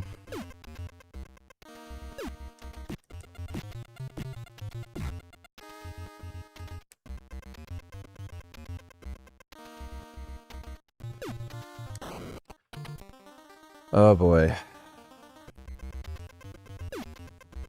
The pain continues. Oh shit! I fucked up the save state thing again.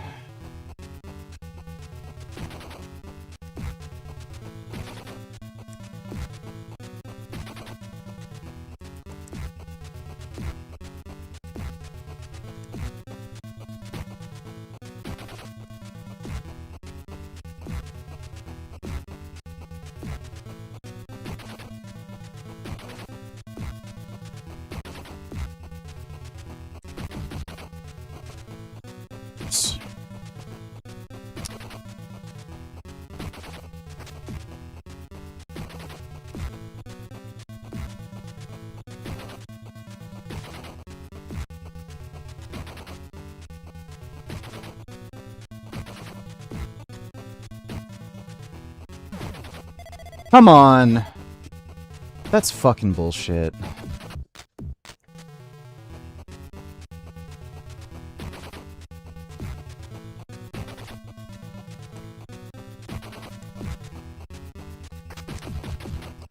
Okay, I fucked up the control there.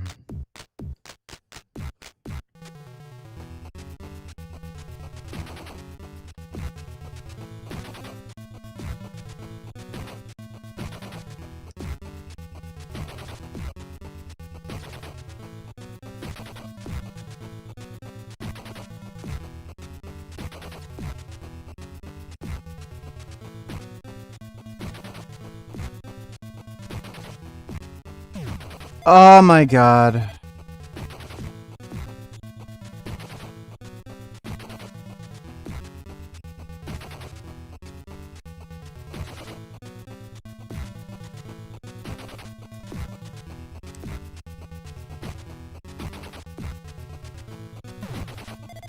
Fucking shit fuck.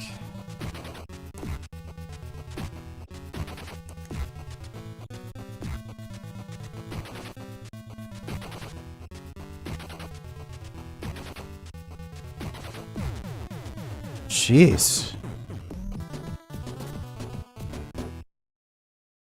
What an asshole.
Relentless, dude.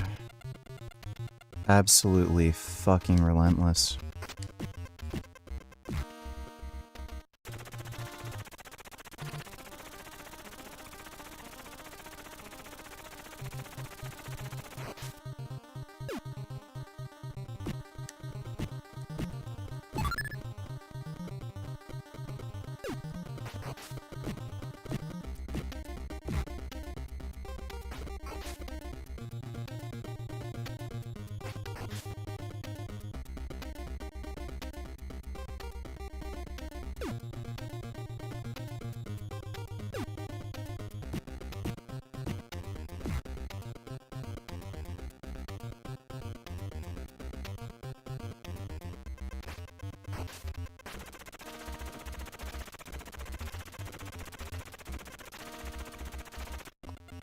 Holy shit.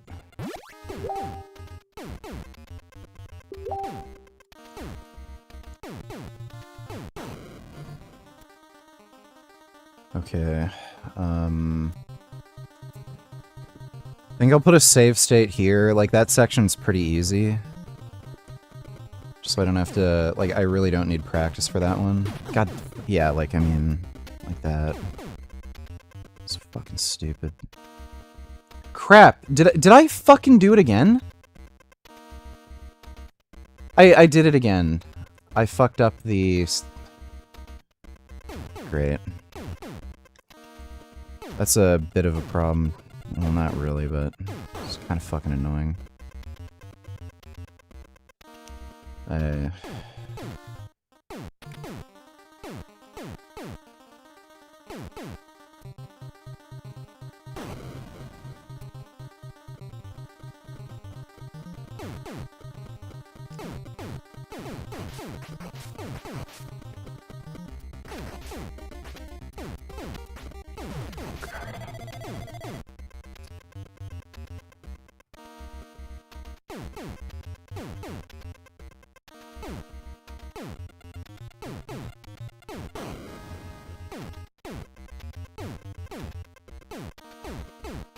How is a human being expected to do this shit? Oh, yeah. Great. I gotta be really careful with, the loading saving thing.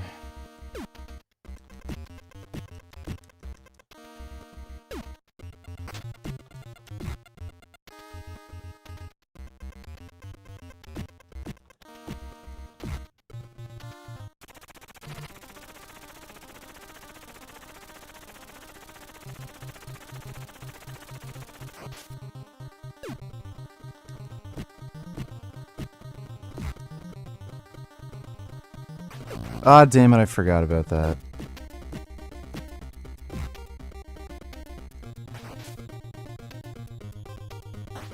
I forgot about that too.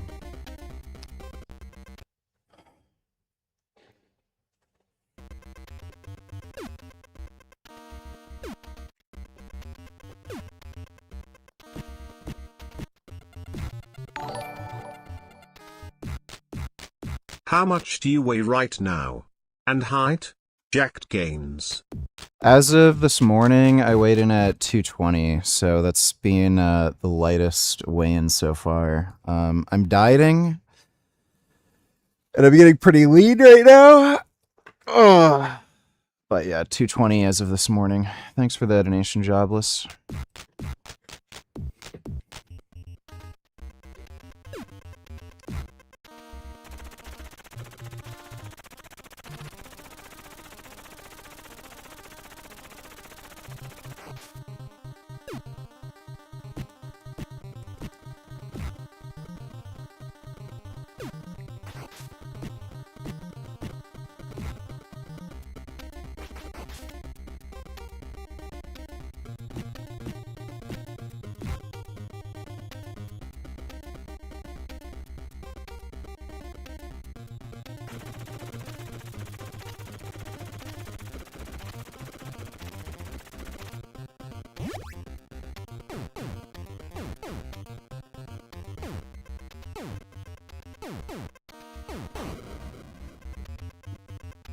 Put a save state here.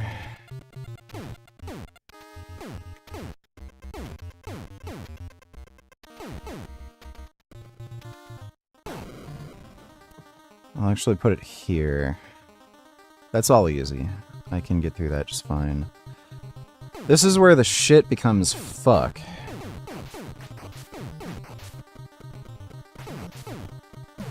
Oh my, like, fuck off, dude.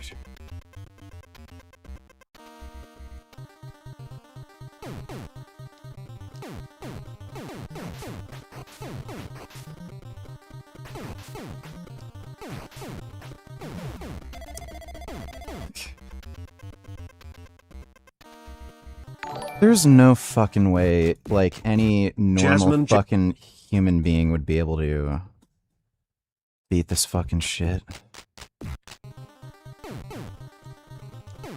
You know what, maybe I should have taken a sprinting start at the beginning too. That could have saved a bit of time. Fuck, I forgot it was left. Some of this shit where there's like, odd little sections that you have to memorize, like, that's a lot of what makes this game so fucking ridiculously hard.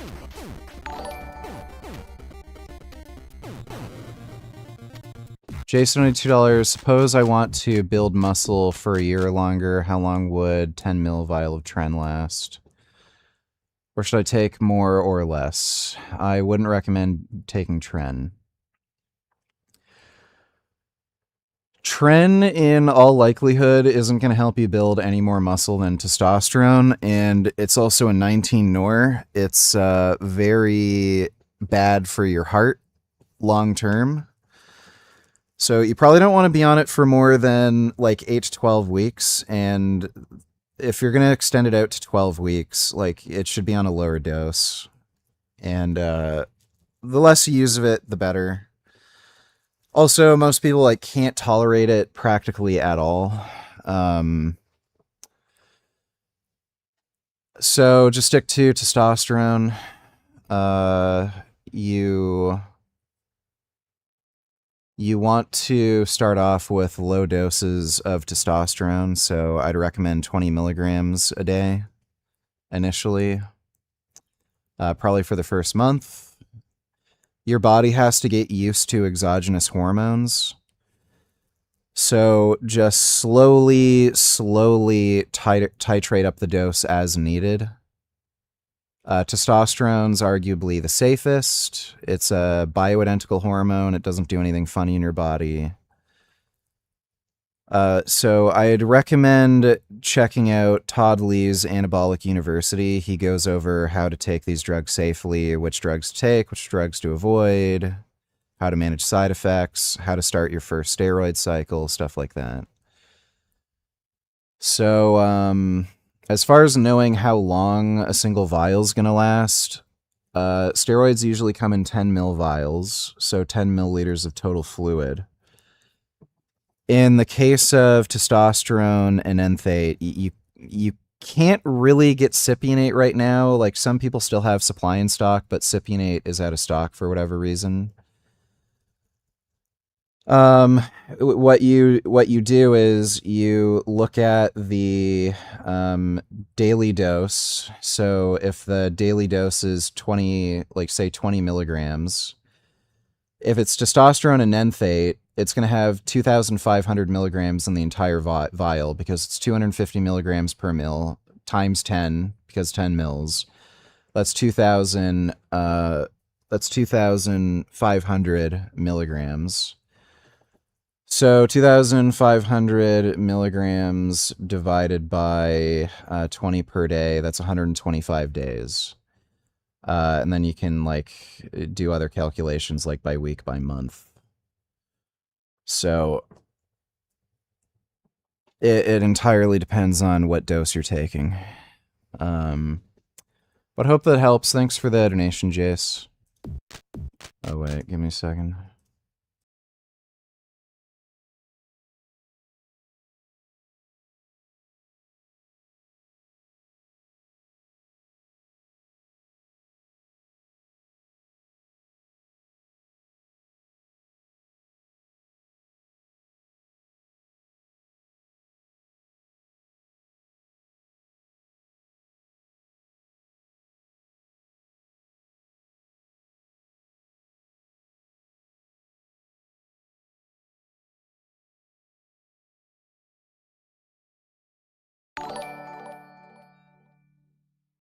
How much time do you think we have before AI kills us in one of a million ways? Thanks.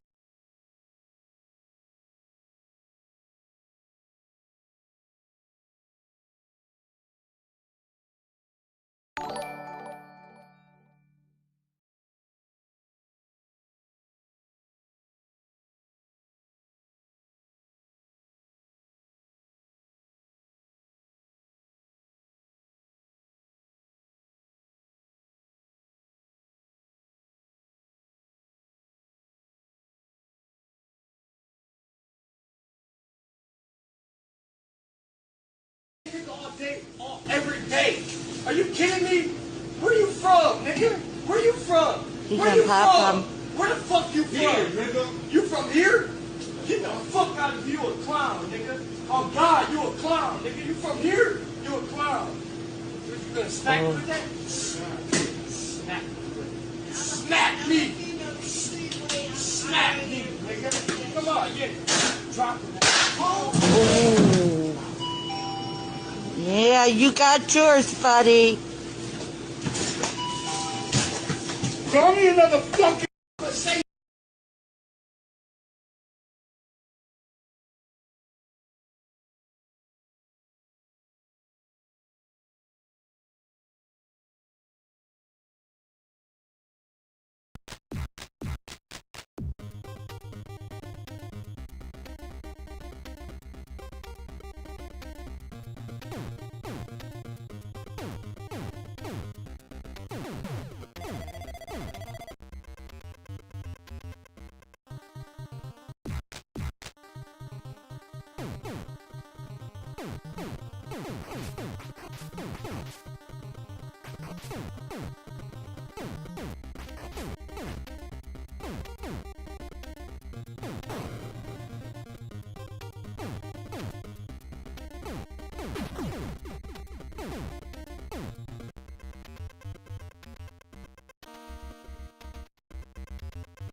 How much would it take you to 100% Elder Scrolls Oblivion?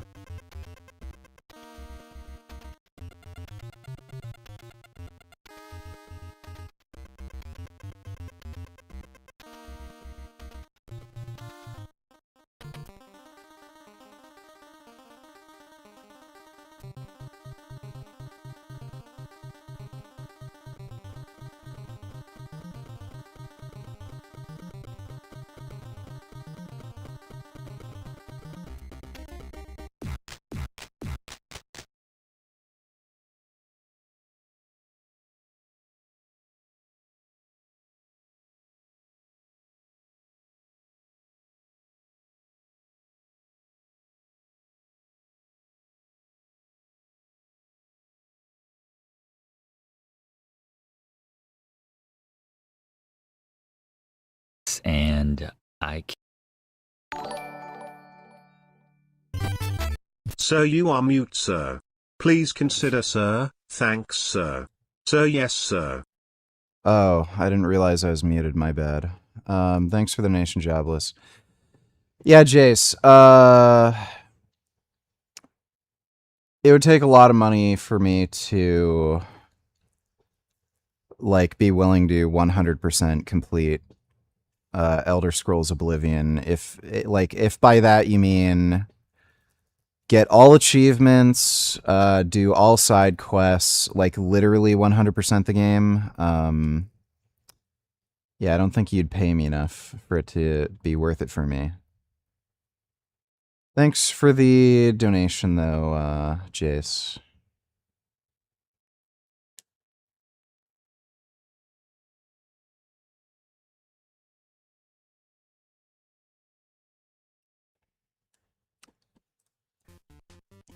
There's an easy shortcut you can do at the beginning of the Terra tubes. Just hold down A and left as the state the cog.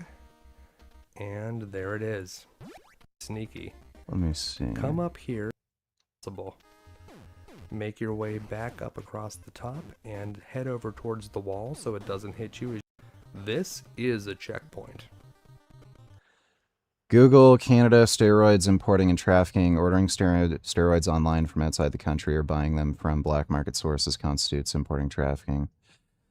Is that just some stupid Google AI thing?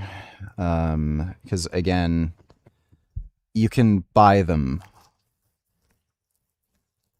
Smuggling them into the country is entirely different than just buying them online from a domestic source.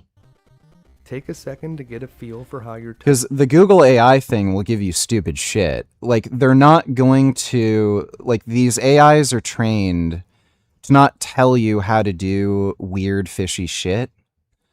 So, the Google AI won't give you accurate, crap. Code swims, and just because we're swimming doesn't mean that we can't fight, so you... Also, literally nobody fucking cares. No one cares. Still punch the enemies. When you jump out of the water... Like, Greg Doucette got fucking prosecuted for smuggling steroids in from across the border, but he was smuggling them, like, literally physically from across the border. Ordering them online for personal use, there's nothing in the Canadian Criminal Code that anything will happen. Here you'll have a bit of exit velocity, which will help you get over the spikes. Avoid walk off the edge. You could stuck over risk. As we quickly avoid the shark over here in this, as we need to escape even go between those spikes, but that's probably an unnecessary risk as we need to escape a cog here, and that was a checkpoint as well. Now we're going to do a trick down here. Just swim off and then quickly swim up. We'll see if I can do that. Just got to get through this first.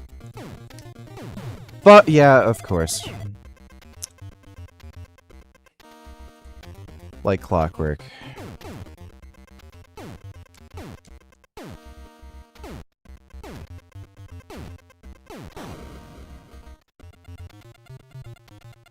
So, how did you do that?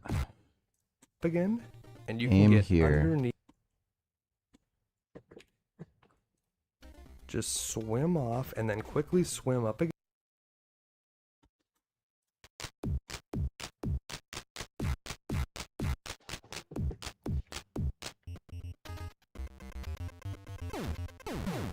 I almost did it.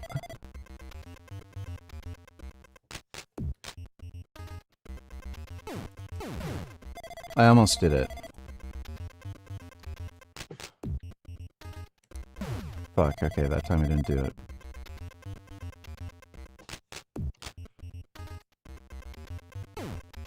Hey, I did it!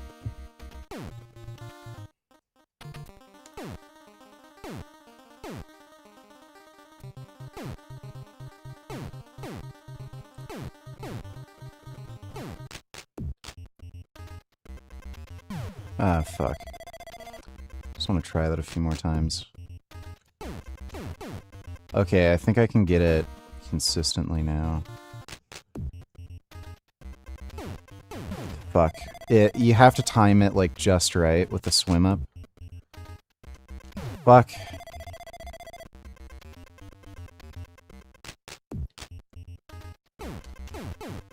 Yeah, okay.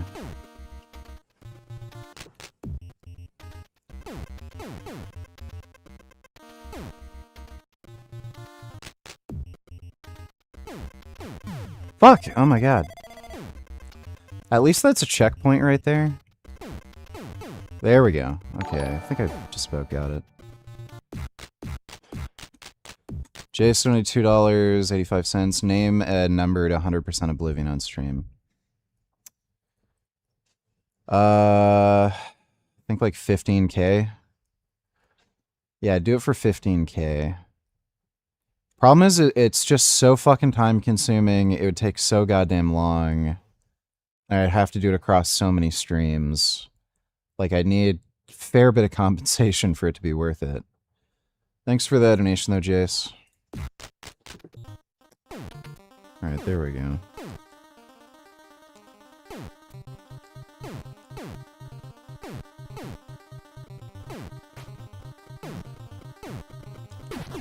Oh my...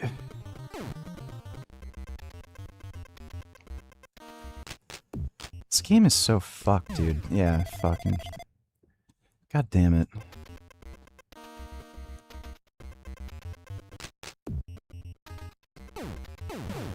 God damn it! Whoops, wrong one.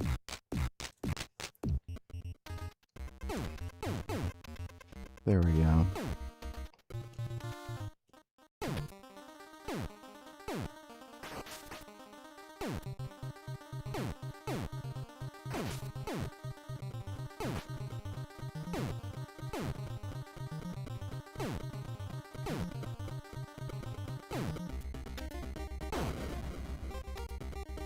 You have to outrun that thing for so long.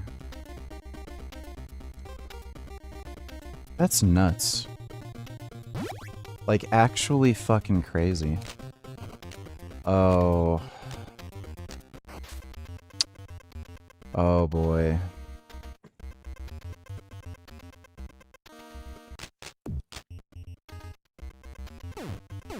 Fuck.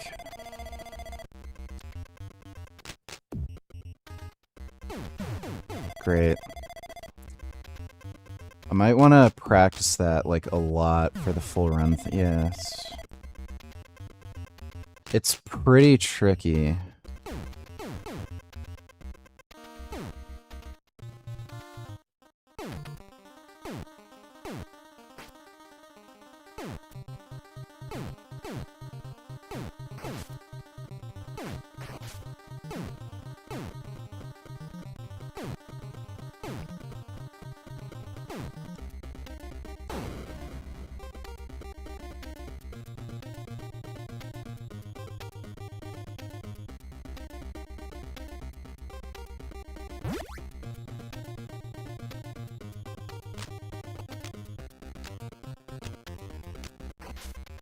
What a bitch.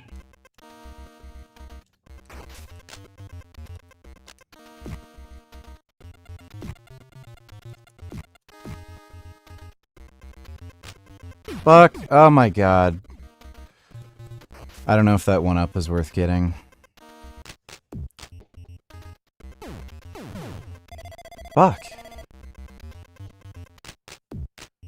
Let me see if it makes a difference if you start, like, right from the edge. Yeah, maybe starting right from the edge.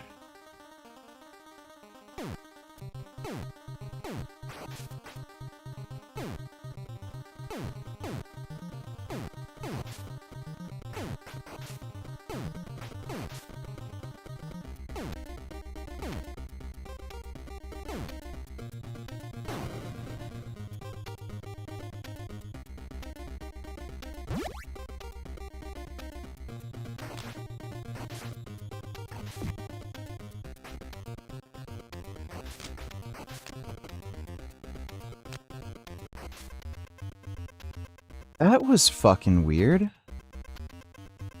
Why was the one-up... It disappeared when I went the other way around.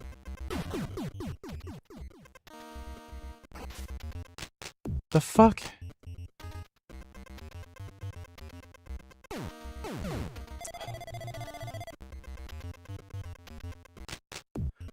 I don't know why that's so, hard sometimes.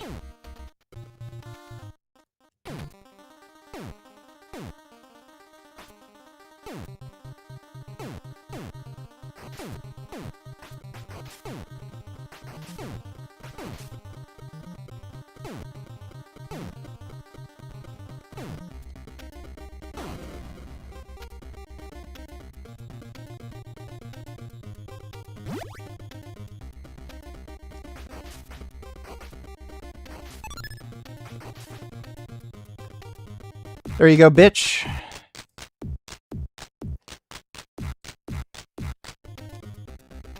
I'm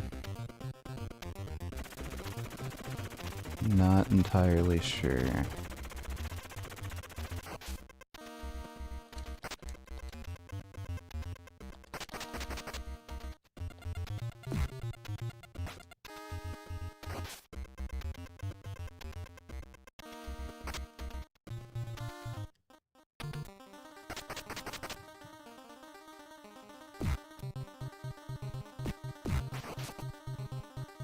What a bitch. What a bitch.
Give me a fucking break, dude.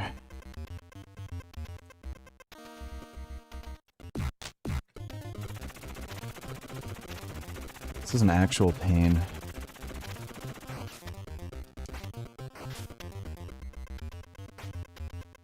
Swear if this fucking duck kills me again.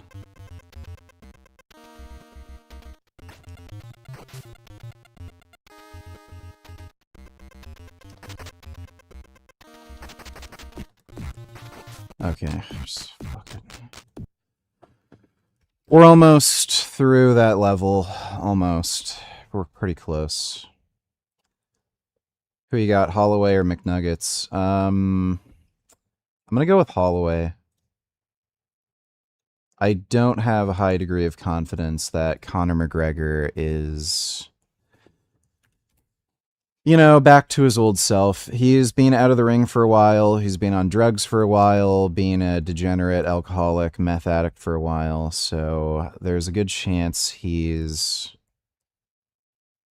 just not going to be up to, like, high physical standards, you know? But I hope you all had fun. Big thanks to everybody who donated on Streamlabs. Really appreciate it. Good chance we'll do a upper body workout tomorrow, assuming my shoulder feels good enough. Hopefully it is better tomorrow. Did a back workout, pretty fine.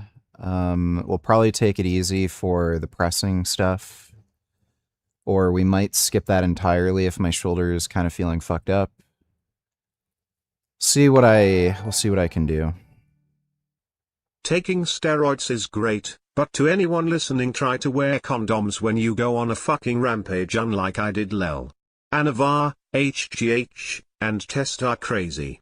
Wild and free though. Lel. Yeah, if you're gonna have interesting sexual encounters, definitely wear a condom. I would agree with that. Thanks for the donation, Jobless. But yeah, should be doing a workout stream tomorrow. Chest, shoulders, triceps. If my shoulder isn't feeling great, I might just take an extra day off and then just do a morning stream or something. But I will be on tomorrow regardless, and we're getting closer and closer to being able to beat Battletoads in one run. I feel like I am almost ready to start doing runs. We're very fucking close. Oh, wait. What's going on, everybody? Vince Goodrum here. I know we discussed Connor Murphy on the show last night of his passing, but I wanted to wait to make an actual official video to see whether, I can get some more information as far as to what happened. A lot of times people are on the cuff. I have to poop and pee really bad. And see what was sticking and see if there was any other. As you guys know, he drowned in a lake. Of course, subsequently he drowned, and that was say that they were the first fitness to be passing away. So, folks, it's better to argue with someone when they're alive than to be at their funeral dead. Okay, well, he didn't really have anything new to say. Anyway, I will be on tomorrow. Thanks again, everybody. Sweet dreams. See you all tomorrow.